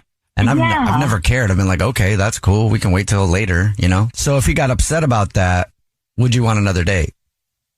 We really did have good chemistry at the beginning, and that's kind of what I want to find out a little bit more about. Mm-hmm. And, if there's a good reason why he ghosted me, then, I'd be really interested in potentially having a second date. But, I guess we'll have to find out why. That's such a good point. We're jumping to all of these conclusions. It's been 3 days. There's a really good chance that just something else was going on. Yeah, that's true. Yeah. Well, we'll try to figure it out for you, okay? We'll play a song, come back, and then call him and see if he'll tell us why he's ghosting you and get you another date if you still want one, okay? All right, that sounds good to me. Thank you. Play a song, come back, get your first date follow-up next. EDU. No one likes to talk about money. Am I saving enough? Can I buy a house? Am I paying too much in taxes? Will I be able to retire? What if you could unlock insights about your finances in less than 5 minutes with a clear picture of where you stand today and where your money can work harder? Now you can. Visit Facet.com to take the free quiz and get your financial wellness score today. That's FACET.com. This ad is sponsored by Facet. Facet Wealth Incorporated is an SEC registered investment advisor. This is not an offer to buy or sell securities, nor is it investment, legal, or tax advice. Do you expect the best for your family in school, sports, and life? If so, you should expect the best from your food as well. With your active and healthy lifestyle, feed your loved ones amazing food like Eggland's Best pasture-raised and free-range eggs. Eggland's Best hens, including pasture-raised and free-range, eat a unique patented all-vegetarian feed so they lay naturally better eggs, offering your family superior nutrition. Their chickens eat better, so you can too. Eggland's Best pasture-raised and free-range eggs are now available. So don't settle for anything less. With 6 times more vitamin D, 10 times more vitamin E, and more than double the vitamin B12 compared to ordinary eggs, Eggland's Best pasture-raised and free-range eggs stay fresh longer, and they taste great every time. Give yourself and your family only the best eggs. Give them Eggland's Best. Expect the best from your food, like Eggland's Best pasture-raised and free-range eggs. Look for Eggland's Best pasture-raised and free-range eggs with superior nutrition today, now available at your local grocer. First date follow-up. Powered by the Advocates Injury Attorneys. Online at advocateslaw.com. If you're just joining us for today's first date follow-up, Kristen is on the phone and she's not getting a call back from a dude named Garrett. So we're going to see if we can figure out why she's getting ghosted and maybe get her another date when we call him in just a second. But before we do that, Kristen, remind everybody about your date and why you think you're getting ghosted. Yeah, so Garrett and I met through mutual friends. We went out on a date because we clicked almost instantly. And we went to a concert, and after the show, he ghosted me. It's been 3 days. I sent him a text. He left me on red. And yeah, I want to figure out why. Like, did I get a little bit too drunk? Was my singing really loud and bad? Or was it just that he was looking to hook up? And I'm not too sure which one it was, but he seemed a little bit upset when we were making out and his hands started to go a little bit south. And I told him I wasn't looking for that. So I want to figure out why. And if there's a good reason, then, I'd love to have a second date. It's only been 3 days, so you might not be getting ghosted, but you probably are since he read a text and didn't respond. We'll call him right now. Okay, you ready? Yeah, okay. All right, here we go.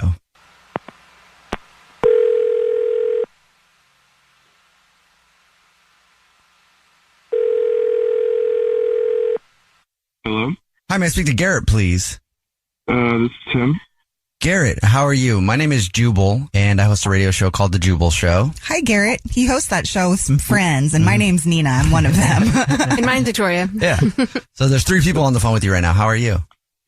I'm good. What are you guys calling for? We're calling because we got an email about you from somebody who listens to the show. An email about me? Mm-hmm. About what? We do a segment on the show called the First Date Follow-Up. That's where if you go out on a date with someone and then you end up ghosting them, that person can email us to call you and figure out why you're ghosting them. So you went out with someone and now you're not calling them back and they want to know what happened.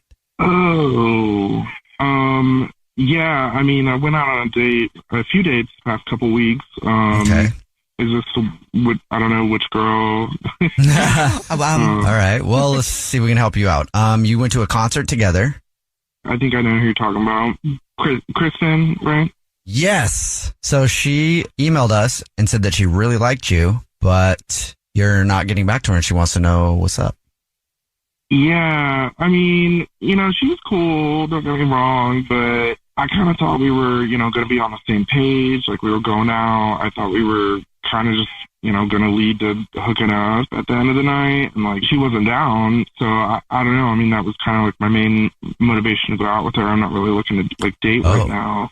If you just wanted to like hook up with someone, like concerts can kind of be expensive. Why not just go to the bar? Yeah, I mean, that's true. I mean, I don't know. They weren't that expensive, and I don't mind, having like a good time. I'm not just exclusively only trying to do that. Like, I'd like to have a good time during the night too, and then kind of end it with a bang. Okay. So that's why you're ghosting her though, because it didn't end with a bang. Yeah, I mean, well, I'm not trying to ghost her. It's only been like 2 or 3 days, but I don't know. I just kind of lost interest. I mean, she thought maybe that the reason you weren't calling back was because, you wanted to hook up and she wasn't into it that night. Yeah, well, I mean, I feel a little bit bad, but I mean, it's just kind of, it is what it is. I mean, I assume that she was, on the same page. I mean, what would give you that impression? Well, I mean, she was being all flirtatious and, like the first time we met, same thing. And she was like texting me some stuff and I don't know. It was just, it was very clear that she was wanting something. And then, I don't know, and then it just didn't happen. Well, thanks for being honest, man. I appreciate it. Now I'll be honest with you. Kristen is actually on the phone. She's been listening this whole time and wants to talk to you. She's on the line right now? Yep. Hi. How's it going? Well, this is awkward. Yeah. Nice to hear from you. Yeah, I didn't know I would. What happened? I texted you 3 days ago, and I said I had a nice time, and you disappear and ghost me. Like, what's up with that? I'm sorry. Look, I'm sorry. I've been busy, and I did mean to text you back. I don't really ghost girls like that. Like, I'm not trying to be like that guy. But Okay. I guess you just heard. I mean, what I said and stuff. I don't know. I mean, I was looking to hook up, and you weren't down, and it just didn't end up going to where I wanted it to. Yeah, well, I mean, the thing was, like, we met through friends, and if you wanted to hook up and we were drinking that first night, why did you just take me home with you? Like, I don't understand, like, why did you go to a concert and make it an event? You know what I mean? Like, if you wanted to hook up, we could have done it that night when we were just drinking together. Like, you bought concert tickets. You picked me up. Like, we went to a show. I thought maybe you were a little more interested. I like the quarter girl. I mean, I like the quarter girl, you know. This kind of a conversation gentleman is in wild. that regard. Like, Well, you're not I really don't a know. gentleman. Well, why do you say that? I mean, Because you can't text me back like an adult and say, hey, I had a nice time, but, you know, maybe we're not looking for the same thing. Like, you could at least be courteous. Everyone's on their phone the entire time. Like, everybody's on social media, and you say you're too busy to respond to a text. Like, that doesn't fly. well, it's literally been like 2-3 days. I mean, it's not like it's been a week. You had Like, me on red. The most obvious form of ghosting. What would he say to you that would make you feel better about the situation if that's all he wanted? I mean, he could have just been upfront, you know, and just said, hey, like, you know, I'm looking for this. And if I said I wasn't looking for it, then it's like, okay, well, we can't give each other the same thing. Have a great, you know, life. So, Kristen, if he would have said that up front, do you think that you would have wanted the same thing in that moment? Yeah, like, how do I even say that? Like, it's supposed to be implied. What's supposed to be implied? Okay, you think I'm a mind reader? Like, what's up with that? That's so rude. Man, it's tough in these streets. Okay, fine. I want to sleep with you. That's what I wanted out of the date. That's it.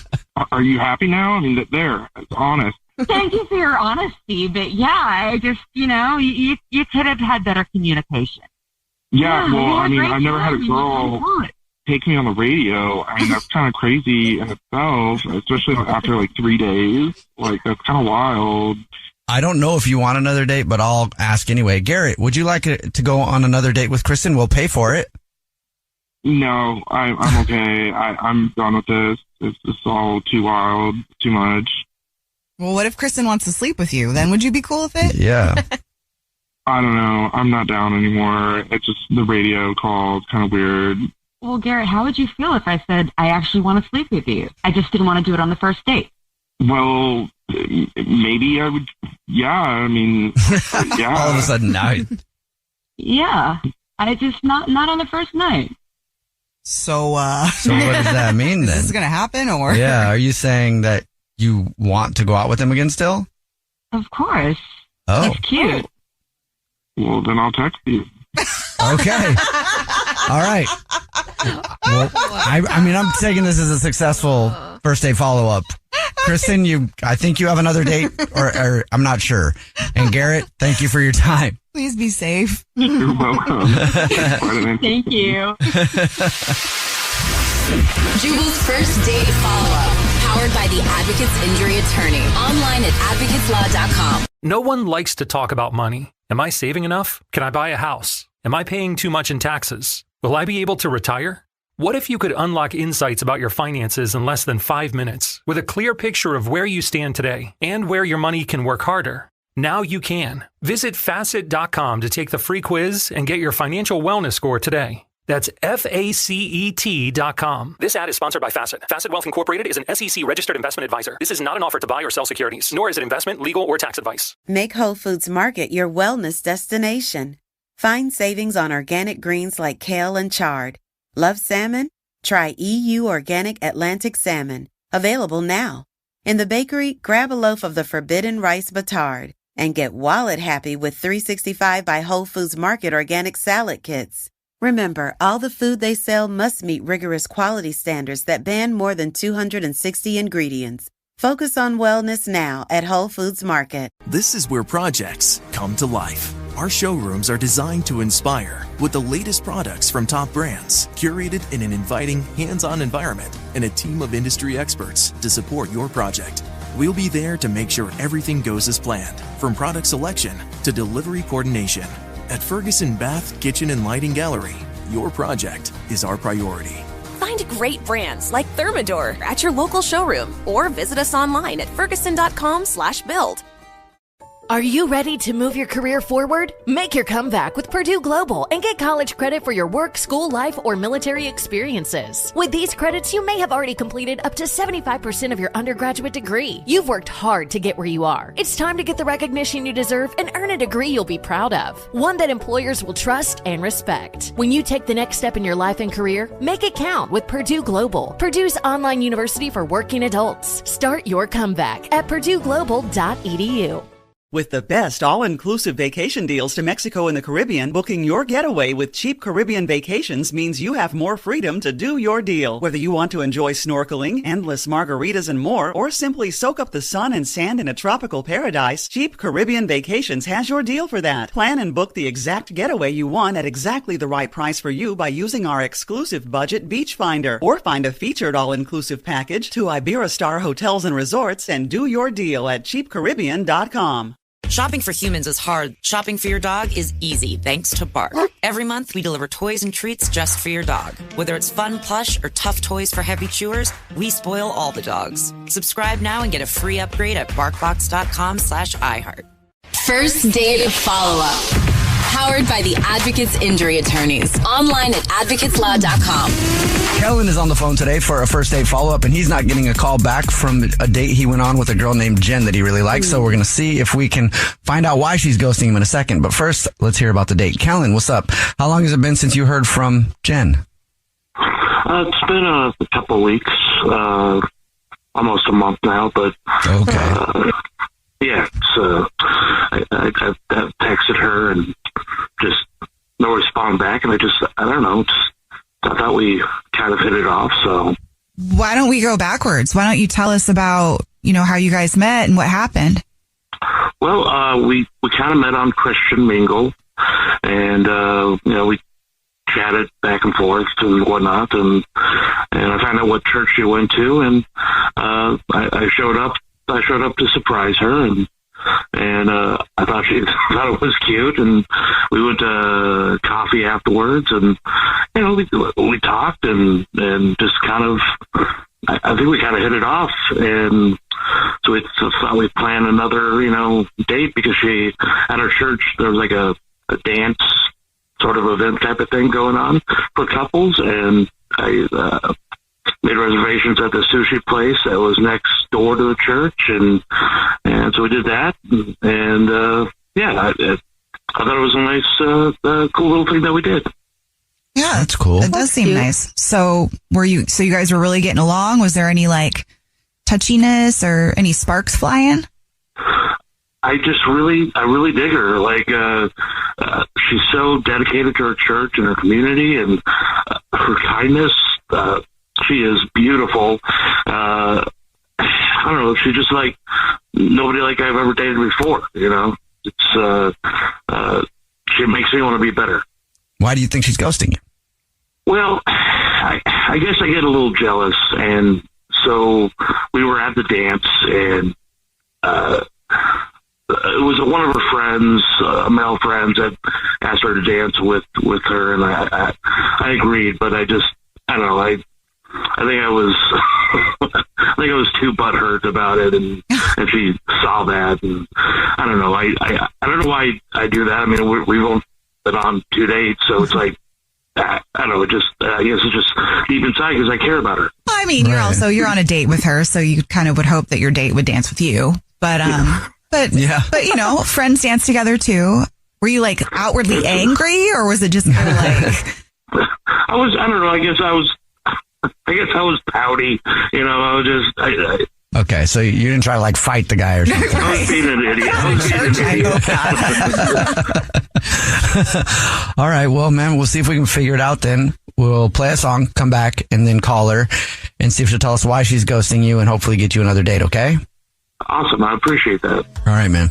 So we'll play a song, come back, get your first date follow-up next. Hey, guys, it's Roger from Bull Oak. Listen, are you struggling from erectile dysfunction? You're not alone. There is a solution, but you need to take the first step and ask for help. Contact us now at Bull Oak Medical Clinic of DC. We have a groundbreaking solution that's transformed the lives of thousands of men and is now available here. Our Wave technology is backed by 50 clinical studies, including research from prestigious Cambridge University. It revitalizes blood flow by repairing blood vessels, all without the need for pills and no side effects. If you're ready to end your erectile dysfunction struggles, contact us now and get a discreet free assessment and blood flow ultrasound. Visit BullocClinics.com. That's BullocClinics.com. Your first treatment's on us. That's right. Schedule an appointment and your first treatment is free. This is a $600 value. Call in the next 2 minutes. 703-337-1919. That's 703-337-1919. Reclaim your love life and put an end to your erectile dysfunction. Call 703-337-1919 or visit BullocClinics.com. No one likes to talk about money. Am I saving enough? Can I buy a house? Am I paying too much in taxes? Will I be able to retire?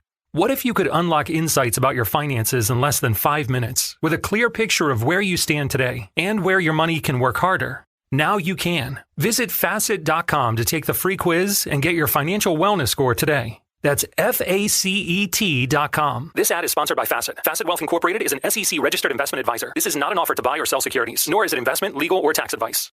With the best all-inclusive vacation deals to Mexico and the Caribbean, booking your getaway with Cheap Caribbean Vacations means you have more freedom. Whether you want to enjoy snorkeling, endless margaritas, and more, Cheap Caribbean Vacations has your deal for that. Plan and book the exact getaway you want at exactly the right price for you by using our exclusive budget beach finder, or find a featured all-inclusive package to Riu Hotels and Resorts and do your deal at cheapcaribbean.com. Right in the middle of our first date follow-up, if you're just joining us, Kellen is on the phone and he's getting ghosted by a woman named Jen that he really likes. So we're about to call her and see if she'll tell us why she's ghosting him. But first, Kellen, why don't you catch everybody up on your situation? Well, we met on Christian Mingle, went to her church, we hit it off, and we went to a dance social there at her church, and she was dancing with another guy, and I was a little jealous,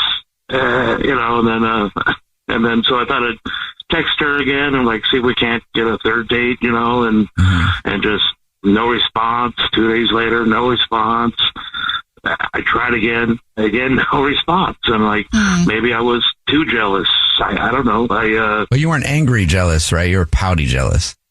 Yeah, I was like a baby. I was crying. No. Self-awareness, though. That's cool. All right, man. You ready for us to call her? I am. Let's do this. All right, here we go.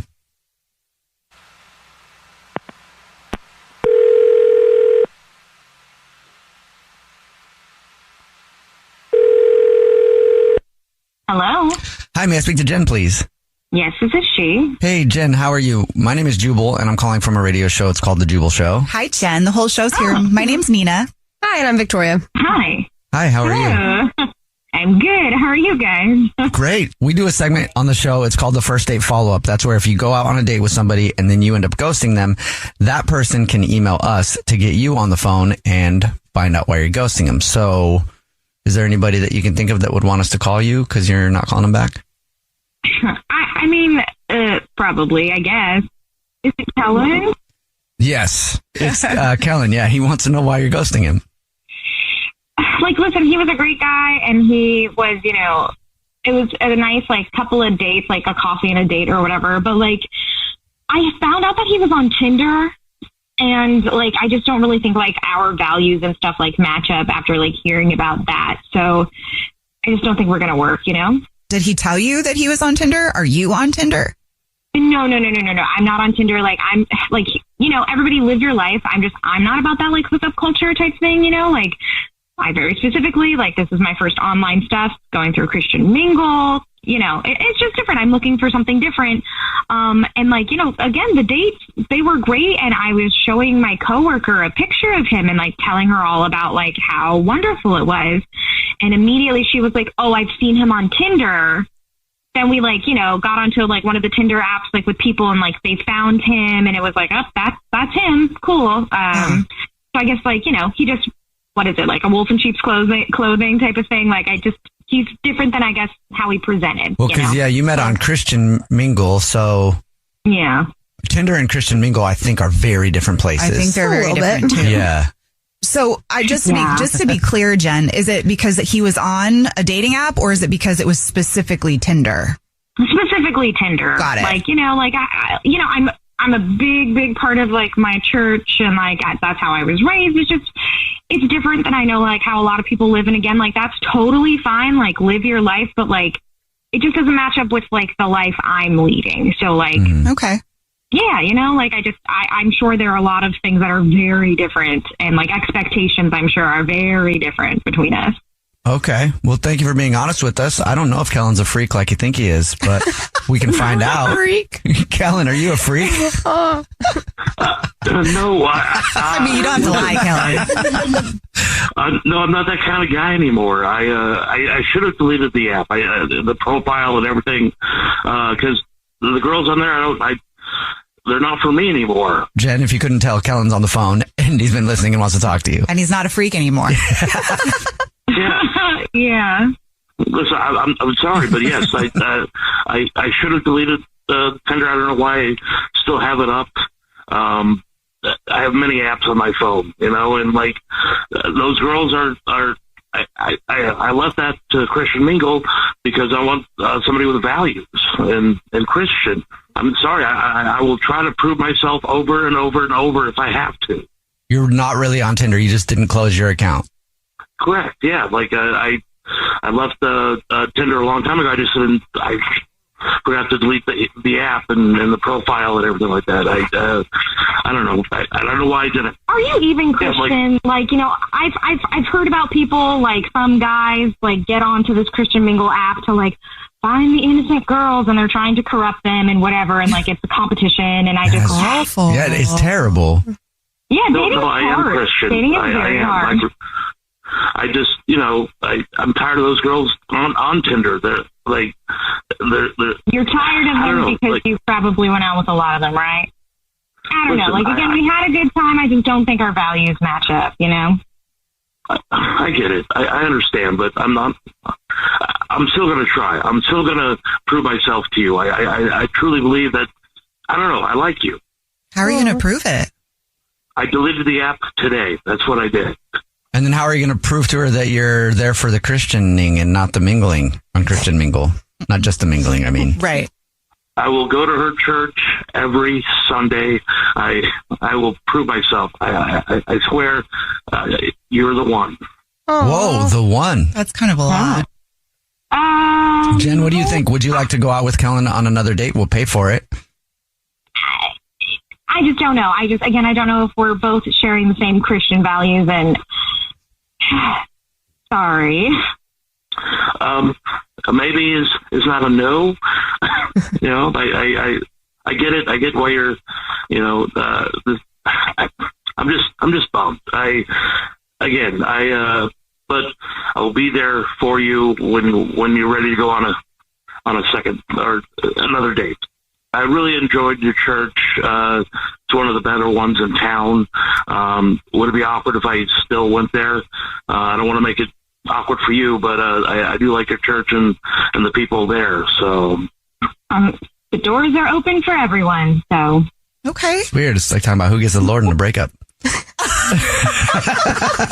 I'm sorry. Right, sorry, Kellen, but it sounds like you're not giving up hope. Yeah. And Jen, you know, you said maybe, so maybe you guys will run into each other at church and, you know, see how it goes, but just pursue respectfully. Okay. Just going to say that. Yeah.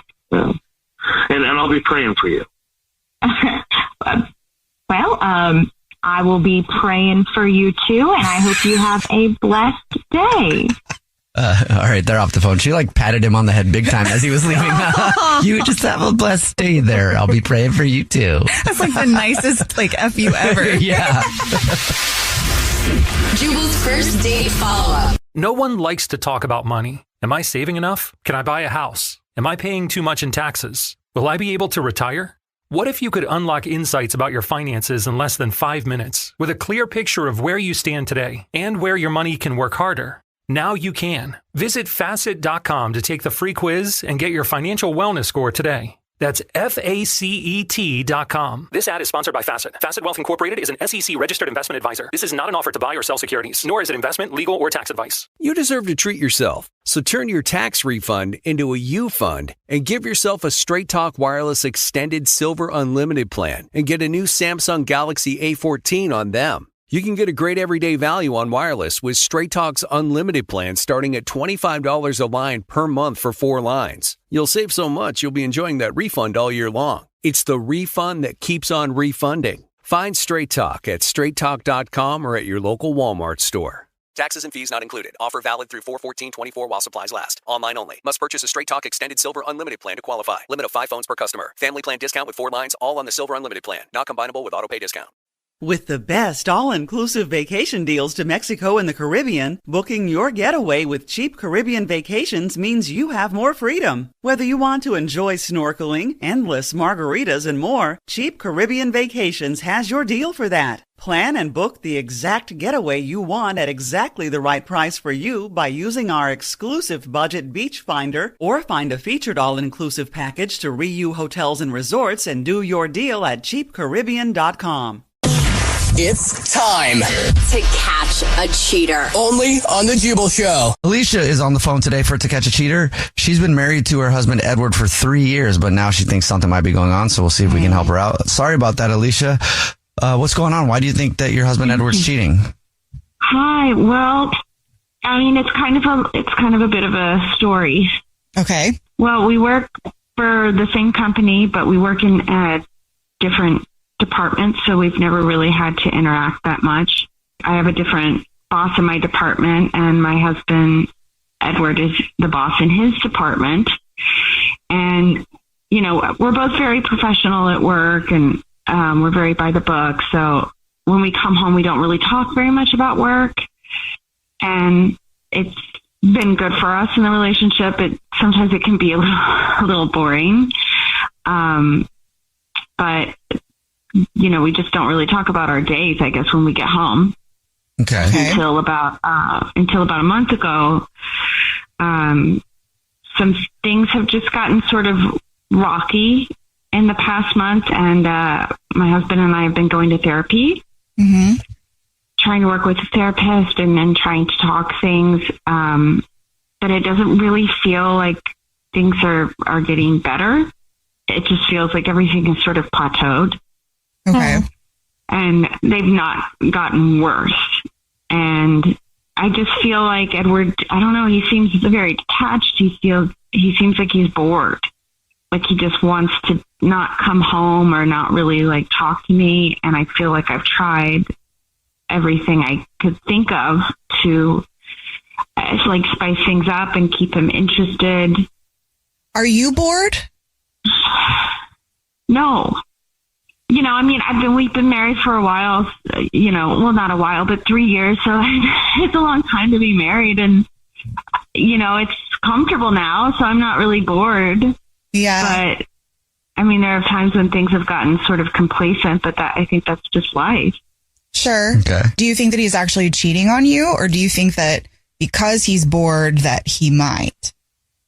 Well, here's the thing is we both take separate cars to work, even though we're going to the same place, but we both get home. He usually gets home a little later than me, but now he's been getting home like a few hours later than he usually does.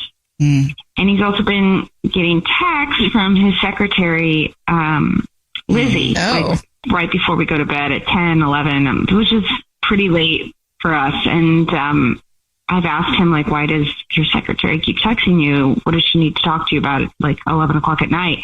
And he says, oh, it's just work. And he's very, you know, he'll say, just stop being like that. Like, you're being crazy right now. I don't like that. I don't like that either.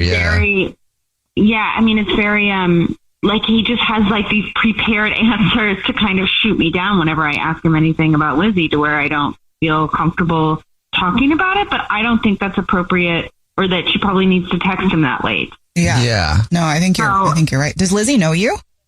Yeah, she knows me. Okay. I mean, coworkers don't need to be texting that late unless you're working on a special project and it's like a one-time thing, but that's like not an everyday thing. Mm-hmm. Yeah. I mean, could he be working on a special project? I don't think so, but I don't think so. I think work is just normal as it's always been. I don't think they have anything special going on right now. But it's also just like the way he responds and his tone whenever I ask him about it. He gets very defensive. Yeah. Not a good sign. Defensiveness is usually not a good sign when it comes to that.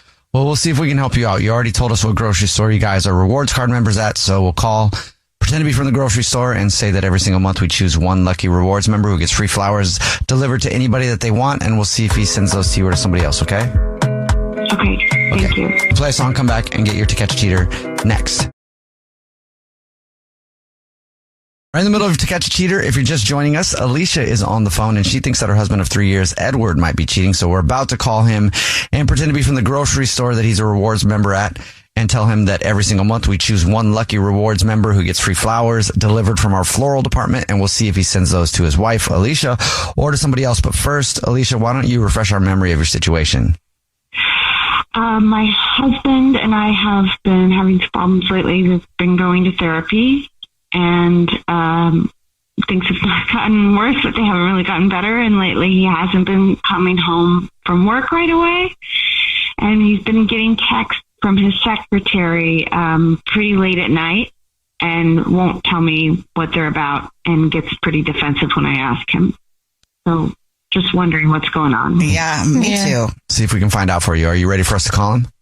Yes. Okay, here we go.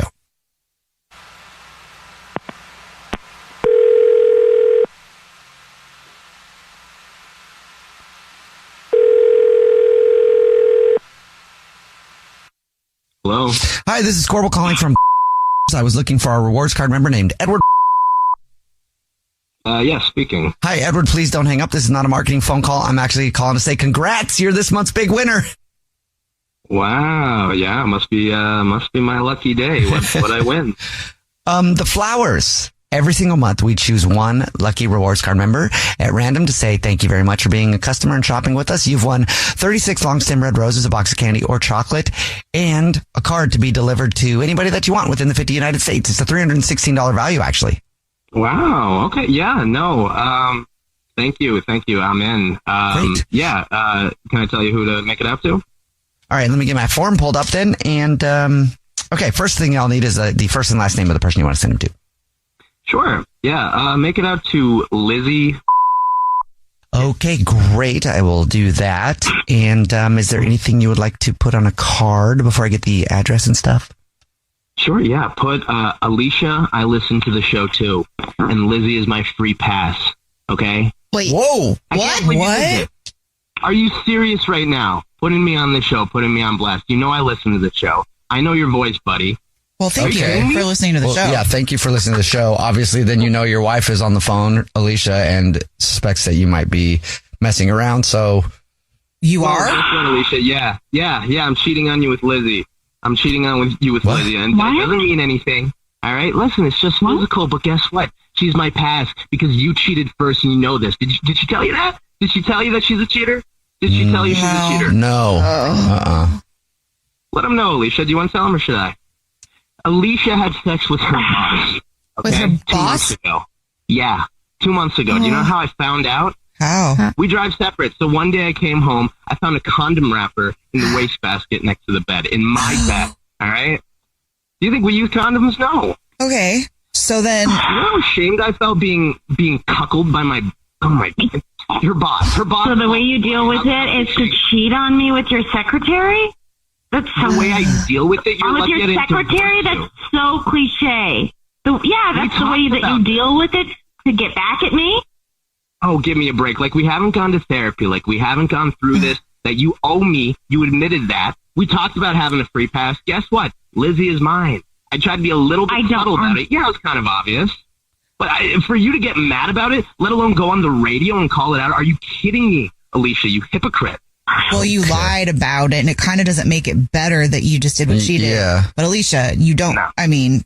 It sounds like, you guys obviously have a lot to talk about or to not talk about anymore. I don't think you should just try to make it an eye for an eye and get back at me by sleeping with your secretary and then lying to me about it. You were fine with an eye for an eye. You said you owed me. All right. Do I have a free pass or not? Well, then you should have just told her that you were taking advantage of the pass. I mean, at that point, no? I'm sorry if I made you feel humiliated or called you out. That was not what I wanted to do. I just felt like you weren't talking to me and you couldn't tell me what was going on. If you wanted a free pass, why didn't you have this conversation with me? All right, did you have a conversation with me before you cheated? Do you think I wanted any of this? Okay, well, Alicia, maybe you got your answer. Work sounds like a really can we messy just talk place. about this off the air when we get home? I mean, I love you, and I don't. Look, I don't want to keep fighting with you. Or do you guys want to be together? I didn't enjoy being with Lizzie. It was a one-time thing, and I'm calling it off. I don't want to do it again. I only did it because I felt like I had to gain some kind of control. All right, back in the relationship. But no, you're who I want to be with, and I hate this. I hate everything about it. I love you. I love you too. I wouldn't give up on therapy yet. This is really good. It sounds like you guys have something to talk about now in therapy. Yeah. Well, yeah. Okay. Good luck. I hope you work it out. I do. And me too. I'm glad you guys have love there. Cool. Thanks a lot, guys. Appreciate it. Thank you. I love you, Edward. The Jubal Show's to catch a cheater. Good morning. Can I take your order? Can I get a tall chai? A large black coffee. A what? Large black coffee. Do you mean a venti? No, I mean a large. He means a venti. Yeah, the biggest one you got. Venti is large. No, venti is 20. Danny.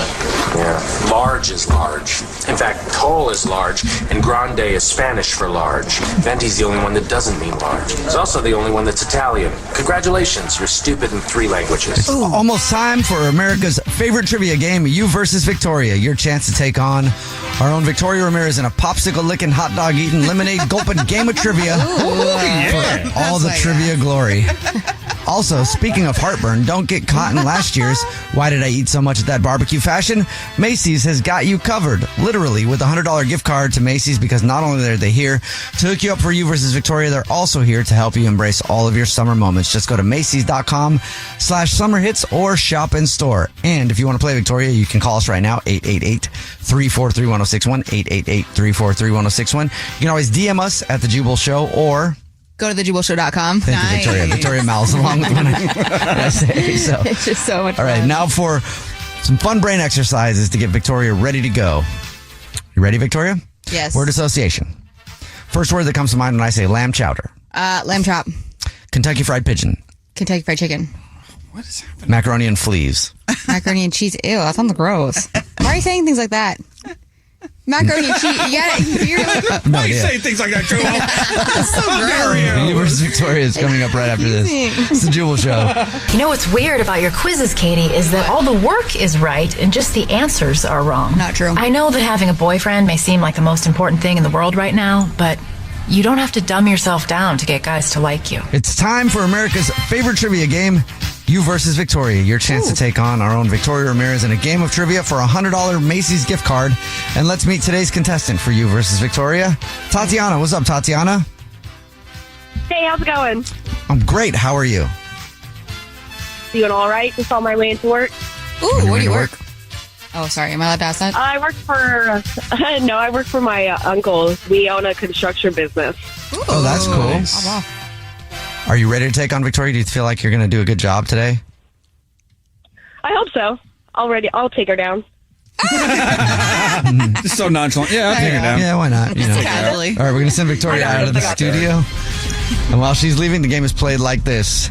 Tatiana, you have 30 seconds to answer as many questions as possible. If you don't know one, just say pass. And Victoria has to beat you outright to win, okay? Okay. All right, here we go. Door is closed now. All right. Here we go. Your time starts now. Which place is called the happiest place in the world? Disneyland. What is the shape? Disney World. What is the shape of a stop sign? An octagon. In bowling, how many pins are set up at the beginning of each frame? 10. What is the name of the tree that grows cocoa beans? Pass. What is America's least favorite pizza topping? Pineapple. Solid guess. Okay. Got that in. We'll bring Victoria back into the studio. And while she's getting settled, Tatiana, what's something you would like the world to know today? I do love pineapple on my pizza. Okay. All right, I'm with you on that. What do you like about it? The fact that it's delicious. Yeah. Okay, I think that's what I like about it. A little sweet and savory. Okay, see, that was an answer. You're saying, I just like it. That's not an ansser. I need to know why. It's not an answer. I need to know what you like about it. You're just really trying to fight. Yeah. Like, what is that? You can't just like it. I'm just feeling I a little just bit like it too. brat today. I like it because it turns Here it is. it turns me on. Victoria, you wanted an answer. That's what it Jubel's is. turned Yeah. on by pineapples. Victoria's over here using brat as an excuse to get away with absolutely anything. It is actually good if men eat more pineapple anyway, so it's Why? fine. I'll tell you later. Nope. Nope. Here we go. 30 seconds. Nope. To answer as many questions as possible. I couldn't help it. If you don't know just say pass. And Victoria has to beat you outright to win. Victoria beat Tatiana outright to win. Sorry, I'm distracted now. Probably because I eat at least a pineapple a day. Okay. All right, Jubal. Too far. Victoria, your time starts now. Which place is called the happiest place in the world? Disneyland. What is the shape of a stop sign? North Pole. Santa Claus. Octagon. In bowling, how many pins are set up at the beginning of each frame? 1, 2, 3, 4, 5, 6, 7, 8, 9, 10, I think. What is the name of the tree that grows cocoa beans? What? A cocoa tree. What is America's least favorite pizza topping? Pineapple. What is the shortest river in the world? A lazy river? I just want to know what's the shape of a stop sign? North Pole Santa Claus. And then a shape. I wish stop signs were in the shape of Santa Claus. That'd be cool. It'd be Christmas all the time. They are red. Happiest place on earth. Oh, you were still on that? That's why? Still on that one, like Santa's workshop. Who likes Santa's workshop? Why, guys? This game got me confused. Let's send it on over to the scoreboard and see how you guys did with our scoreboard. Producer Brad. I think I did that good. Victoria got 2 correct. Ooh. And Tatiana got 3 correct. Tatiana, you did it. Congratulations, you beat Victoria. I was distracted by your pineapple on pizza. Is that why SpongeBob's lips is in a pineapple under the sea? Brad's gonna hit all of us. I don't know why. That's why it's so funny. Tatiana, do you know why we're... And don't say it if you know why. But just like yes or no. Do you know why we're talking about pineapple like that? No, I do not know. Okay, I feel better. Okay. I feel better as well. All right. Anyway, congratulations. You got a $100 gift card to Macy's. Then we're 5. Yeah. Thank you. Nina- And I beat Victoria. Yes, you did. Which is the real prize. That's what the real prize. Nina has your answers. The happiest place in the world is Disney World. I said The shape of a stop sign is stupid. an octagon. I hate this. There are 10 pins in bowling. I got that right. A cacao tree is where cocoa beans grow. Wait, I got 3 right. Cacao. I Not cocoa. It's cacao. Are you? Yep. Did you mean? Is that a joke, Brad? No, it is literally 2 different things. No, it's not. Cocoa and cacao are 2 different things. No, I got that. Wait, no. Victoria's standing up. She threw her pen on the ground. Did you say cocoa or cacao? She said you said cocoa. I meant cacao, though. Oh, did you? I meant Disney. I meant all the right answer. No, Brad Summer. So When I said a stop sign was shaped like Santa Claus, I meant like the North Pole. Still wrong. But it's on a pole. America's least favorite pizza topping is anchovies. Ew. And the shortest river in the world is the Roe. Have you measured a lazy river? Lazy rivers are supposed to be long. Well, they're not that long. They're just slow. In fact, they never end. No, They but go yes, they around do. and around and around and around and around. Yeah, They you never start at end. one end and you end at the other. You don't end. Yeah, you do. I still have a family member, an aunt. She went on a cruise. She's still on that lazy river. Has never gotten off. That's not true. Can you pour some ice on her head? Like, I feel like we just need to, like, settle you down real quick. No. Tatiana, thank you for playing. Yeah, thank you guys. You have a good one. You too. Oh, Congratulations. rough. I don't think I liked it. Remember, if you want to play Victoria, all you have to do is go to thejubalshow.com. Is that You can all? also DM us at the Jubal Show. Sorry. Is that all you got to say over there?